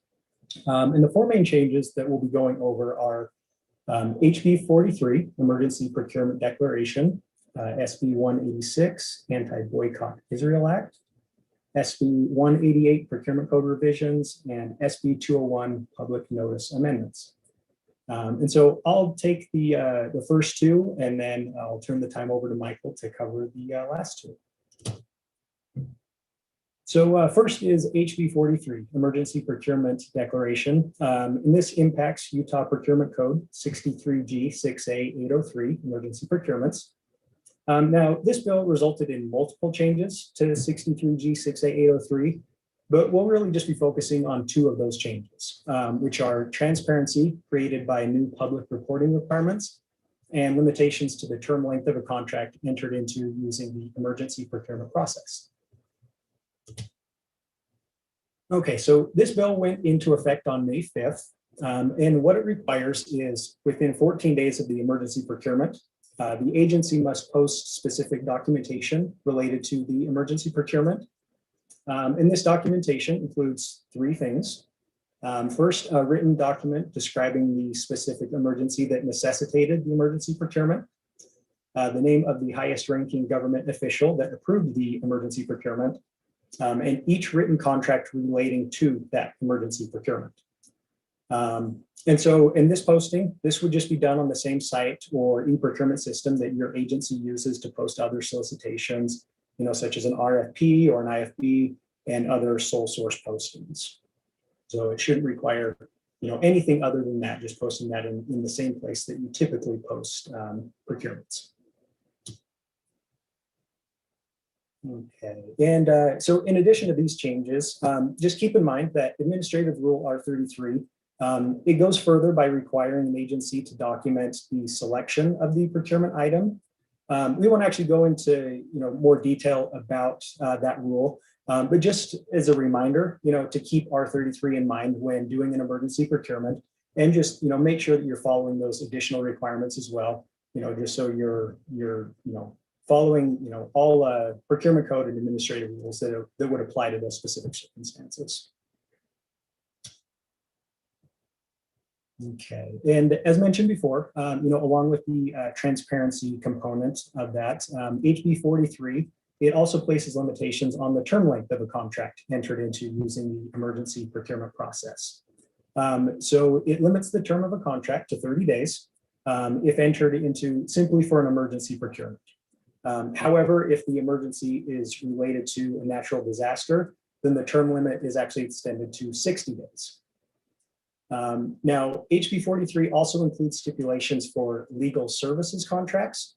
But again, we won't actually go into detail about that today. It's just something that I thought would be good to mention for you to make note of, if you find yourself in need of procuring, a legal services contract. So if you are, just be sure to look that up and make sure you're aware of those requirements and following those as necessary. So one final thing to mention with regard to emergency procurements is that public entities subject to or that have adopted R33-8 should be aware of the limitation of R33-8-4014, which states that emergency procurements are limited to those procurement items necessary to mitigate the emergency. So that's really just something to be mindful of, again, when you're making emergency procurements, just, being aware of all these, different aspects and requirements that you need to follow and, properly document those as necessary. Okay, so this next bill is SB 186, the Anti-Boycott Israel Act. And again, this bill, it also went into effect on May 5th, and it will be codified as Utah Code 63G-27. And this new statute states that a public entity may not enter into a contract to acquire or dispose of goods or services from a company engaged in a boycott against the state of Israel. And there are a couple key definitions that were included in that bill that will be in the new statute. The first one is boycott action, then also boycott of the state of Israel. So the new law will define boycott action as is defined as refusing to deal, terminating business activities, or limiting commercial relations. And then boycott of the state of Israel is defined as engaging in a boycott action targeting the state of Israel and companies or individuals doing business in or with the state of Israel, or companies authorized by, licensed by, or organized under the laws of the state of Israel to do business. Okay, so how exactly will this new statute impact procurements? So it's fairly straightforward. For contracts of $100,000 and above, a company with 10 or more full-time employees must provide written certification that it is not actively engaged in a boycott against the state of Israel. And the company must also agree to not engage in a boycott for the duration of the contract. So to put differently, so for contracts that are under $100,000 or a vendor that has fewer than 10 employees, this statute wouldn't apply. It would just be those that are for $100,000 or more and companies with 10 or more employees. Okay. So implementation. Let's see. So here are a couple examples of things that public entities may do to implement the requirements of the new law. The first one is updating solicitation forms, and the other is updating contract terms and conditions. So, to satisfy these requirements, USBE, for example, we amended our solicitation forms to include a new section to allow vendors to provide written certification that they're not currently involved in a boycott against the state of Israel, and that they also agree not to engage in a boycott of the state of Israel for the duration of the contract. So, as you can see, this is a relatively easy change to make, on our end, just to update those forms. And then it just keeps us in compliance with the new law moving forward. I don't know if we're going to go to the extent of updating our contract terms and conditions. It's not something we've discussed yet. But to my knowledge, by updating those solicitation forms where vendors are required to accept and acknowledge that certification in the beginning, that does satisfy these requirements. So that covers it for the first two bills that I was going to be going over. So Michael can take it from here to discuss the last two. Thanks, Adam. So SB 188 just had some general, actually really minor procurement code revisions. It took effect on May 5th. And so we'll just go into the next slide for this 606 change. So this affected the evaluation of bids, and it just added this little provision that a procurement unit that conducts a procurement using a bidding process shall evaluate bids using the objective criteria described in the invitation for bids, and B, to achieve the greatest long-term value to the state and the procurement unit. So it just added that bolded font there, provision. And as you can see, it's just kind of a very minor change there. The next one. So this one affected the award of a contract without engaging in a standard procurement process, also known to most people as the sole source provision. So this just added at the very end that this section D, that you could award a contract without engaging in a standard procurement process if you determined in writing that the procurement item is intended to be used for or in connection with the establishment of a state store as defined in section 32B1-102, which is a state liquor store. So I don't foresee USBE ever needing that provision. So we can move on to the next one. And this one, it was affected the change in contract price code section. And so it kind of defined contract price. So as used in the section, contract price means the price under an existing contract between a procurement unit and a contractor, and does not include a proposed price or cost contained in a solicitation response or any other bid, proposal, or offer submitted by a person other than the contractor under the existing contract.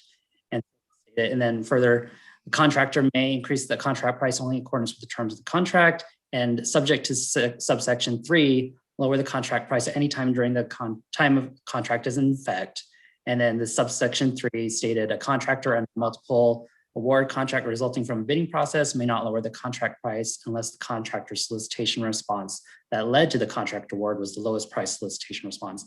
And we actually rarely use bidding processes.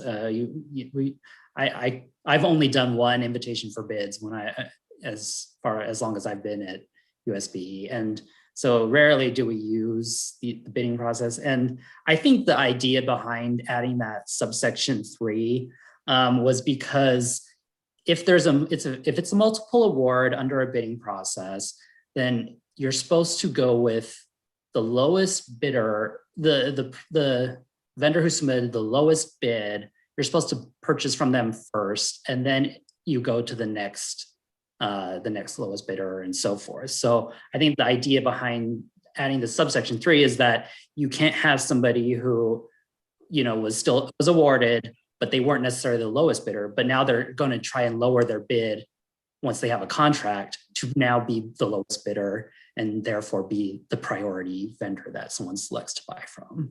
So once again, I just don't foresee this affecting us too much because we just really rarely use this process. The next slide. And then SB 201 was public notice amendments, and once again effective May 5th. And this affected Utah Code 63G 6A112. And all it did was just remove the publication of a solicitation in a newspaper as an option. So prior to this, they had requirements that you publish in a newspaper. And as we've seen, nobody really uses those newspapers anymore, or very rarely anyway, unless you're my parents who still subscribe to newspapers and get hard copies of it. But other than that, it seemed like it was not being utilized that much, so they just removed that option as a public notice option. So that's it. Did anybody have any questions? So Mike, I don't have any questions in the chat. Okay, great. Well, let us know if you do have any questions. We're always here, so you can reach us anytime. Thank you. I appreciate that, Adam and Michael. Thank you. If there are any questions that come up later in the chat, you're still welcome to put those in there, and we can get those over to purchasing and get some answers that you might need. Great, thank you. Both of you working on that for us, and thank you for your presentation. You're welcome. Thank you, guys. Okay, we're running a bit early, so I think what we'll do is we'll move in our program to the Fiscal Monitor Program Review. So myself and Cole Shakespeare will just give an overview of our Fiscal Monitor program, which has been newly created. So let me go ahead and share the screen on that, share my screen here. Okay, go.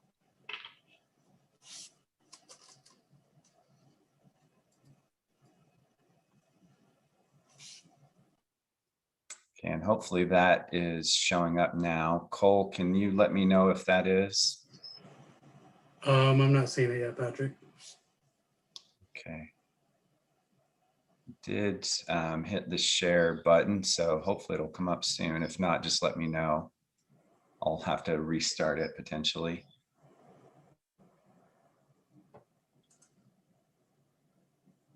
It is showing on my screen, but I just want to make sure that everyone else is able to see it.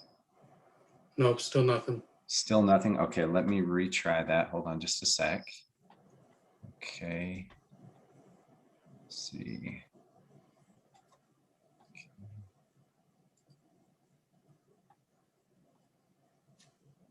Okay, now we got it. Okay, let me just make sure. Is that full screen now? Okay, great. Okay, so what we'd like to do is just introduce our fiscal monitoring program, which technically the State Board of Education has had in place fiscal monitors for years now prior to this, but this is really a consolidation of our fiscal monitoring functions into one program. And the program itself is being consolidated into our school finance team, which is part of financial operations, the financial operations section at the State Board of Education. So we just want to go over some of the purpose of the program, as well as the functions of it, responsibilities of fiscal monitors, and some of the things that you'll begin to see as we work with this program with the LEAs and with each of you. If there are any questions that you have as we go along, feel free to ask. And of course, this is a newly consolidated program. There was funding that was added by the legislature to fund 3 new fiscal monitors, 4. So that would be 3 new fiscal monitors, as well as a fiscal monitor program manager. We did have a program manager, but we lost that person to one of the districts. So we're in the process now of interviewing and hopefully hiring soon a replacement for that position. But the fiscal monitoring program purpose is to monitor financial processes with local education agencies to ensure consistent compliance with funding rules and provide training related to key fiscal policies.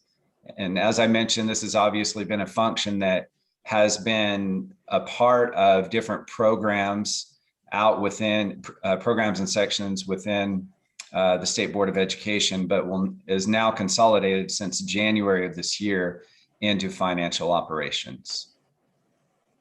So the program itself and the monitoring that is done by the fiscal monitors is always intended to be based in either the federal code of regulations, the state code, administrative rules, and of course, the best practices when it comes to accounting policies and procedures and monitoring itself. And so these are some of the general areas that we will go to as we establish criteria for fiscal monitoring of the local education agencies. So we have been in process of working on a policy as it relates to fiscal monitoring, as well as establishing criteria that will be used and be consistent across the board for all LEAs as we engage in monitoring activities with the LEAs. So the policies and procedures to guide the State Board of Education and LEAs in accepting federal, state, or other funds are established in this policy. Subrecipient monitoring activities will be performed consistently based on a predefined process and methodology and in compliance with applicable federal regulations, state statutes, and State Board of Education administrative rules.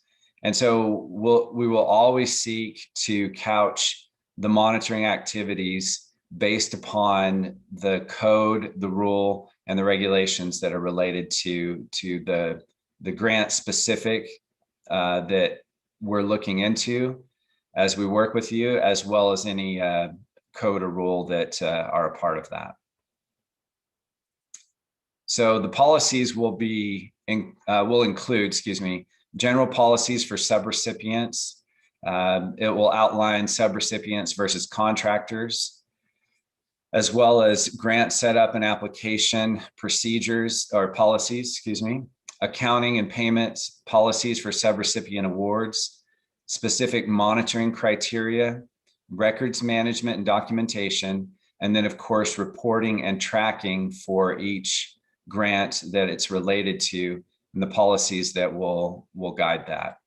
And this will essentially be the same for the procedures that will be outlined. And this will be presented, the policies and procedures, in the Finance Committee, which will be coming up in June, just in a few weeks.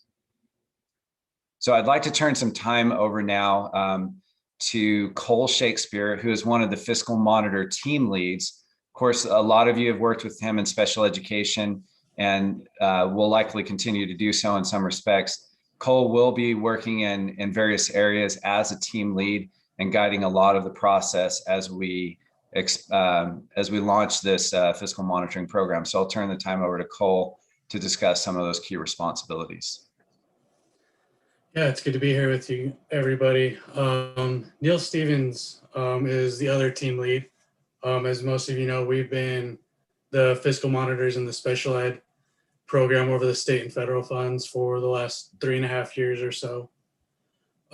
So as the team leads over this new fiscal monitoring team, the board leadership wanted, like Patrick said, everybody to come together from all the different programs and sections at USBE to get everybody in one area kind of together so that we can standardize things across the board, so that we can be consistent in what we ask when you guys get monitored by various programs, whether that be for special ed or title programs, CTE, various other state programs that maybe have not had much fiscal monitoring in the past.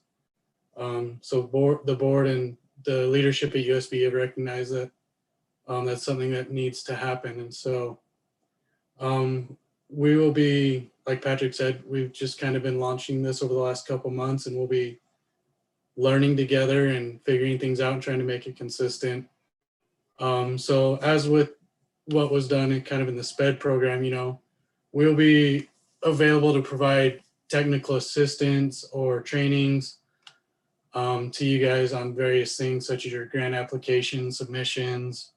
The fiscal monitoring team will also be involved with your reimbursement requests and Utah grants, working with the Utah grants team. And we'll go through all that stuff with them. And we'll also be working with program staff to help go over applications, maybe to help some of the programs be a little bit better applications and that kind of stuff. Yeah, and we'll just continue working with Utah grants to get you guys your money back as soon as possible when you ask for reimbursement. And then, as you guys know, with reimbursement requests, we may be requesting additional info if there is things that we feel like we need to look at extra. So we can go to the next slide, Patrick.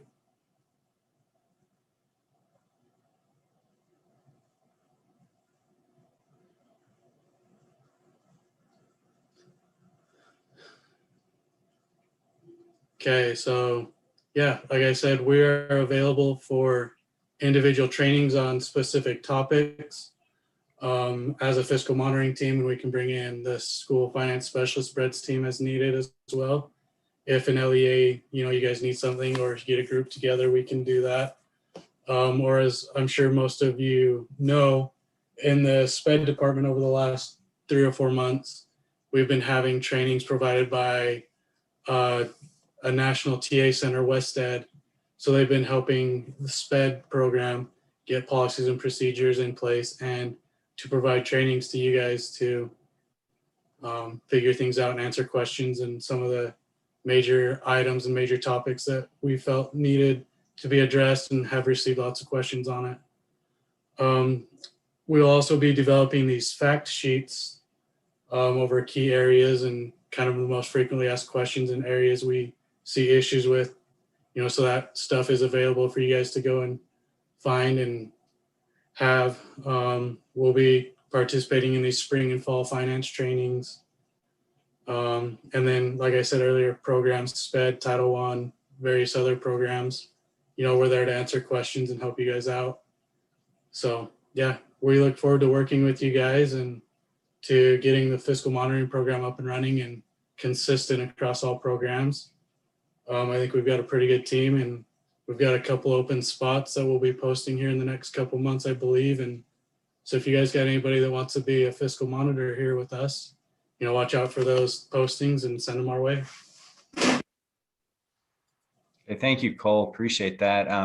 Just to kind of outline the structure of things within the program itself that is housed in school finance within financial operations. To myself, school finance director, we will have a fiscal monitor program manager, which we're in the process of working on who that person will be. We have 2 fiscal monitor team leads, currently Cole Shakespeare and Neil Stevens. And then in total fiscal monitors, we have 6 altogether. We have Jeff Conley, who's newly hired to the State Board of Education, Sandy Grant, who's been with the board for quite some time. Clint Hoke is a new hire as well. Tammy Long, whom a lot of you know, Marilee Wendell, and then we have 1 open position that will yet be filled along with the program manager position, which is still open. And so this will be our structure. Some of those positions, of course, were funded by the legislature recently. And so it does really give strength to the desire for monitoring to take place. This obviously is the biggest budget in the state.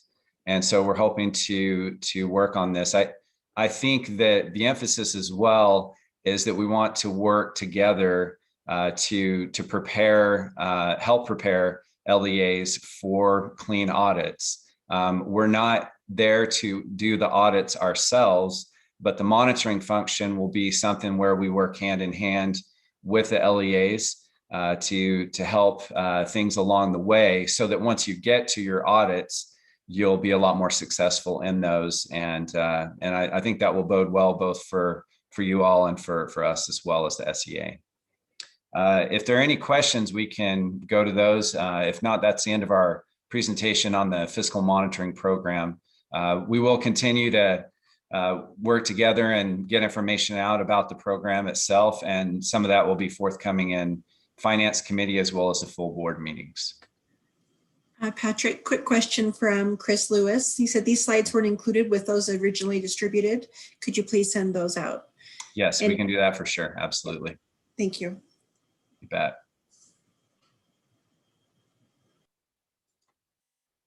Okay, so we are moving a bit faster pace than we anticipated. If it's all right with all of you, I think we'll continue on, and we may just finish a bit early. If there are any objections to that, you can put that in the chat. What we might do is skip the break and just go straight through and finish up a bit early, maybe more around 3:30, and give you guys some of your time back. If there are any issues with that, let us know. But if that's okay, I think what we'll do is we'll make a shift now to our MSP administrator, Jay Cowtrow, who will review with all of you the legislative estimates that were sent out some weeks back and some of the issues that have come up along the way, things that we might need to address. But Jake, will that work for you, sir, to come on board and go ahead and present on the estimates? Yes, Patrick, that'll work. Okay, thank you. Okay, I'm going to share my screen. Just a moment here.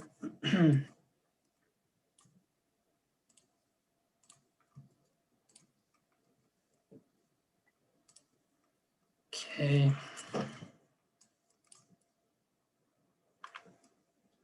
Just a moment. Give me a second here. I think I'm sharing the wrong screen here.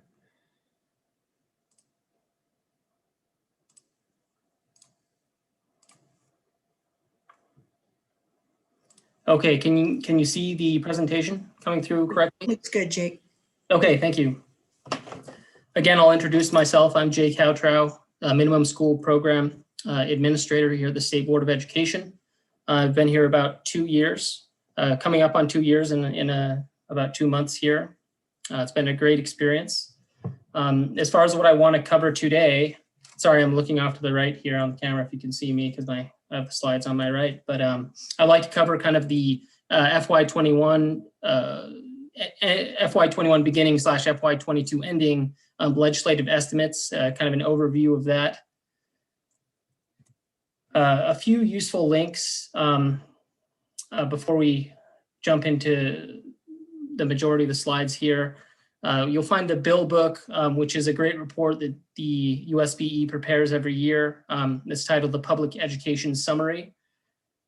That'll detail a lot of what I'm going to go over and just a lot of legislative highlights from the previous session that just concluded, legislative session. There's session funding budget, which details the funding amounts that the legislature appropriated. And then kind of my realm is that bottom link. You'll find, for example, the legislative estimates there and other fiscal year MSP reports. In fact, I figure it might be a good idea to take a look at that link. So that bottom link on the slides, you'll find several minimum school program related items here. You'll find memos, you'll find the fiscal year reports. So for example, we're covering the legislative estimates. So we have both the summary reports and the full legislative estimates reports. And we have those going back several fiscal years here, as you can see. But we'll cover what's in here. These will, as I said before, summarized by LEA, how much in funding they are projected, they being an LEA, are projected to receive for the upcoming fiscal year. Of course, there are multiple points in the year where we may update the budgets, and I create separate reports. For example, the mid-year update for FY21 would be here, or a final update. If we go back to FY20, you'd find the final report. So just wanted to cover that very quickly. And if there are any questions, please let me know as we go through these. I believe Deputy Superintendent Stallings covered some of the growth factors. And this is from the public education summary. The WPU was increased, the value of the WPU was increased by 5.9% for fiscal year 22. So that is an increase from $3,596 to $3,809. Again, a 5.9% increase from the current year to the upcoming year. And also, just as a note, if you attended USBO, this is going to be somewhat of a repeat, just a caveat. Just a few other figures, we won't really go into those. So I find it's rather important to cover the basic rate figures every year because they can be a little bit cloudy on or complex in understanding them. So I've kind of given out a breakout here that breaks out the different pieces of what's called the combined basic rate. The basic levy is a statewide tax rate. It is levied to raise funds under the minimum school program. Essentially, it starts off, we determine a revenue target, we being USBE, Tax Commission, legislative fiscal analysts, and governor's office, determine a revenue target for an upcoming fiscal year. Then a rate is determined, and that's that top rate there of 0.001554. In statute, there's a floor rate, however, that needs to be used if the minimum basic rate does not meet this threshold. So there is the minimum basic tax rate, and then there's a piece of this combined basic rate that boosts it up to the floor. That's actually at the bottom here. That's called the equity pupil tax rate. And then there's also the WPU value rate. So that will pay for the increase in the WPU value for fiscal year 22. And that's an additional 0.000063 for quadruple 063. So the combined rate for fiscal year 22 is this figure here, 16.63 tax increments, if you want to look at it that way. And the amount that this will generate, this rate above the floor, is an additional $22 million, $22.4 million. So if there's any other questions on this, let me know, and I can give a little bit more detailed response as to how this is created. A few more revenue targets relating to the basic rate. So for tax year 2021, that is fiscal year 2022, the target revenue rate is $540.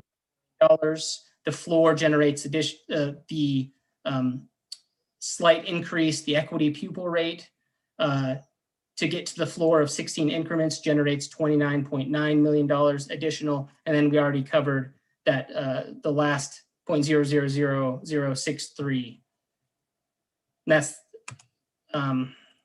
That's pretty much the nitty gritty of the combined basic rate for the upcoming fiscal year. A few highlights for fiscal year 22 I've noted here. So foreign exchange student WPUs have been reinstated. They did not, the legislature did not appropriate any WPUs for this program in FY 2021. However, those are being brought back. This was already covered a little bit previously in one of the prior presentations. Special education intensive services was repealed as an above the line WPU add-on and is now essentially below the line. An intensive services program has been created. Also, interestingly, is that the legislature has appropriated $50.9 million in what we term as the enrollment growth contingency.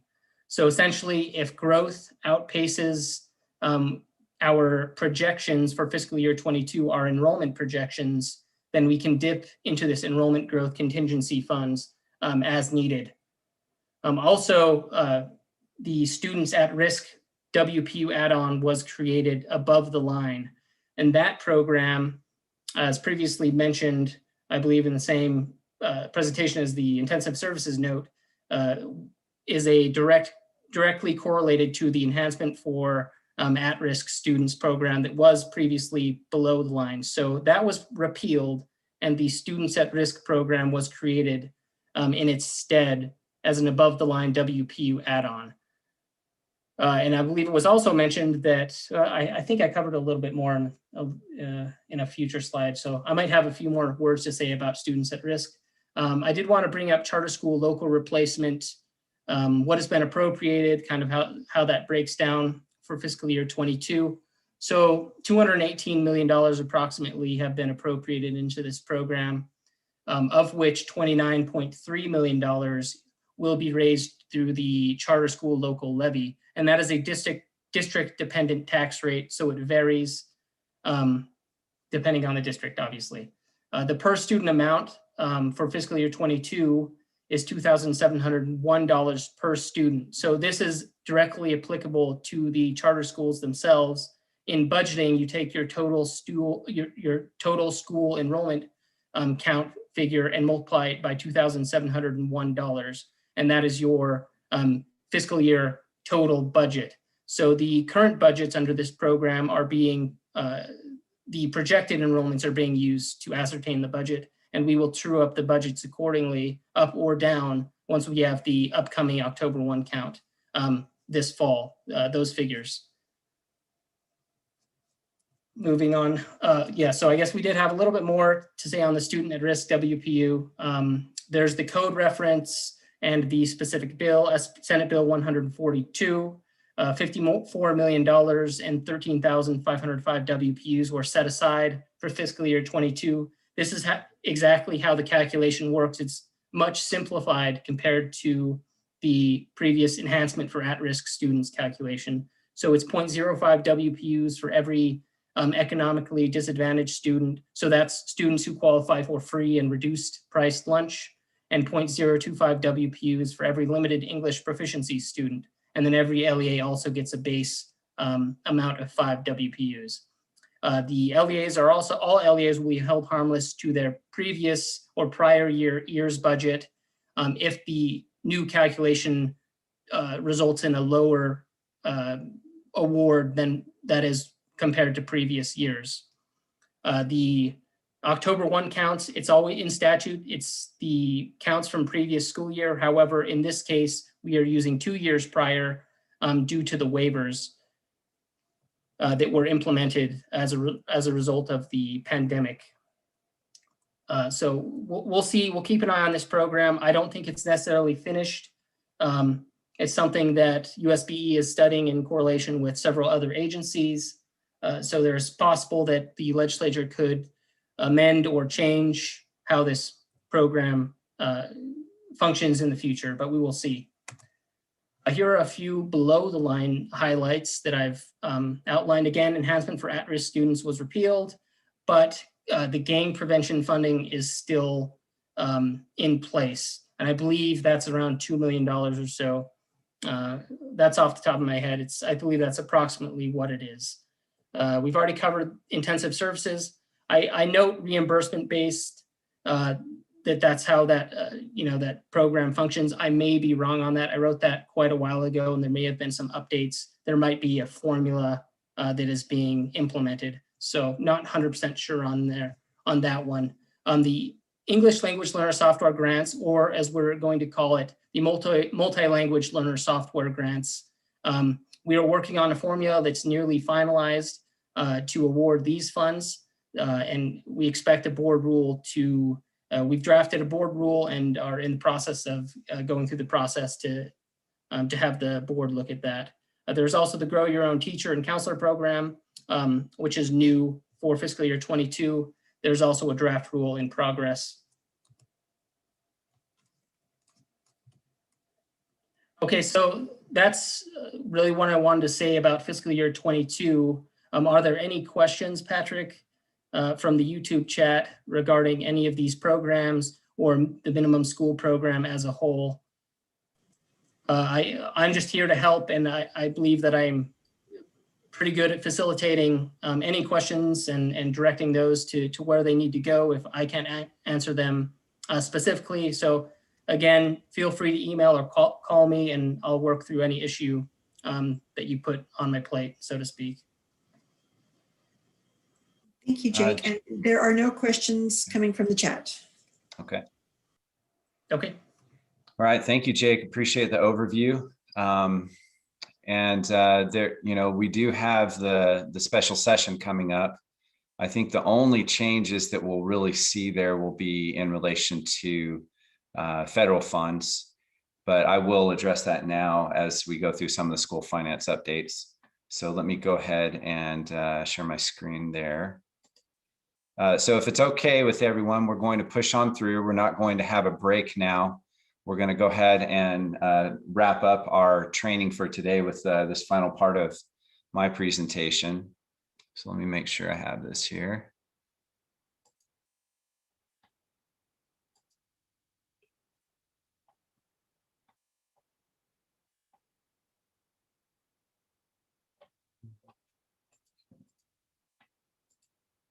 All right, I think, Rebecca, is that, or can someone confirm that my screen is showing there now?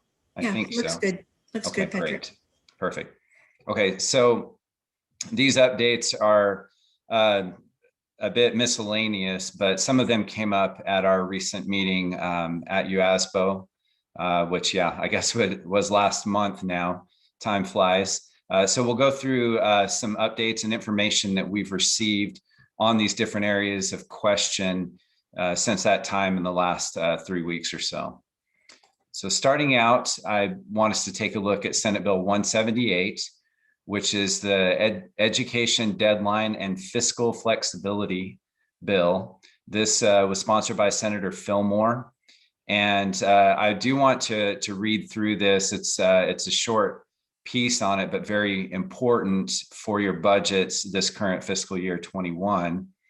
So Section 53F2209, limited LEA budgetary flexibility, notwithstanding any other provision of the Utah Code for fiscal year 2021, except as provided in subsection 1B, an LEA may use up to 35% of the LEA's state restricted funding for each formula-based program to flexibly and without restriction respond to changing circumstances and student needs resulting from the COVID-19 emergency, as that term is defined in section 53 2C 102.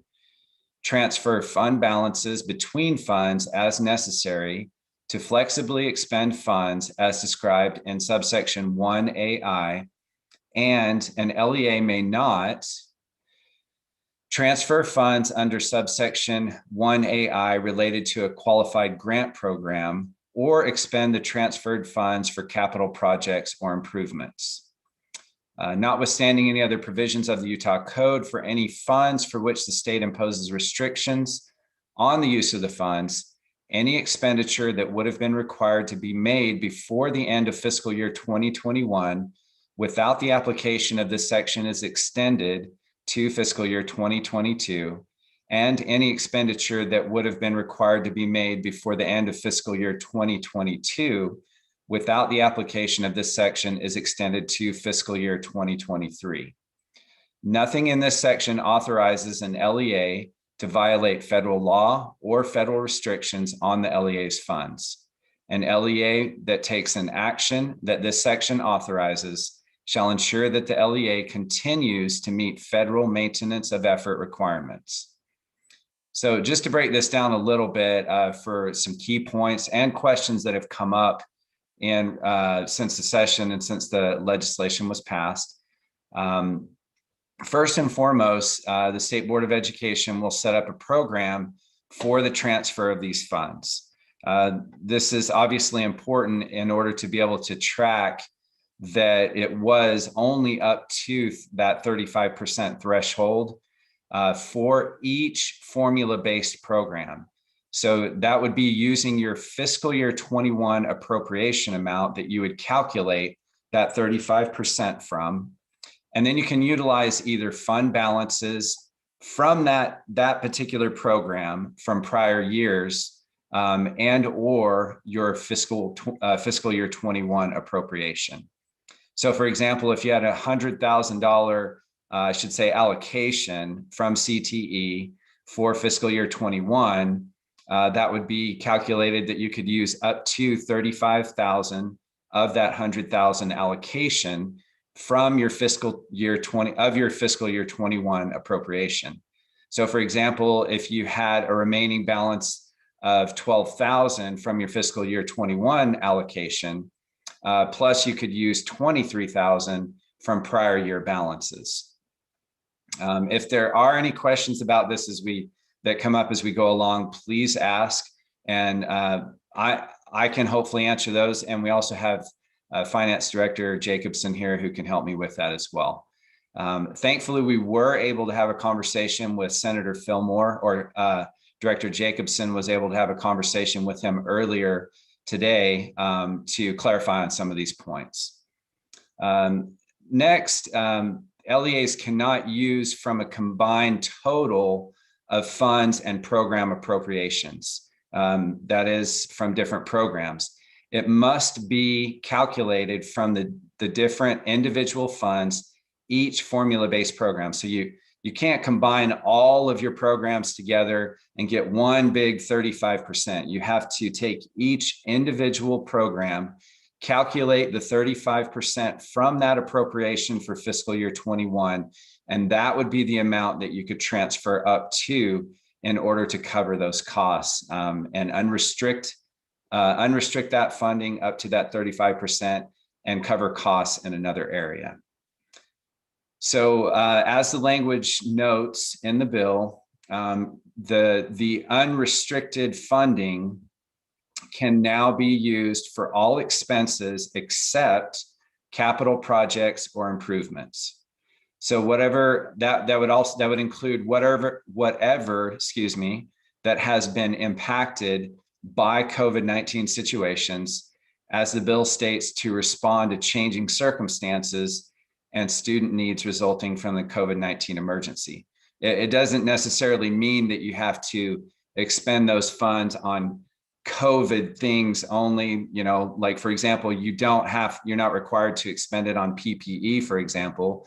You could, if that's what's needed, but rather the intent of the bill is that situations in your budget that have been affected because of the COVID-19 emergency, that's what you can address with the unrestricting of these certain funds from different formula-based programs.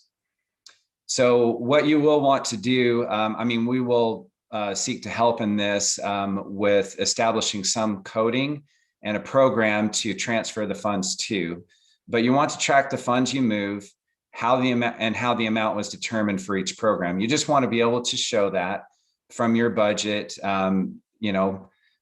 for obvious audit reasons, of course. But I imagine we will have to report on this to the Public Education Appropriations Subcommittee at some point. So we will assist with coding for this. And this is some information that we will send out subsequent to our meeting today. That will come from either me, Director Jacobson, and or Brett Baltazar and his team. Are there any questions related to Senate Bill 178 and these transfer and use of funds so far?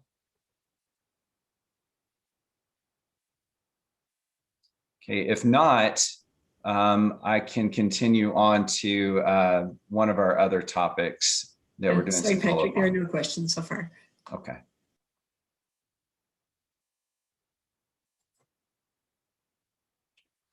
Okay, another topic and question that came up was from Senate Bill 1, and that is the Enrollment Growth Contingency Program. Obviously, the legislature was trying to address through this means the fluctuations in student populations that have occurred during the school closures, during the COVID emergency. And so that is the intent that the legislature is utilizing to be able to help LEAs kind of even things out as we go along and hopefully get back to a more normal, or if it is changed, a more recognizable situation as we move into the future for your LEAs. So the language that's part of this from Senate Bill 1, the intent is to mitigate funding impacts on an LEA resulting from student enrollment irregularities during fiscal years 2021 and 2022, The state board shall use program funds to do the following. For fiscal years 21 and 22, and for an LEA that has declining enrollment, pay costs associated with subsection 53F 2302 to hold LEA funding distributions at the prior year's average daily membership.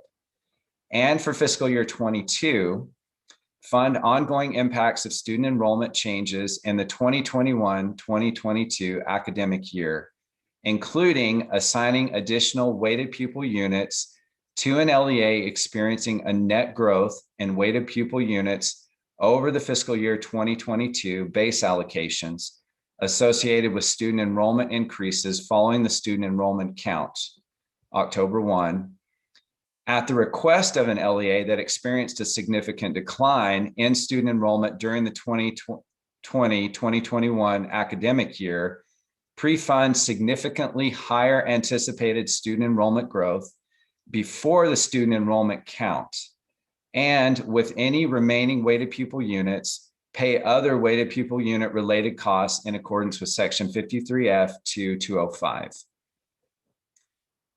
If the state board pre-funds anticipated student enrollment growth under subsection 3B2, the state board shall verify the LEA's enrollment after the student enrollment count and balance funds as necessary based on the actual increase in student enrollment. So I can't remember the exact number for this enrollment growth contingency of WPUs. Jake may correct me on this, but I think it was around 7,727 WPUs that were in effect set aside by the legislature to address these issues across the LEAs of fluctuations in enrollment across the different years and related to the hold harmless provision, which is applied across years. And that is the intent of the legislature, to do this to help mitigate some of the issues that you may experience with your budgets, fluctuations, wild fluctuations in student enrollments. And of course, for the most part, we will need to wait until the October 1 counts are in. However, we are having continuing conversations about these issues. Jake mentioned this in his presentation. We've been meeting with the Fiscal Analyst's Office and the Governor's Office of Planning and Budget to discuss not only funding formulas, but this issue in particular. We'll update you on any changes that come about with that, but we will particularly be addressing this as we come into our CDC process, the Common Data Committee, which occurs in the fall. I'll pause for a second to see if there's any questions on this enrollment growth contingency. Well, Patrick, I apologize because there's a little bit of a delay with the Sure. YouTube, but if you could go back to the 35% unrestriction. Yeah, we can do that. From Aegis Business Resources, it sounds like there may be some expectation that the LEAs only transfer funds that had impact due to COVID. That was not my understanding when speaking with Senator Fillmore. Can you clarify? Okay. I can do that. I might call upon Director Jacobson, if she doesn't mind, to discuss her conversation that she had today with Senator Fillmore about that. Sure, I could do that. Thank you so much. I appreciate it. Yeah. So the idea behind this is you're not unrestricting the funds in order to use for direct expenses to COVID. The idea behind the funding is to be able to allow you the flexibility to address, these strange situations that we find ourselves in 21 that have been impacted by COVID. So for instance, a lot of people, some LEAs didn't receive enough funding to be able to cover rewriting curriculums, bringing on an online presence that maybe they didn't have before, having to buy a bunch of additional computers to send out to students. We had several LEAs that had to come up with other unrestricted funding to try to accommodate that because either they didn't receive enough of the Esser funding or Corona relief funding. things like that. And so this is just offering the opportunity or the flexibility to be able to address those concerns for this year only. So does that answer the question?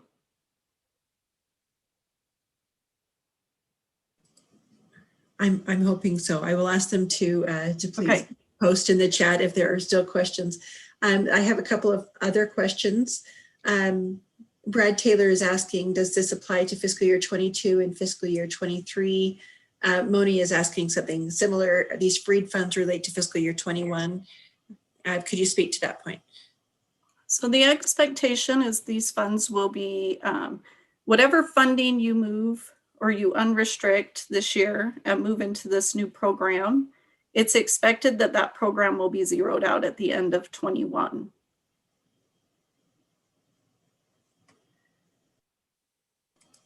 Thank you. And then I'm not 100% sure where this comes from, but Lisa Brunson is asking, what do lines 157 through 160 mean?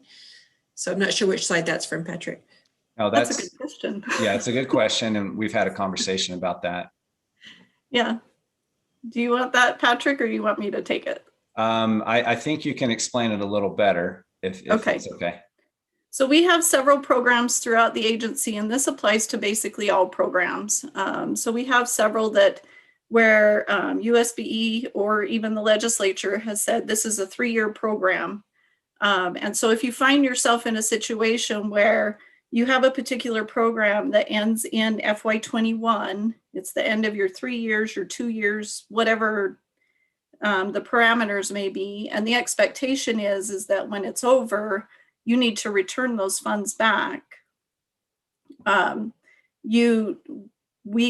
be extending those, so you'll have an additional year to be able to continue spending those funds for the intended purpose. And so that's what you have. The programs that are ending in 21 will be extended through 22. Those that are ending in 22 could potentially be extended through 23. Yeah, and I might remind, it can seem a little confusing because the language of the bill as it starts out, it states explicitly for fiscal year 21. And then of course, the issues related to the 35%. This is a little bit different section of this part of the bill. And that is the explanation that surrounds that part of that language. Patrick, I have a follow-up from Aegis Business Resources. Do we have to identify some COVID-related reason? And does it have to be specific to the funding stream we are transferring funds from? Senator Fillmore told us that was not the case. No, that is not the case. The idea is to allow you the flexibility, with the exception, of course, of capital projects and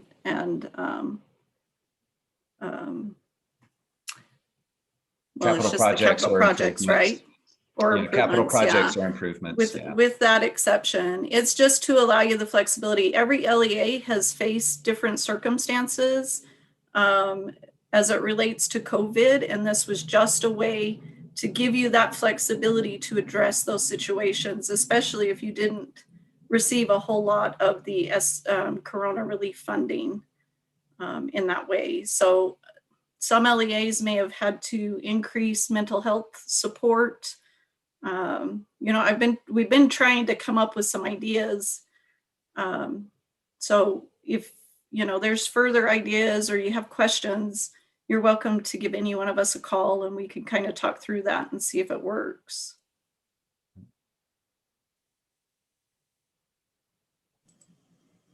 Okay, that's it on the comments so far. Okay. If there's any other clarifying questions, I mean, we can address it. If we're not able to fully address it here, thank you, Director Jacobson. As she mentioned, bring those to us. Let us know what examples or ideas you have, what you're trying to address. More than likely, it's within the parameters. There's so much anyway that is, based on the COVID situation, but there's a lot of examples out there, a few that we're able to share just now. But if you have questions about that, let's talk about it, and we can make sure that you're on the right track. But by and large, as we put here, it's use for all expenses except for capital projects or improvements. So hopefully that clarifies that piece.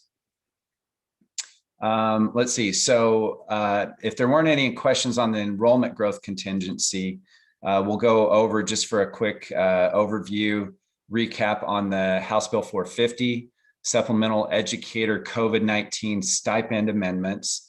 One important aspect of this is that the amendments in House Bill 450, the language supersedes the language that was in Senate Bill 1. House Bill 450 did pass, and because of that, it had a superseding clause over Senate Bill 1. So if you need to go back and remind yourself on some of the definitions and things of that nature, take a look back at HB 450. My guess is that most of you have pretty much wrapped that up. However, if you're wondering if you did things in the right way, if you have questions about that, feel free to get in touch with us, and we can make sure that we're on the same page with the language that's in House Bill 450. We do have a survey currently out to all of you to report on the funds that you spent, of the allocation amounts that were sent out to you.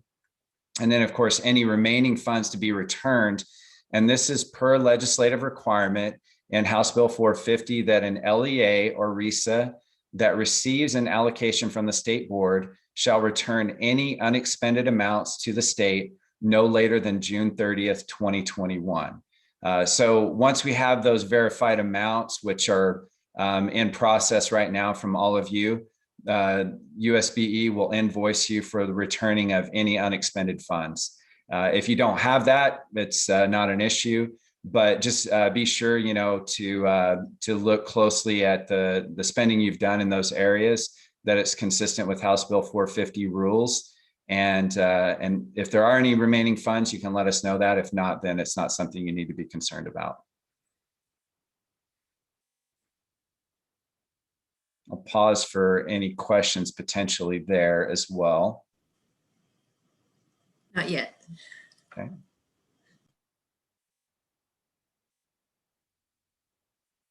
Oh, thank you for pausing long enough. Dale Hansen is asking, when will the invoices be sent out to LEAs to make payment from? Good question. I believe that the survey deadline is maybe this week or next. So we'll be working on the invoices immediately, hopefully to get those out by or before the end of this month. But if I'm promising too quickly, Director Jacobson can correct me on that. But as quickly as possible, because we want you to be able to have that cleared from your current year budget and be able to incorporate that into your fiscal year end closing. So we'll do that as quickly as possible once we get that information back from all of you.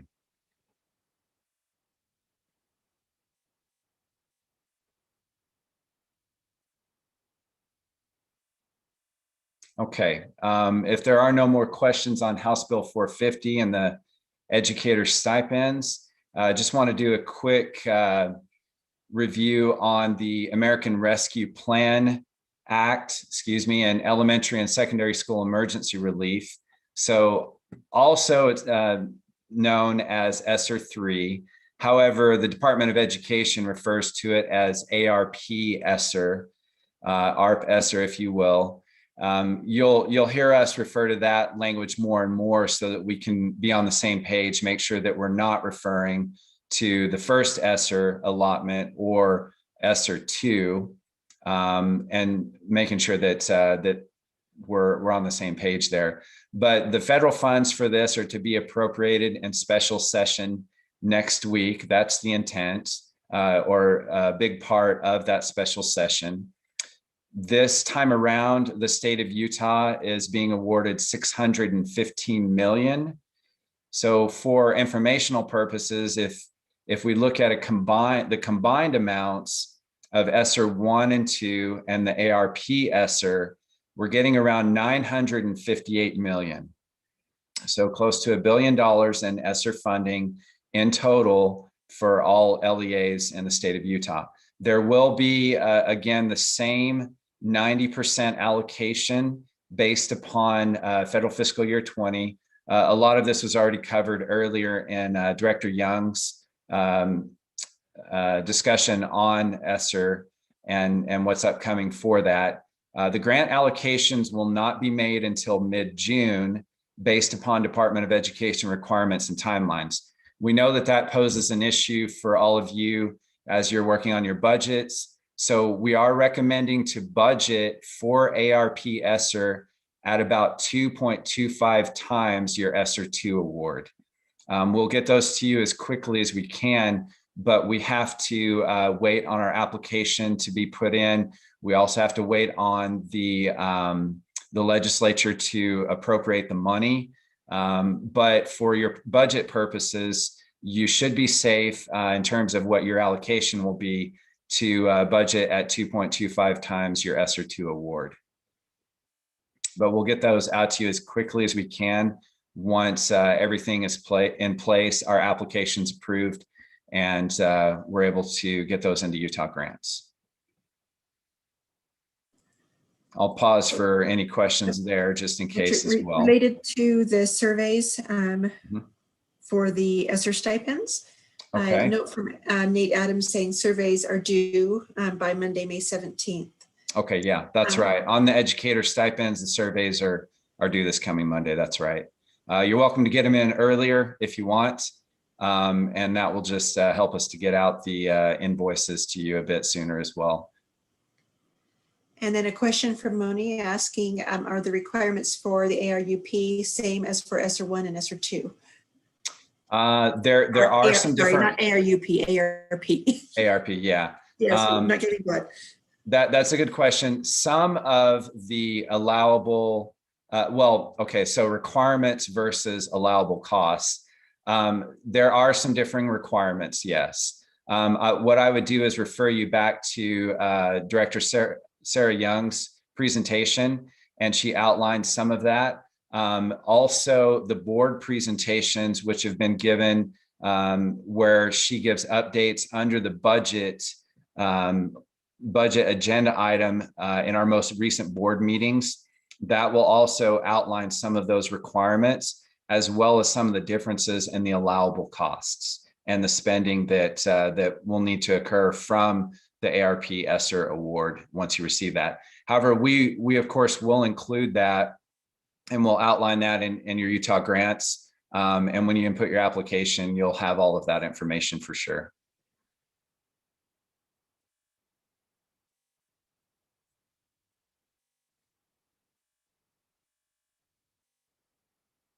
Okay, if no other questions on educator stipends or ESSER, just kind of have one final informational item. During the legislative session, the legislature did appropriate funding for a school finance economist. I should say really an economist for the State Board of Education. This funding will begin in fiscal year 22, and this position, the economist position, will be involved in things such as forecasting in the Common Data Committee process, revenues, enrollments, but also they'll be involved in board research projects and reports, working with legislative fiscal analyst staff and their economists, as well as the governor's office and their economists, to ensure better information, better forecasting, and hopefully better preparation for some of the important aspects of what we're looking at as we move down the road. So this economist position will be part of the school finance team in the financial operations section. So we'll be hiring for that position coming up, in June. Probably we'll start doing interviews. So we have had several additions between the fiscal monitor team being consolidated in financial operations, and as well as the economist. And so we'll have about 10 people added to our financial operations section by the time it's all done. But I do think that this consolidation of the fiscal monitor program, as well as this economist position, is really going to help in a lot of training areas, as well as just improved information, improved monitoring, and making sure that we as the SEA are in line with and we're consistent with all of the code, the rules, both federal and state, as well as accounting policies and procedures. But this is all I have for updates. I do want to double check any final questions before I wrap up this part of our school finance presentation. Thanks, Patrick. John Larson is asking, who do we contact if we did not receive the stipend survey? Contact me, contact as well Director Jacobson, and we can make sure that you get that immediately.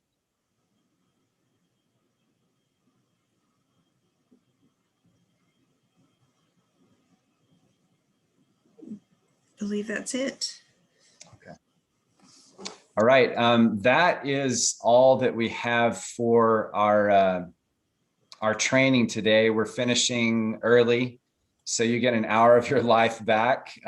We really, really do appreciate all of you attending with us. We know it's a lot of information and it's a lot of your time. You have busy schedules, so we really do appreciate you being with us today. We want to answer any questions that you might have subsequent to the meeting. If you go back and you have other questions, feel free to get in touch with us. All of our contact info, of course, is on USBE's website under the financial operations section. And then, of course, many of you have emails from us already, so you can get in touch. We appreciate those who presented today. And I also want to give a special thanks to Alex Farah and Pat Gardner, who helped put together a lot of the logistics of what happened today. We really appreciate them for all that they've done to help us get this together. Thank you all so much for attending, and we're going to go ahead and adjourn our training for today and wish you the best for the rest of this week. And we'll probably hear from you and see you around the special session coming up. Everyone, you take care.